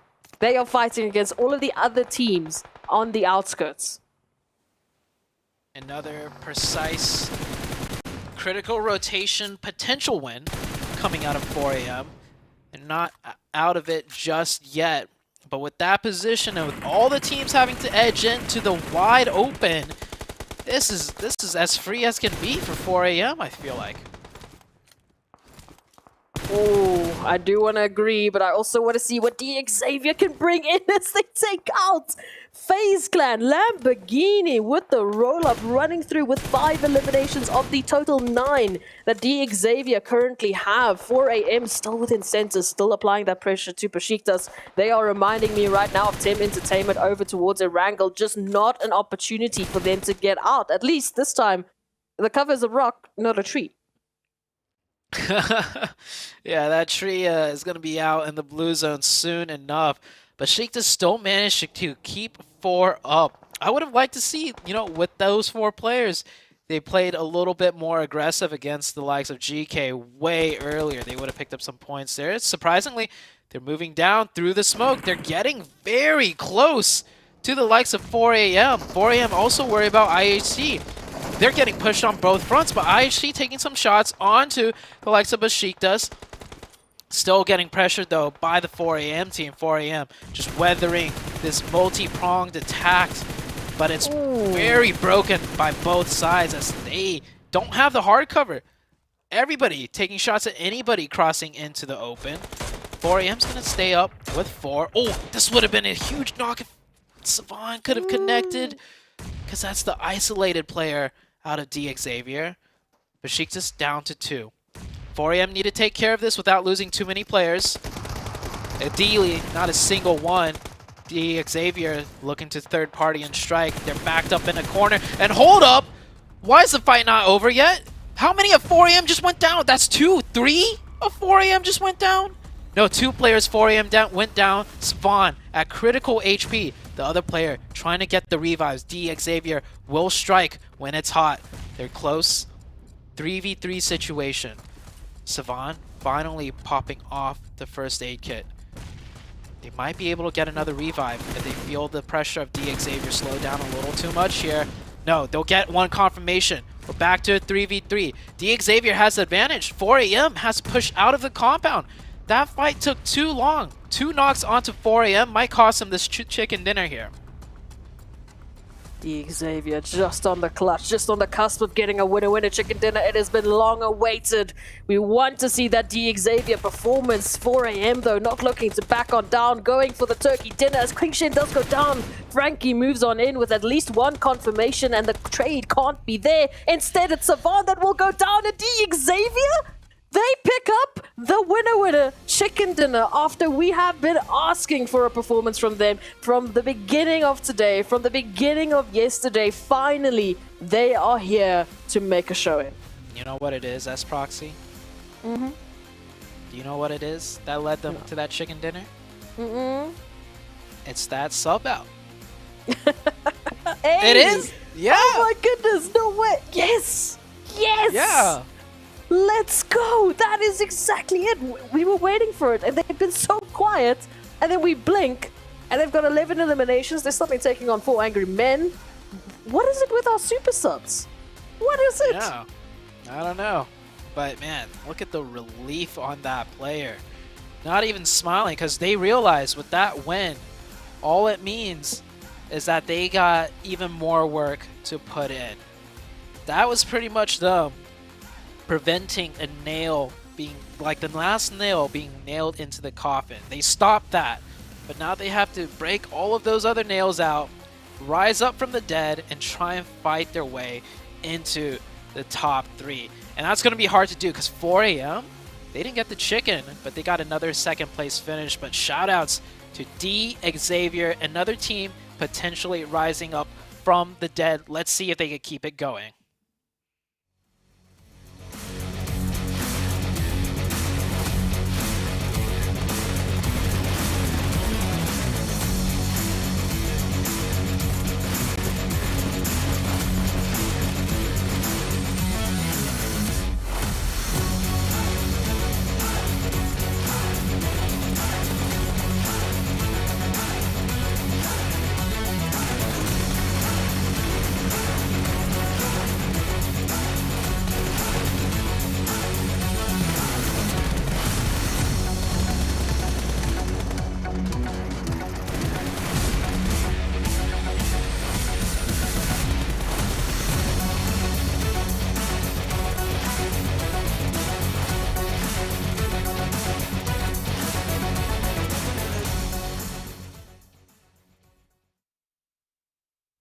Xavier, pull out a must-have chicken dinner. We could just see it in the player's face. Even though you just busted out a win, 8 eliminations by yourself, you could just see the stress, the relief. Because, man, this squad had a heck of a hole dug for them, but this definitely put quite a bit of dirt in there. I think so. What about you? 2 great matches so far for them. I mean, to be able to top it off here with a 32-point chicken dinner, that is perfect for them. I do have to give some credit, though, for Besiktas. This team is becoming so good in Miramar, Glitter. 12 eliminations, the 3rd place finish for them. That's what you want to see out of Besiktas in Miramar. They have just been so much stronger today, but so has DX. We're getting a head-to-head now between Lambor and Peace. DX versus Besiktas. And I mean, these are just impressive across the board. 9 elims, 903 damage for 33% of that team contribution. And then the throwables. I mean, we talked about the throwables at the top of the show, how important they were for Geek Fam. And now we're seeing how important they've been for Besiktas, for the other squads. And honestly, you called them out multiple times, Seven. You wanted to see more out of D Xavier. That was a team that from the very beginning of the day you talked about. And now as we take a look at the overall rankings, we can see not only the gap that 4 Angry Men has now created for themselves in first place, but IHC has been very consistent too, and they jump up just barely above T2K. IHC has definitely been consistent. I mean, they have been willing to frag out too, which has been impressive out of them too. Geek Fam, so far, not really having one of their best days, at least with what we were able to see yesterday. And then here on the second page, look at that big jump up. They were able to jump up into the top 11. This is what this team wanted to set themselves up, because after this game, we're going to be in the halfway point of this week, and they are at least putting themselves in contention here, I would say, to get within the top 5. This is huge. Oh, massive, massive. Because if you think about it, if D Xavier had this do the same game, right? Pull up the same numbers that they just did in the last one here in this next game, this squad will jump to 3rd place. That's literally how much of a jump that they just had. That's crazy. And this 3rd place is very, very tight. Now, there's only 20 points between 3rd and 9th right now. So anybody could take it here in this last match. And I guarantee you they do. You want to be setting yourself up in a good position. You have Aaron Gale left here and only 2 more days to go after this. You do not want to put yourself any further behind than you possibly can here at Glitter. It's true. Honestly, last match of the day is always kind of one of those free-for-all options because, like you're saying, it's an opportunity for some teams at the bottom of the overall to maybe make a last-ditch effort to get some points on the board, but the ones at the top want to be holding on to that position, and we can see from the top performers right now, it's all of the teams that we've been talking about. I mean, now 4 Angry Men absolutely dominating so far today. Geek Fam, though, still the top Erangel performer, so they have an opportunity to close that gap and bounce back just a little bit. And then, as we were just saying, Seven, IHC, wildly consistent. They're up here, and right after them is T2K. Yeah, look at the eliminations that come out from Geek Fam. I think that's one thing that has definitely been saving them their performance when it comes to Erangel. I think so far today they ended up in 12th place, but they were able to at least secure 7 eliminations. And in the most recent one, they ended up with 8 eliminations in at 5th place. So you can see how that elimination and that aggressiveness that we have seen out of them is kind of keeping them up there. But at some point, just like the Xavier did, some of the other teams are going to start stepping it up too. So the aggressiveness, yeah, it's great. We love to see it. I know you love to see it too, Glitter. But I actually want to start seeing some chicken dinners out of them. They currently only have 1, and I feel like this team could definitely have more. True. Okay. All right, so I got a couple questions for you. It's the last match of the day. I haven't asked for too many predictions from you guys. I know you got your teams to watch here. But, you know, when it comes to Xavier, all right, can we see another pop-off performance here? I want a percentage, okay? What do you think is their percentage chance of pulling out a game with more than 10 points, Glitter? Ooh, more than 10 points? Oh. I'm giving it an 88%. Okay, 7? 100%. 100%! Not guaranteed. The confidence! Wow. The okay. confidence. All right, well, hey, I see you got a couple teams to watch on there. Tem being one of them. I mean, we saw at the start some good energy from them, and then just silence here. So I'm assuming that's why you have them as your pick, or that's exactly on it. I mean, you said exactly what I wanted to say about that team. We just haven't seen them ever since they put up that second place performance in Erangel. They have completely disappeared. And then going back to game lore, I mean, this was a team that we were talking about how their passiveness was going to end up hurting them, especially some of the teams below them were going to be able to step up. Guess what? These Xavier just show what you can actually, what you are supposed to be doing here in PMGC League stage. You're supposed to be going for it. They were able to do it. They passed them. Game lore needs to start switching the strategies. Glitter. Okay, well, okay, so you're looking for some of the teams that have been struggling to bounce back, and I am on the flip side of that. I'm looking at the teams that have been doing well. I want them to close out the day strong so that they can head into day 3 with some momentum under their belt. So I'm looking at For Angry Men, I'm looking at Besiktas, and I'm looking at Xavier. Okay, you asked for that percentage, Jukes. I gave it 88%. Yes. I need them to make me look smart now. For real. Okay. 100%. All right, come on.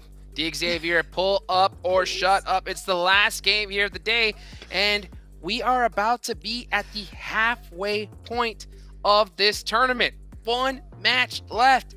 You do not want to be in a tough position. GK is another one that I'm going to have my eye on right here, because this is a squad that has been performing kind of wishy-washy right now. I mean, it's crazy. I mean, after the start of yesterday, I mean, they had such a massive lead. We thought that, oh man, this may be a squad that just can run away with this. But then just after that 7, it's just been pitfall after pitfall. Why do you think that is? Nothing's currently working out for them. I mean, since match, what was it, 4th, they haven't really had any performance higher than what they were able to possibly get just now, which was 6 placement points, 1 elimination. We're not seeing any eliminations out of them, which at least yesterday we got a chance to see some when they got those back-to-back chicken dinners, right? They ended up with a 5, and then they ended up with a 13. None of that is happening right now. They're currently dying down, and I think that's why they might be trying to go for those placement points. They might have been switching that solid just to get something going their way. Let me ask you this, Glitter, right? When it comes to GK, do you think that the reason why their performance is faulting is it because they're performing worse than they did at the start, or the other teams are performing better? I mean, I think it's mostly themselves. When you look at the stats, they're just not putting up the same numbers on any of the maps that they did well. So it's not like it's a map specific performance thing. It's not like it's a time of day specific thing. They're not burnt out, or maybe they are. I don't know. Maybe they can't. It's the full weekend stretch that's starting to tax them a little bit.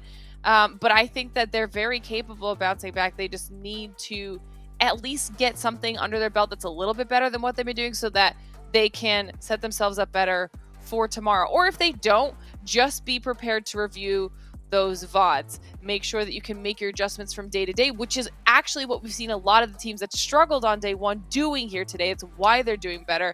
And I also, we're seeing that here in this recap. I had also mentioned earlier about FaZe. They haven't been getting the chicken dinner, so we haven't been talking about them as consistently, but they have at least put themselves in a solid placement. They've gotten some eliminations on the board, And overall, they're at least setting themselves up for a little bit better performance than somebody like the GKs of the world. So they got to do something. These days fly by. I was going to say with FaZe Clan, I would like to see a little bit more of consistency in regards to placement. We see a big up and down between them. They go either 13th, and then they're able to make it within the top 5, top 6. Yeah, and then it goes back to 13. A bit more consistency. We know that you guys can get the eliminations, but just give us some better placement, please. It just seems to be that just constant balance, right? It has to be both if you want to make it in the top 3. You have to get an insane amount of elims and placements points. This isn't the PUBG Mobile of 2018 where you could just go and just sit for zones and try to get some points, you know? Here, you got to make some moves and you got to get those elims too. And it's crazy to see just a stark difference in so many of the squads, right? You see some have a whole bunch of placement points, some heavy on eliminations. And I think at the end of the day, it's those eliminations that give you that little extra bump up. But hey, you know what? We got the last match. I know you guys could hear us talk all day long, and that's what you want, but it's time to get the game, okay? So why don't we go ahead and get this last match started and send it on over one last time for today to Zute and us Proxy. Well, we're here to close out the day. From day 1 to day 2, very different. In this roller coaster of a ride, I feel like it's only going to continue. We're starting to see shines of brightness from teams that were looking kind of like almost dead in the water. Xavier just now with that super sub coming in and an immediate chicken dinner, and not an easy one by any means. They had to fight their way through towards the end through quite a few tough opponents. There was FaZe Clan, and then there was also 4AM that they had to contend with at the very end. I think it's shaping up to be the next 2 days. Things are going to still change and shake things up. Oh, we like to see it. Again, we were talking about that halfway marker, getting to that halfway point, waiting for those teams to step it up, waiting for them to showcase what they have available, and at the very least, getting that momentum rolling. Because, like Lita mentioned, these 2 days that are after today, they run fast. These maps run quick, and we've seen teams literally drop from 1st place down to 6th place. We've seen teams going up from that exact polarizing effect. So there is still an opportunity for a massive comeback. I mean, like, you know, Hot Jukes mentioned, 30 points from 3rd to 9th. That is one potential game. We've seen teams literally put up nearly that amount of eliminations alone. And also, many teams will be getting 0 points throughout the courses of the next few games coming up. Well, we have 1 game here, but we still got like 12 more to go. Even the top teams could, you know, run into a little bit of a whoopsie and then score a 0. So that 30 points, it is quite easily closable by anybody still. So we'll see how this last match goes. Players are getting prepped and ready. FaZe has been... I think FaZe is like one of those teams just like on the cusp of getting their chicken dinner. They've been playing so well. I feel like the entirety of today just not managing to get that final chicken dinner in, however. It's weird because we have them in that conversation. We know that they're, you know, in the vicinity, like in that last Murmur. We know that they were in top 4, top 5. We know they're there. They're making that appearance. But it's almost similar to what we were talking about with Xavier. They've also been making it up into those top placements, and we just haven't felt that impact yet because they're not getting those winner chicken dinners. This all has been broken down already by the analysts, but they just said such nice words. I had to say it again. Yep. So now we need FaZe to make that approach. We've seen them take those engagements, especially on towards Wrangle. Let's get a little bit of that energy back. Let's see that real FaZe performance come through. You know, actually, I'm taking a look at the leaderboards. A team that I want to get the chicken dinner more than any team is actually IHC. And it's not because, you know, they would shoot them in the first place, but looking at the first page leaderboards, from first place down, okay, 3 chicken dinners for 4 Angry Men, 1 for Geek Fam, 0 for IHC, and then immediately following behind IHC in terms of chicken dinners, 1, 2, 1, 1, 1. Everyone on the front page has had at least 1 chicken dinner besides IHC.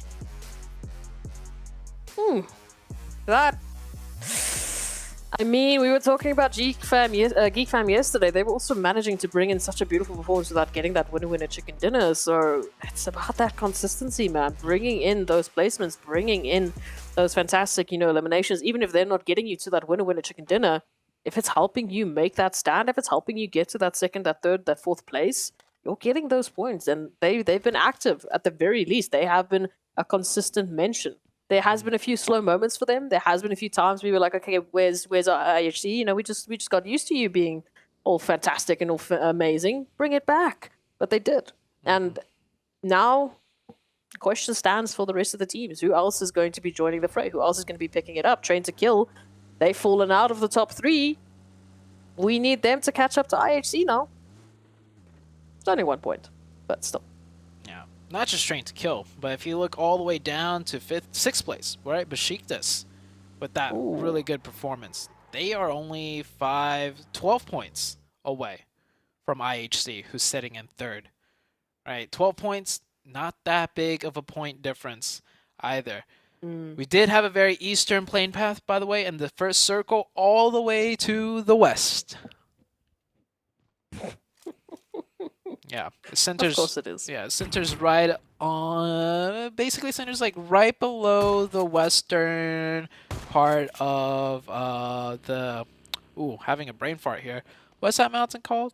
Mount Everest. Everest. Yeah, that's what we call it here. Yeah, right on the western edge of Everest is pretty much the center of the zone. So I want to see which team does take Mount Everest and how that plays out. But with the first circle, so much space left to be played, and everybody's pretty much looting on the east side, and if anybody's looting the west, they're not even there yet. And we're 3.5 minutes in. And it's making those rotations, right? I mean, everyone's still having to loot up. Everyone's not in a position really to sit up on top of Everest because, well, guess what? There's no loot waiting for you there. So it's about that team that is able to loot up quicker. That's that team that maybe dropped a little bit sooner. That can take that rotation on in. Even if you take a look at like Vivo Keed, as we can beautifully see here, right alongside Everest, but there's no reason they're going to be taking Everest right now because I see a revolver. Yeah, no, he's going to hold Mount Everest with a revolver. That's what he's going to do. Oh, yes, absolutely. I mean, easy pickings. I mean, we're talking about the showdown here. We just need those hay bales and a little bit of and then we're perfect. Imagine. But no. One man controlling the entire of Everest with the revolver. He just doesn't miss. That's how he's going to be able to do it. Furious Gaming with a very, very fast rotation here. I think this team is done looting, and they're going for their first rotation of the match. I feel like they're rotating in deep to the west and looting somewhere, and then working from, the west side in, rather than, looting up and then constantly working from the east end, where a majority of teams are going to be working from. Xavier also with a quick rotation, but of course they got to loot Pachinki, a place with a lot more loot. They should be better looted than the likes of Furious Gaming, and they'll also be ahead of Furious Gaming since they start off in Pachinki. Furious Gaming more further east of that. So a lot of teams prioritizing a very fast rotation given the polar opposites of the plane path and the zone. Furious Gaming. A little bit close up to Everest. I don't know if they're going to be stopping here or, like you said, just moving on a little bit more towards the west, maybe heading into Georgia Pool, potentially for a little bit of looting opportunities. Just sticking to the ridgeline for the time being very aware of what could be happening in the vicinity. A few compounds right up ahead, but those compounds might be taken by Xavier. A second too late. I don't know if he spotted the... even if he didn't... Now. Oh, no! No! He swings out the bike. Too much momentum. And Fernan will go down. It doesn't happen too often, but it is a mechanic. It does happen. These players do need to be aware of that and not get off the vehicle so quickly. Furious Gaming, with such a fast rotation, they wanted this compound. They weren't going to hold Everest. They wanted they wanted some more loot, and that was a perfect compound to do it in. But we saw Xavier leaving Pachinki just as fast, and they will beat Furious Gaming to that spot. Such minute timings can change the course of a team's entire performance for a map, and that was a crucial moment right there. And fortunately for Furious Gaming, they drew the short end of the stick. I am seeing a few marks there on towards Everest. We are waiting for that question. Who's going to be one of the first teams to actually take it? And it looks like Rejects. They're still in the vehicles, though. Doesn't seem like they've planted their flag, but they are in the vicinity. Might be holding on to that one. Moving on in from that eastern side, so hopefully they will be well looted up into this potential opportunity. We have a few more teams heading to the northern side of the zone. As we can see, Tem Entertainment and Train to Kill getting closer and closer to shooting range. Running right past a few lovely opportunities and a few lovely potential positions, but Tem Entertainment, what more from them? Again, those shining moments. We've had those glimmers of hope for Tem Entertainment, but they've had a rough start. I mean, we started off with a wrangle with them literally just hiding behind a holy tree. 4AM making a big adjustment from yesterday. They're no longer taking that western bridge because last time Geek Fam camped them out and they lost the fight. So they swung all the way to the east and in, and timing-wise, it works out because IHC was just about to take the bridge too. So that could have been another fight on the bridge for 4AM, but IHC, they play a little bit slower. They're still looting in Nova. IHC does not care about the circle whatsoever. They're just going to come in with fully kitted like gear, ammo, weapons, scopes, and they'll fight their way in like they always do. Rejects, they do have control, or they did have control of Mount Everest, but looking like they want to get somewhere more central. I don't blame them necessarily, Mount Everest. You know, a hard position to kind of hold and lock down. Sometimes you do get pushed from both sides, which makes things tricky. So they're going to play a compound instead. I mean, it works out. You know, a little bit of a change up here for Rejects. They want to make sure that they've absolutely fully kitted. Oh, look at this setup here, though. Nongshim Red Force, they have taken that rotation in, jumped out of the vehicles just a little bit because they've seen a few stragglers in the form of 4 angry men making that rotation, looking for that revenge on the previous wrangle with what we had in the valley that 4AM set up. This time around, however, Nongshim Red Force just a tad too far to actually make those connections. And so at the very least, they get that information. They know where there's another team making that rotation in. But it doesn't matter because the zone has favored the northern side. We are looking at shooting range, we are looking at ruins, even just the eastern portion of Georgiapol, the western portion of Rozhok, the sunken city. That's going to be where our zone is heading. That's a hard shift and a half for sure. Problem is, there's like not a lot of bridges to go up to the north if it does go up to the north.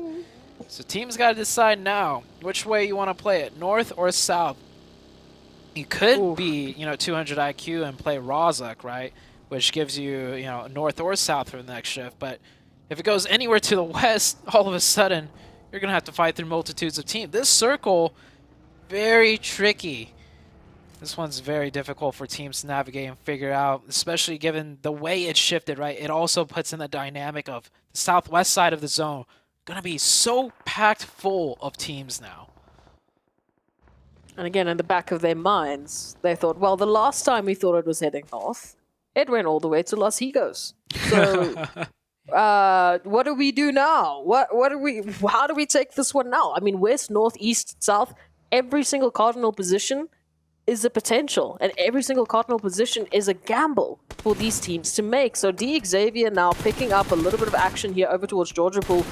They need to be quick about this. We know there's a lot of teams moving on into the center. Ravi's now moving on in, finding that connection. Game Lords out here in the containers trying to use the vicinity, the territory to their advantage, and they need to. And remember, down, out of the disadvantage, we've got a few teams rolling in. It needs to close up. 1-for-1 trade there. Oh, Rejects find themselves back onto Mount Everest, controlling the eastern side, which is probably the better position given the circle. But they are fighting against Geek Fam. This team, Geek Fam, they've been not as consistent as day one, I would have to say for sure, running into a bit more trouble. But I don't feel like that's because of Geek Fam's performance. That's more so because the other team's performance has increased since day one. And so now Geek Fam are kind of falling behind.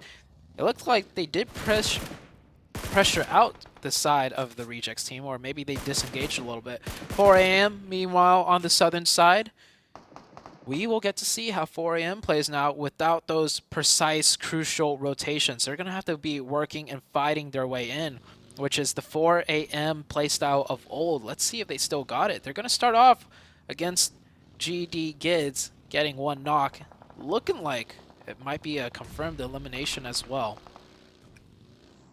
4AM just circling on around, so not an immediate investment from them just yet, but they know what's at stake for them. They know what a journey they have to take, maybe even scouting out a potential a little bit somewhere else. Here's the IHC making that rotation on in, finding Nongshim Red Force, saying hello, how do you do? Sending through a few lead packages, not making the connections just yet, but the damage that IHC has been taking from that blue zone, you can see the HP bars, they're just below half. Feeling a little hurt, they're not feeling that great about the rotation, and now again that zone shifting more towards the west. Ooh, 4AM gets another opening here. They're going to continue the pressure. 2 players isolated, 1 already knocked. A pre-cooked nade by Allen. Going to try and slow things down. 4AM get the confirmation onto 1. Allen with the nade. Oh, that was actually a flash. My eyes blinded. Think they're going to pick this one onto Allen, though. And now that is Genesis Dogma with only 2 members up. I mean, this is 4AM without the zone. Just as deadly. 3 eliminations already. Looking to pick up more. For those that have been watching 4AM play in the previous matches, saying they've just gotten zone blessed. That's how they're winning. That's how they're doing well. Well, we'll see how they do in this one. They might not get the chicken, but if they can rack up the points, that's just consistency. Oh, absolutely. We can see a storm is brewing. There's a storm brewing behind me, and it might be the 4 angry men, or it might be another team around the corner to take that position, to take that winner chicken dinner. GK Esports, hello. Welcome. Gaith picking up something towards Nongshim Red Force. It's not a confirmation, but it is a knock. You can see they're reaching on in all the way from Ruins just to the outskirts of Sunken City, finding another knock. Looking for those confirmations. Potentially they can find them. Oh, look at the split. They've got 1-1 split for the last remaining members that are still alive here from Nongshim Red Force. All of those reses onto one head as Gold just has to make a rotation on in, maybe be a distraction. Give their teammates that opportunity to get out of this position. And Nongshim Red Force just constantly in the toughest of positions. I feel like every time the camera's on them, they're just fighting a very steep uphill battle, covered in blue. Their vehicles are blown up. GK, probably one of the strongest positions to gatekeep from, are there gatekeeping them. Yikes. Nongshim. We'll see how far they could get in this match. Meanwhile, everyone else is pretty much settled into zone, whether it be near center or on the edges. They're going to wait for the next circle shift to make their play. The Rejects team is still pretty much in a stalemate with Geek Fam. They're both on that Mount Everest on the southwest. You see that now, and that's the circle I was scared about, that I was worried about. It shifts north once again. Now the 2 bridges, it's going to get deadly. Not just the bridges. There's going to be a lot of players playing beneath the bridges as well. A few trolls under the bridges, potentially. But there's not a lot of options for them here at this point in time. I mean, you've got 2 bridges, yes.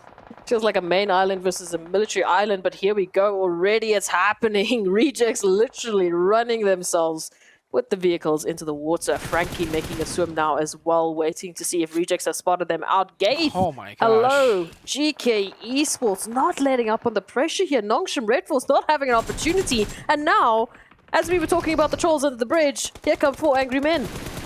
And now just 4 angry men. Here comes another team right over the top of the bridge. It's going to be Geek Fam.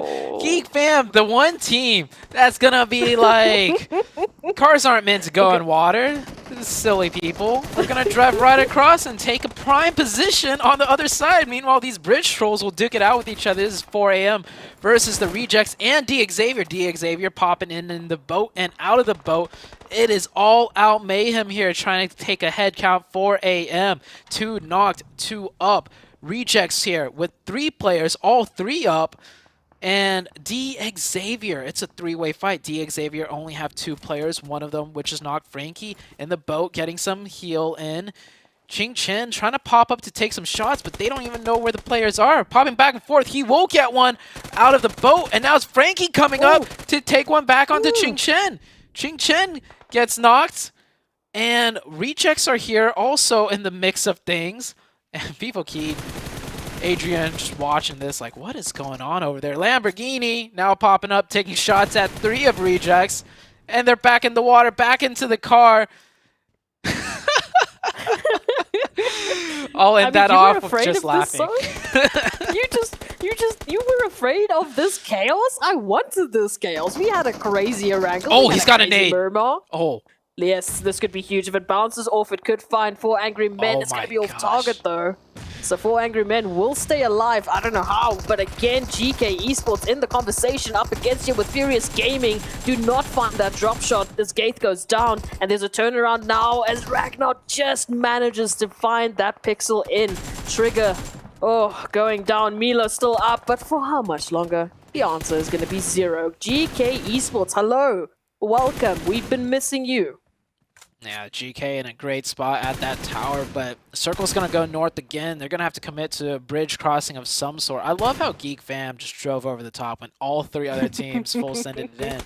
But Geek Fam, they lost a player. That top position, it might be in the center of a circle. It might be decent, but when you're surrounded, that's a lot of sightlines looking down on you. So Geek Fam can't even control that as dominantly as they want. And this troll bridge battle continues, and it's look at this. I tried to take this, play-by-play seriously, but at some point, like I'm just like, this is ridiculous. Why am I even? We can just cue the. They haven't moved.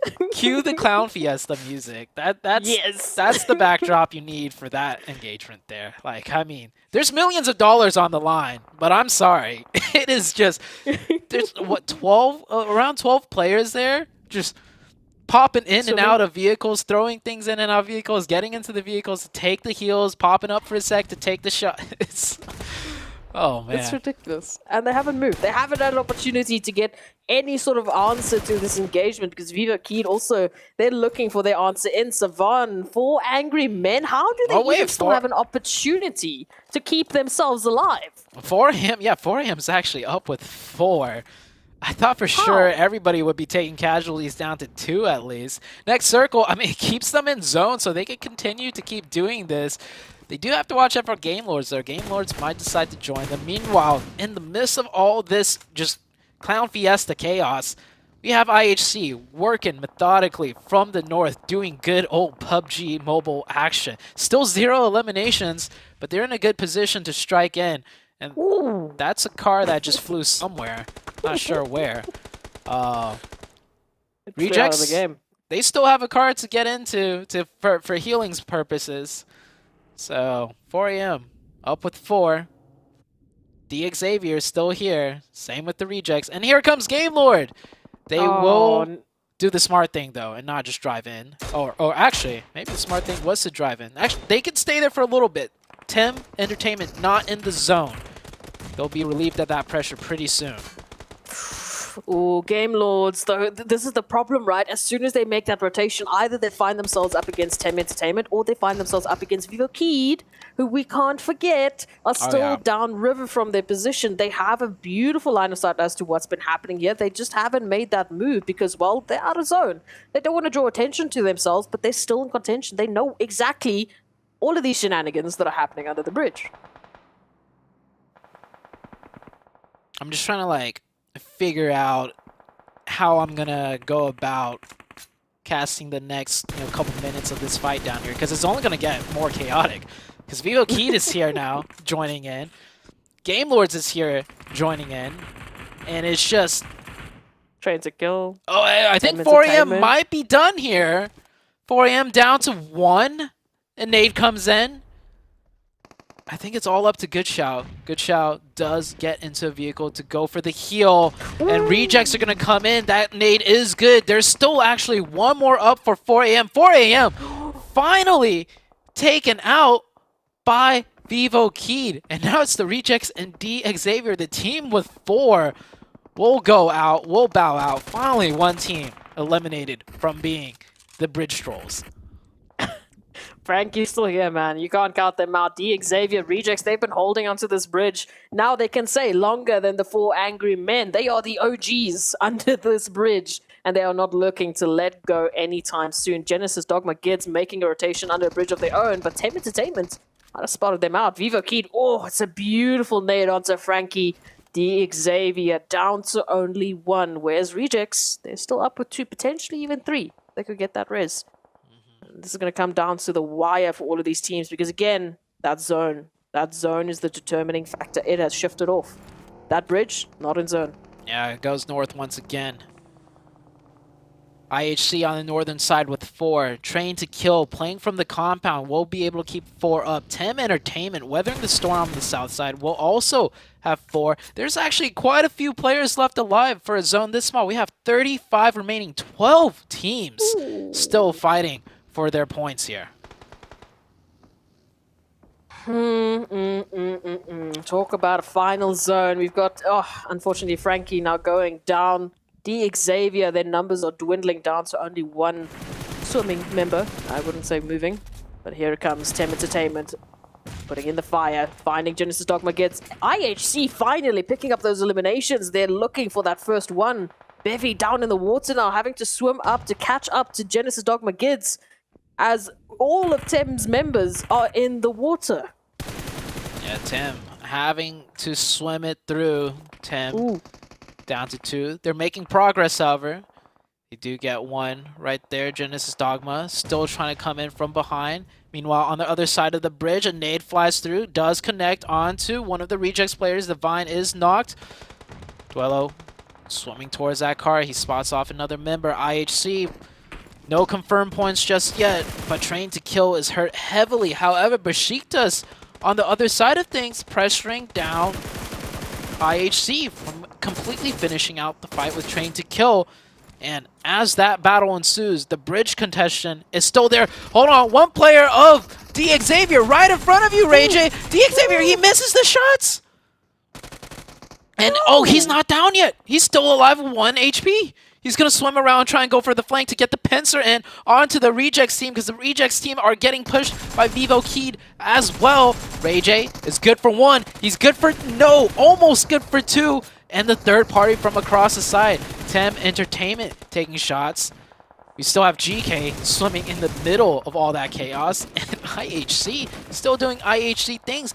Besiktas, this is the time to strike. The re-knock, though, is good. Once Besiktas gets this revive, if they're feeling the confidence, they can maybe swing around and take IHC's position.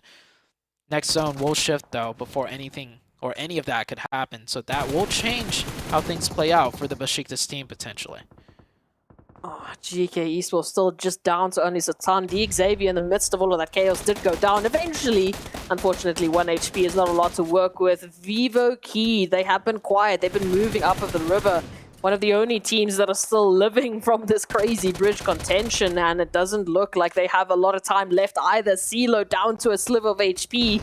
CeeLo might be going down alongside the rest of their team, but here it is. Besiktas, one of the teams that have got such a good amount of numbers. The only other team with 3 players is FaZe, and look at where FaZe currently find themselves. Yeah, FaZe has been working that shack position for the entirety of all this chaos. That 1 shack hardcover playing in huge. Geek with a tricky little 1-1 split. They'll be able to get cross angles the second a team passes by them. But down to 2, I don't think they're going to strike. Darude actually goes down. So Geek Fam now down to a solo. I don't think he's going to do anything. Just going to try and play extremely quiet. Let everyone else duke it out. IHC has managed to push across and take out the 1 team. But now Besiktas will strike on this new circle shift, and they will do what I was saying. They could wrap around and take out the side of IHC. Besiktas is in a great position now. FaZe still with 3. Teams have to watch out for them because they managed to keep 3 up using that shack to very, very optimal progress. Besiktas, they get that confirmation onto Vivo Keyed. We're down to only 4 remaining teams, but Lycan, that nade will head on through. The only problem with that shack is it gives you your targets, your enemies, quite an easy target to go through. Just send in the nades. They're going to be connecting one way or another. Ventorez up with his teammate now, trying to keep the FaZe name running high. Tony K looking for an opportunity as Besiktas make their move in from the ridgeline. They have an opportunity over towards GeekFam, to FaZe, and to Tem Entertainment, but I don't know if they're aware of Snipes. Snipes in such a good spot as a solo player to just continue to stay alive. I don't think Besiktas realizes it's a 3v1v1. There's only solos left. However, if one player gets knocked onto Besiktas and then Snipes springs up and takes down another. It brings it down to a 1v1. Besiktas, though, looking very confident, looking very strong. They got to be a little bit careful here, though. They do leave their flank player that's covering the wider range of angles alone by himself. This gives a chance for Snipes to make a move, to make a knock, and get the thirst. Playing it so quiet and slow, yeah. Snipes definitely knows that Besiktas player is there, but Snipes is not going to give away his position. There's the knock. That's one player Besiktas knocks. Will Snipes make his play now? I think he's going to wait one more zone, however. The stalemate will continue. Ventores, low and quiet. Snipes gets back down, deciding to play quiet. It's going to be a very tense final zone for all of these teams involved. We're actually down to 3. I didn't catch it. So it's Ventores and Snipes versus the likes of Besiktas now. Besiktas getting that closure onto Tem Entertainment, and unfortunately for Snipes, they don't have that information, but for Besiktas, they have the numbers advantage. If they can leverage that, if they can catch out these solos, they can close this one out as the only team that we can call a team right now. It is just them versus the solos. And Ventores and Snipes not in a position to really work off of one another, especially now that Besiktas has moved into the southern position. Surely they spot out Ventores here. I don't think Ventores is even fully in the grass. Besiktas playing it careful though. There we go. Yeah, Ventores was not even fully in the grass there. So all Peace needed to do is peek on out a little bit more. What could have been a potential loss for Besiktas there when one of their players got knocked will turn into a pretty dominant chicken dinner, I'd say. Snipes, no zone to work with, 1v3 against 3 players on the high ground, all holding a wider range of angles. Snipes is actually going to do the smart thing, yeah, and deny the point completely.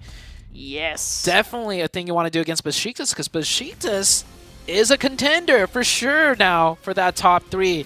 And any extra point that you can stop from them, like for them to attain, it's going to work out better, especially for the likes of Geek Fam, who are trying to hold that top 3. Besiktas, we were just reveling in the fantastic individual prowess that they showcased yesterday. That clutch on Murmur left us shaking. But today, this is a dominating performance. On the last map of the day, Besiktas bring in a performance that make us ponder, that make us think about them as the next contender. They've moved up into 6th position from that last map. Now this one, to add on into that tally, to add on to their already well-crafted placement, this is an opportunity that Besiktas have been waiting for. Yeah, that is momentum running on high. From a 3rd place finish with good amount of eliminations onto Miramar to a 1st place finish with 10 eliminations, putting in the damage numbers as well. And that zone was not an easy one for anybody, but Besiktas ultimately, they navigated it, and they had the most distance traveled, so they rotated for their position towards the end game. That was day number 2. A lot of new storylines to be had. Geek Fam with a good finish as well towards the very end, but it will be Besiktas coming out on top for the final game of the day, and we still got 2 more days to go.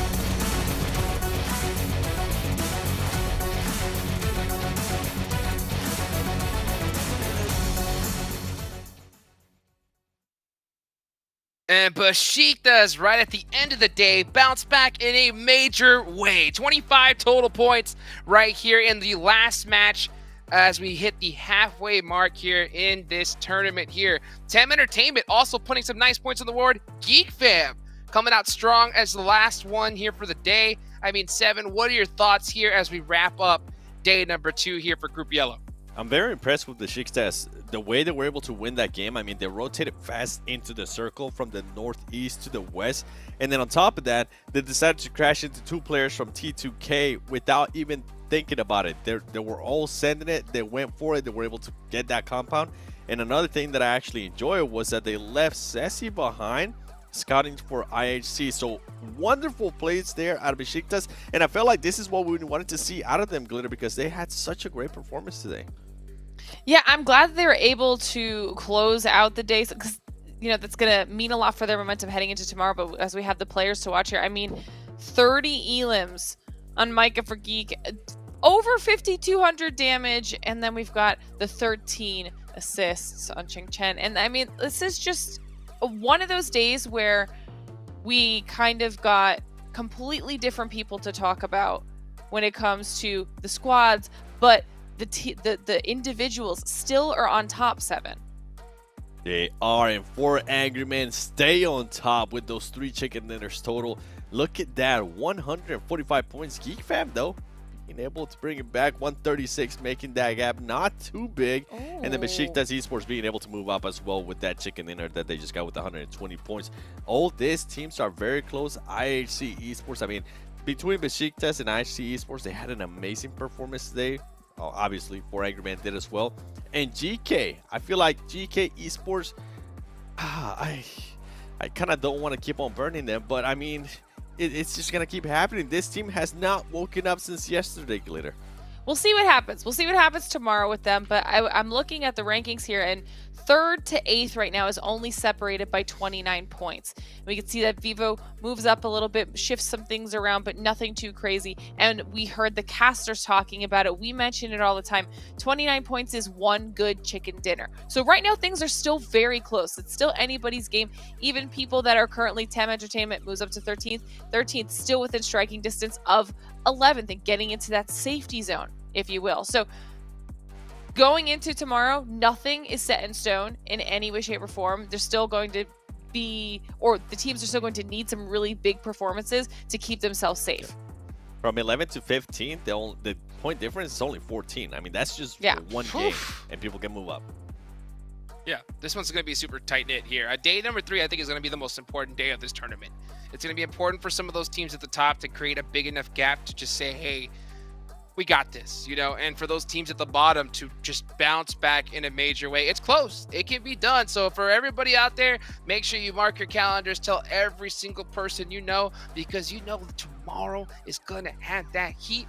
And if it continues like this, Glitter, the last day is going to be nothing but amazing, glorious toxicity. What do you think? The back and forth. I'm here for the back and forth. And we talk about this too. No team wants to be the team that's relying on the final 6 matches to make or break their chances in continuing on in this tournament. So tomorrow will arguably be that much more important because that's the last remaining safety net you have. You have to do something big tomorrow, create a little bit of a cushion, and set yourself up well for that last day because it will be insanity, like you're saying, Jukes. Yep. Furious Gaming, by the way, Furious Gaming, I'm looking at you, okay? You keep bouncing back and forth there, 11th place, 10th place. Hopefully tomorrow you guys can make it consistent and figure out if you want to be in the top 11 or if you're going to just keep on slipping away as some of the other teams start stepping it up. That's what I love so much about this tournament, especially this group, is I love the fact that any single one of these teams, we know that they can pop off, and they have, right? We've seen so many different squads here have just little signs of glory, and I think it's just going to take just one day where just one just busts out massive consistency, and they're going to run away with this thing. But so far, I mean, 4 Angry Men have been proven to be that squad to saying, hey, we are the heavy hitters here. Do you see another team that could possibly, you know, maybe snag first place away from them? 7, who do you think would be 4 Angry Men's biggest threat? Geek Fam. I mean, the team is just aggressive. If they can narrow down their aggressiveness and just save that maybe aggressiveness for a little bit till later into the game, I think they can not only get a chicken dinner, they can steal a lot of eliminations from other teams and possibly try to break that record that they were able to, let's see, who was it earlier? I can't remember at the top of my head. A team that was able to break over 20 eliminations. Oh, that's right. It's Reject. in Miramar. That's right.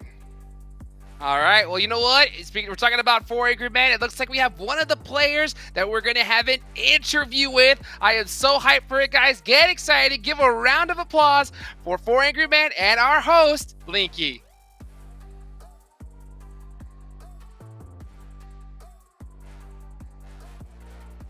Maybe? Yeah. Yes? Maybe? Soon? The suspense.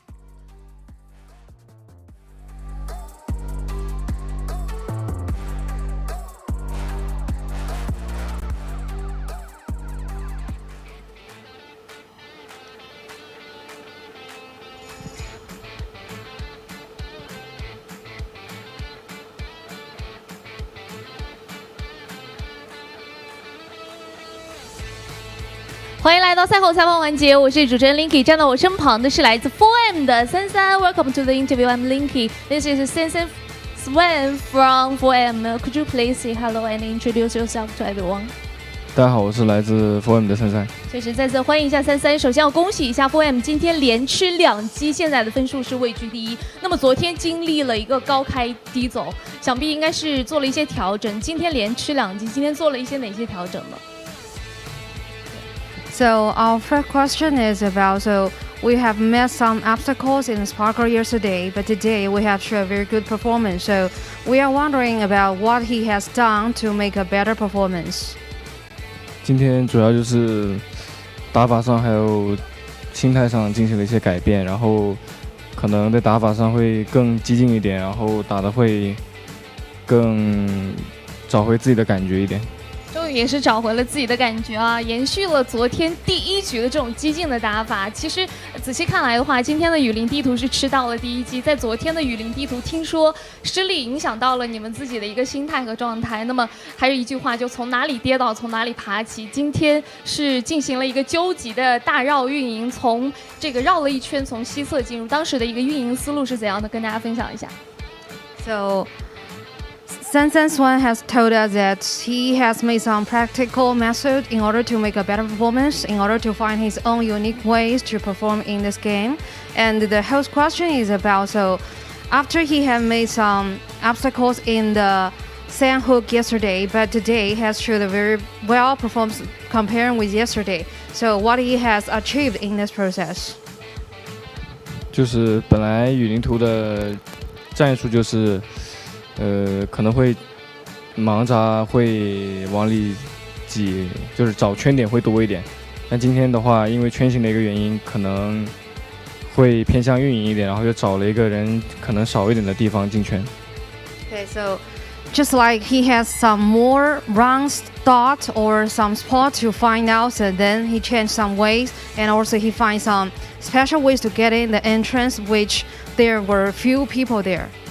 是，大家也都一直知道，我们的 4M 是一路走来非常的不容易，尤其是拿到季赛这样一个门票，是经过了一个纠结的追分之旅，也是同样在今天进行了一个大追分，现在是积分第一。那么明天就不一样了，明天会产生一个抗压的状态，并且是把这种分数逐渐的去和后面的队伍扩大。明天该怎么打 ？So next question about, so we have escalating the remarks for the several months before, but right now he has enjoyed a very good performance and ranks today. So tomorrow, like what he will do to maintain this kind of momentum to get a good remarks.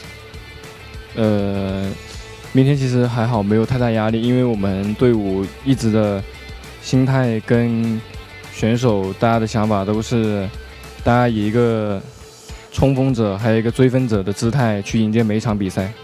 是的，用一个冲锋者的姿态啊。其实我们回忆到上一次这个参加世界赛是在2020年，那么时隔2年，再一次回到了世界赛的舞台，感觉怎么样 ？So what for Sansan Swan has told us that, so for tomorrow's game he has no pressure at all. He will use his unique method to compete for the next competition. And also the host question about, like, it has been 2 years since he last competed in this competition. So what kind of the method and mind he will do to perform and prepare for tomorrow's game? 还好，其实因为2年没打，然后这一次回来打季赛也换了队友嘛，然后也换了很多就是战队里的东西、战术啊、打法之类的，就感觉还是熟悉的感觉吧，就是各种情况。Sensen Swan's reply is about first, he is very familiar with this game, and second, he will use some practical method along with the teamwork of his teammates, and also he felt no pressure at all. He will maintain his good performance.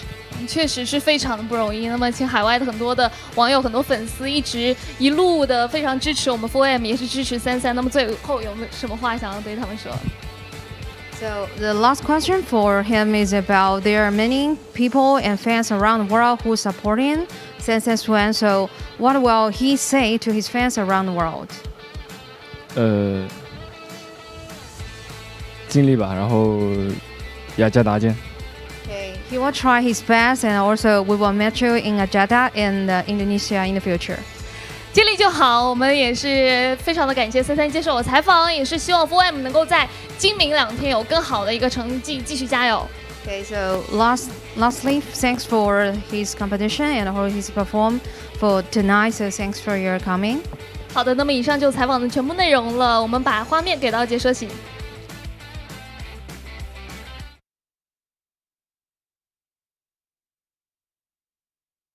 And we're back. Okay, we finally get to hear from one of the 4 angry men. 7. What was your biggest takeaway from that interview? I love that he answered the question about Sandhog because it's literally the exact same thing that I pointed out. The way they rotated into that circle, the way they were able to find a wild rotation. And he was talking about that they had to do something weird to get into that circle. And I'm glad that we got to hear that from that player. Glitter? Well, for me, honestly, it was the mindset. We talk about this a lot. He was unruffled, okay? He said they're going to change whatever they need to change, but not worry about it. He was very confident in his individual ability and his team's ability, which is massive to not only have that trust in your squad, but know that even if you've got a few hiccups along the way, it won't affect the next day's worth of games. Yep. Hey, it helps being here before. That is for sure. You know that squad knows what they're doing, and they're proving it here on the battleground. Any final thoughts here before we go into tomorrow? 7. Geek fam, I'm going to be looking at you. I want to see that placement become a little bit better and for them to continue the aggressiveness, but I just want to see better placement. Okay. Glitter? Okay. You know what? I'm gonna do the same thing except for Besiktas. I want to see what you did today. Whatever you turned on today, keep that going for tomorrow because I think that they could potentially really be in the running. Yes. And I want to go with the Falcons. Come on, Falcons. Go up tomorrow. Get it done. I'm your host, Hot Jukes. I'm here with the 7WG Glitter Explosion. We will catch you guys tomorrow. Tell your friends, and we'll see you then.